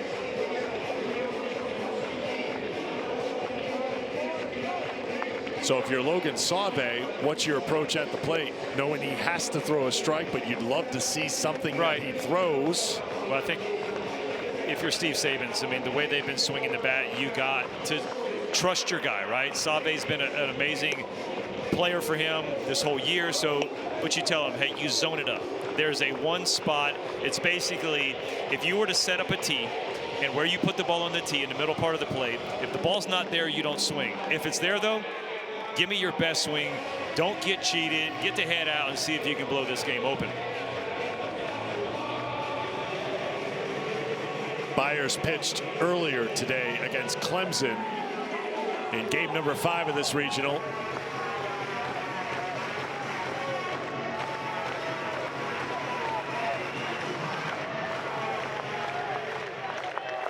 Three and 1 the count to Sauve. Byers ready. Ball. Oh, strike.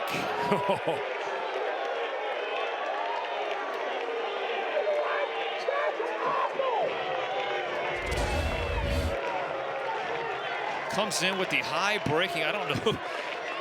Look at Sauve. He doesn't want to argue because he knows, but that wasn't a strike. Swung on and missed. And that should do it for the inning. Runners were on the move on the 3-2 pitch with the bases loaded, and Kresser was right on the doorstep of the plate. So Byers comes in, gets the strikeout, but Kentucky down a run heading to the 9th. 6-run 4th and then a 6-run 8th inning. The difference right now, West Virginia leading 13-12 as we go to the top of the 9th inning. We want to go back to that final pitch of the bottom of the 8th because there's a lot happening. And Brody Kresser was at third. 3-2 pitch, 2 outs. The runners are in motion, but look where Kresser is breaking from third. Right, it's almost like he's trying to steal home, but it really doesn't matter because if he pitches it, it's either a ball and it's a walk, or it's a strike or a ball put in play. Dangerous move right here. Kresser takes off, thinking he's going to get him. I think he's looking back, hey, because you can't change your motion. Sauve swung at a pitch well out of the zone. Can't blame him. The pitch before that was. But he also was like almost like a little quick pitch. But you're right, yeah, the pitch before that, maybe a little up and out, and that's what he talked. So he knew he had to go extend that zone, and big punch out though for Byers. All right, so let's reset here with West Virginia going back to the bullpen. And look who's on for the Mountaineers to try to close it out and send them to the Super Regionals. Griffin Kern, who was the starter against Kentucky in game 1 of this Clemson Regional. Yes, sir. You want to talk about how important these games are, and it matters, right? Griffin Kern, 7 1/3 on Friday, closing it out on Sunday. Pinch hitter for Kentucky is Caius Gargett. Remember, with the change for McCoy going to pitcher, he came out of the game, so he is out. And here's Gargett. Swung on, and a fly ball to left field, one down. Boy, how important the leadoff out right there. Little fly ball off the end of the bat. The way this game's going, every ball that goes in the air, everybody holds their breath just a little bit. Jorge Valdez out there in left field.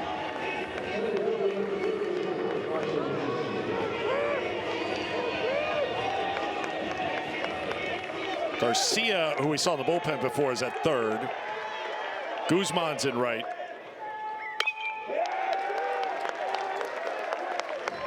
And Kern's just coming in and throwing strikes. Yeah, when the most important thing you can do, and you see Kentucky being a little aggressive, right? With it's only a one-run game, right? You're okay to swing away early on. That's Ellis Garcia at third. Line drive, base hits. Tying run is aboard. Carson Hansen. That's his third hit of the night.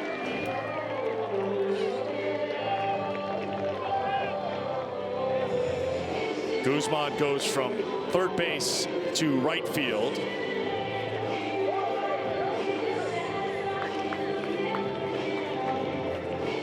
And you saw Valdez in left put away the fly ball off the bat of Gargett.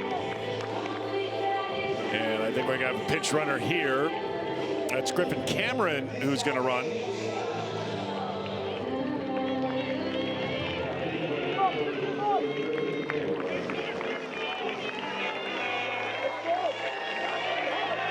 How hard is this for a guy who threw 7 1/3 Friday afternoon to bounce back Sunday nights? 100% adrenaline alone. You're still sore. You obviously understand it's an inning. You're looking. It's not like you're trying to extend this out.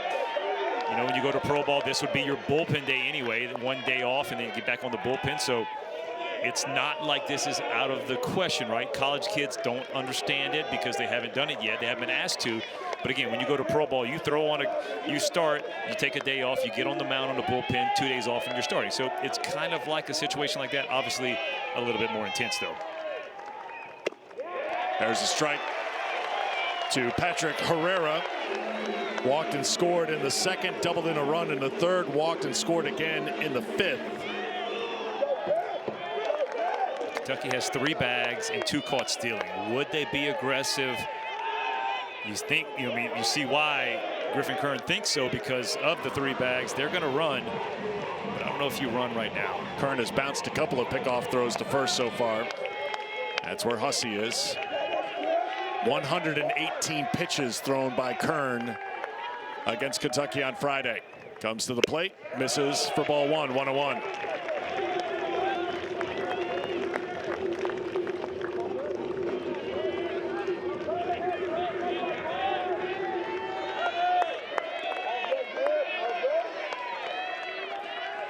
Eighth pitcher used by the Mountaineers tonight. Fouled off, and it's 1-2.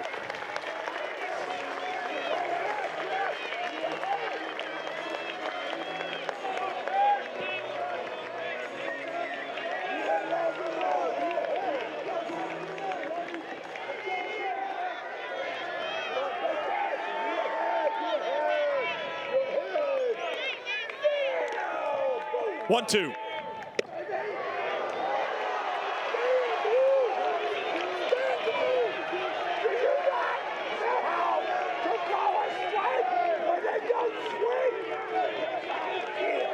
We are now 4 hours and almost 30 minutes into this game. Breaking ball swung on and missed. 2 down here in the 9th. Tensions are high in the dugout, in the stands, on the field. And West Virginia 1 out away from the Supers. Boy, nice slider right there. You see Herrera trying to let that ball go. All of a sudden decides, oh, it's in the zone, got to swing. Huge punch out by Griffin Kern. Now you got the freshman Ryan Schwartz. How about the freshman from the Mountaineers? Kelly got a big knock to extend the inning. Can Schwartz do the same? Fouls it off for strike one. Schwartz is 1 for 4 tonight. Walked and scored in the second. Reached on an infield single in the fifth, but has struck out 3 times.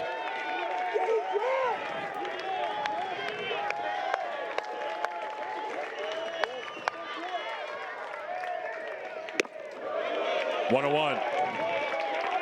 Kern, who pitched the previous 4 years at Quincy University, D2 school in Illinois. First year with West Virginia, their Friday starter. He's been outstanding. Pickoff throw to first. I mean, how about that? 4 years at Quincy, and right now you're on the mound, 2 outs, and trying to pitch your team into the Super Regional for the 2nd straight year in a row. It tells you just continue playing baseball if you love the game.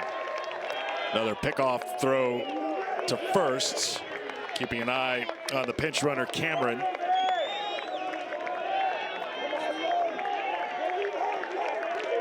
First team all-conference selection in the Big 12 this year. The 1-1. 1-2, and West Virginia is 1 strike away from a return to the Super Regionals.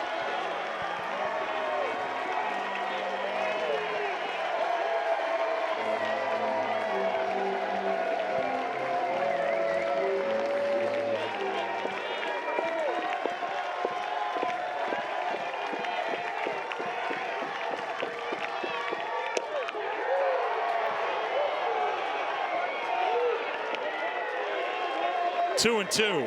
How Schwartz laid off this one, I do not know. No clue. This ball is dotted up in the bottom of the zone. Wow.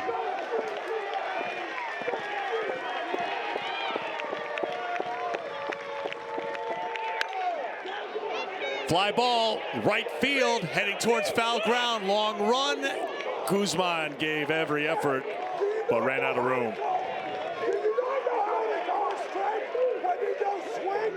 He just ran into the wall. Like, there's nobody there telling him to stop. Where's the bullpen guys, right? Talk about giving all the effort. Watch this. He hits the wall without slowing down. I mean, somebody let him know. He's been so locked in this weekend. Can't blame him for wanting to run through a wall. I guess there's nobody down there. There's nobody left to throw, so nobody's in the bullpen.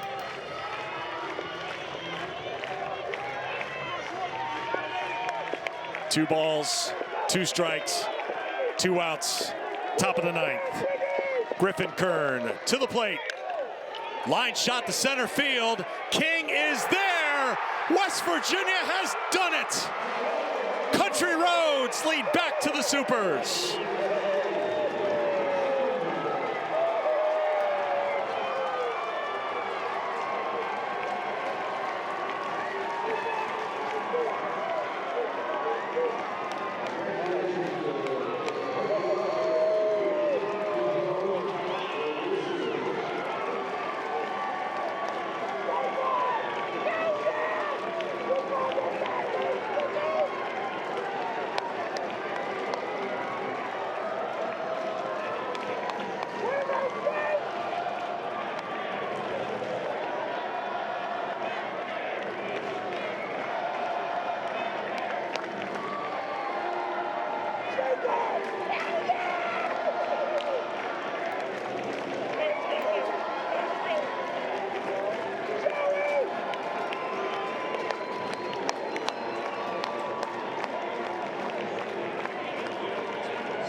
They trailed in each game of the Clemson Regional. Never count out West Virginia. The Mountaineers win it. Armani Guzman has the headset on. Armani, congratulations, my friend. Thank you. All right, your first reaction to being a regional champion and going to the Super Regionals with West Virginia? This is sick. This is sick. I mean, it's been a hard month, a hard last month for every single one of us, and we've just been working, man, and I'm just so happy for this group, our staff, all our players. We really want this, and we got it, so, yeah. Well, Armani, I mean, phenomenal game. Take me through the emotions, the ups, the downs that you guys experienced today. I mean, we never gave up. We had a game against BYU, I want to say second game of the series, middle of the season. We were down, I don't know, maybe 10, 11, came back, and we just took that approach to this same game, and we're never out. We're Penn, our starters, our bench guys. I mean, we're deep. We're deep. Well, hey, a huge congratulations, because I'm being told in my ear you were announced as the most outstanding player in the Clemson Regional. Congratulations, man. That's phenomenal. Thank you. Thank you. Well, you know how you get there? You go 4 for 5 with the regional championship on the line, including the game-winning RBI in the 8th. Take me through, from your vantage point, what happened in that 8th inning, because your team is down 12-7 when you guys came to the plate in the 8th. I mean, like I said, we're deep. We knew that this game meant a lot to a lot of people. I mean, we talk about it a lot, 1.8 million people in the state of West Virginia, and that's who we do it for. So they're behind us, so we just do it for them. Hey, do me a favor. Wave your teammates over to you here. I want you guys to celebrate a little bit. Are they going to come over? Get them over. Here we go. Let's go, fellas. Come on. They don't know. Come to the camera. Come to the camera. Let's go. Tell them they're regional champions. Celebrate that way. Back-to-back Super Regionals.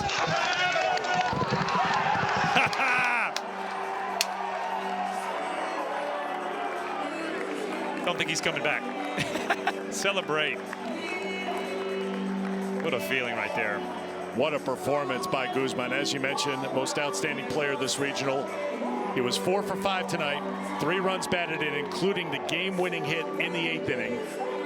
8 for 12 with 6 runs batted in here at the Clemson Regional. And again, just going through the timeline, after West Virginia scored in the first, Kentucky, oh wait, that could be the shot of the regional.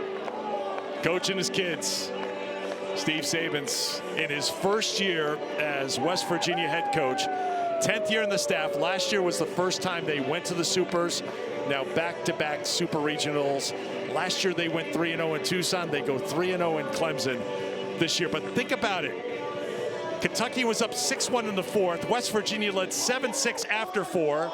Kentucky was up 12-7 heading to the bottom of the 8th. And then West Virginia doing West Virginia things. That's exactly what it is. It's blue-collar ball, grit, determination, road warriors, right? I mean, the most road wins coming into the NCAA, and they come on the road in the regionals, and 3-0 back-to-back years. Heck yeah, the team believes, no doubt. Congratulations to West Virginia. Also, congratulations to the Kentucky Wildcats winning 2 elimination games to get to this point. But West Virginia had one more comeback in them. 3 comeback wins. They walked it off against Kentucky in game 1. They hold on. Griffin Curran, how about that performance coming on to pitch the 9th inning? Yeah, you say what, 118 pitches on Friday, comes back out there, finishes the 9th inning. 4 years at Quincy, all of a sudden he looks up, he's in the Super Regionals in his first year at West Virginia. Boy, hugs all around, and you know there is so much to celebrate. Excitement going on with the Mountaineers. And when you get to this Sunday night game, you do whatever it takes. Combined in this game, 17 pitchers were used. They threw 377 pitches, and combined there were 25 runs on 25 hits. Yeah. That was the stat sheet is full. Yes, it's overflowing, as is the joy on the field and in the stands. And back home in West Virginia, cue country roads, because the Mountaineers are still playing in the NCAA tournament. They are heading to the Super Regionals to take on the winner of the Baton Rouge Regional. You want to listen to them sing a little bit here?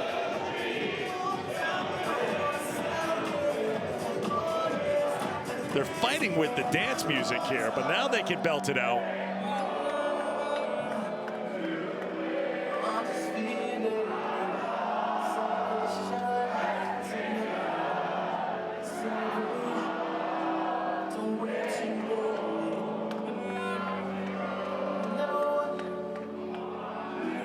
They're going to keep singing all night long. We'll let them enjoy the moment because they had plenty of great moments, but none bigger or better than the 8th inning tonight, and then the 9th inning with Kern getting the job done. And West Virginia wins it here at the Clemson Regional. Your final thought, Lance, after this wild Clemson Regional. We only had one outlier game that wasn't close. Everything else, yeah, absolutely right, was a back and forth affair. 5 games where you have a 1-run lead or a tie ball game in the 8th or later, and the grit, the determination from this West Virginia ball club. You talk about earning the respect of a program, back-to-back years in the Super Regionals, you've mentioned already. But the fact that they came in, they took punches nonstop, backed off the rope, and then guess what? The 8th inning, they climbed up off the top rope and laid the hammer down for the win. And they're still playing. They win the Clemson Regional, taking the regional final by a score of 13-12. An amazing performance by West Virginia. Congratulations to Steve Sabins and his staff and that team. Enjoy the ride to the Super Regionals. And thank you to everybody here at Clemson for their hospitality and our fantastic crew. For Lance Cormier and our entire crew, I'm Eric Freed saying so long from Clemson. Congratulations to West Virginia, Clemson Regional champions.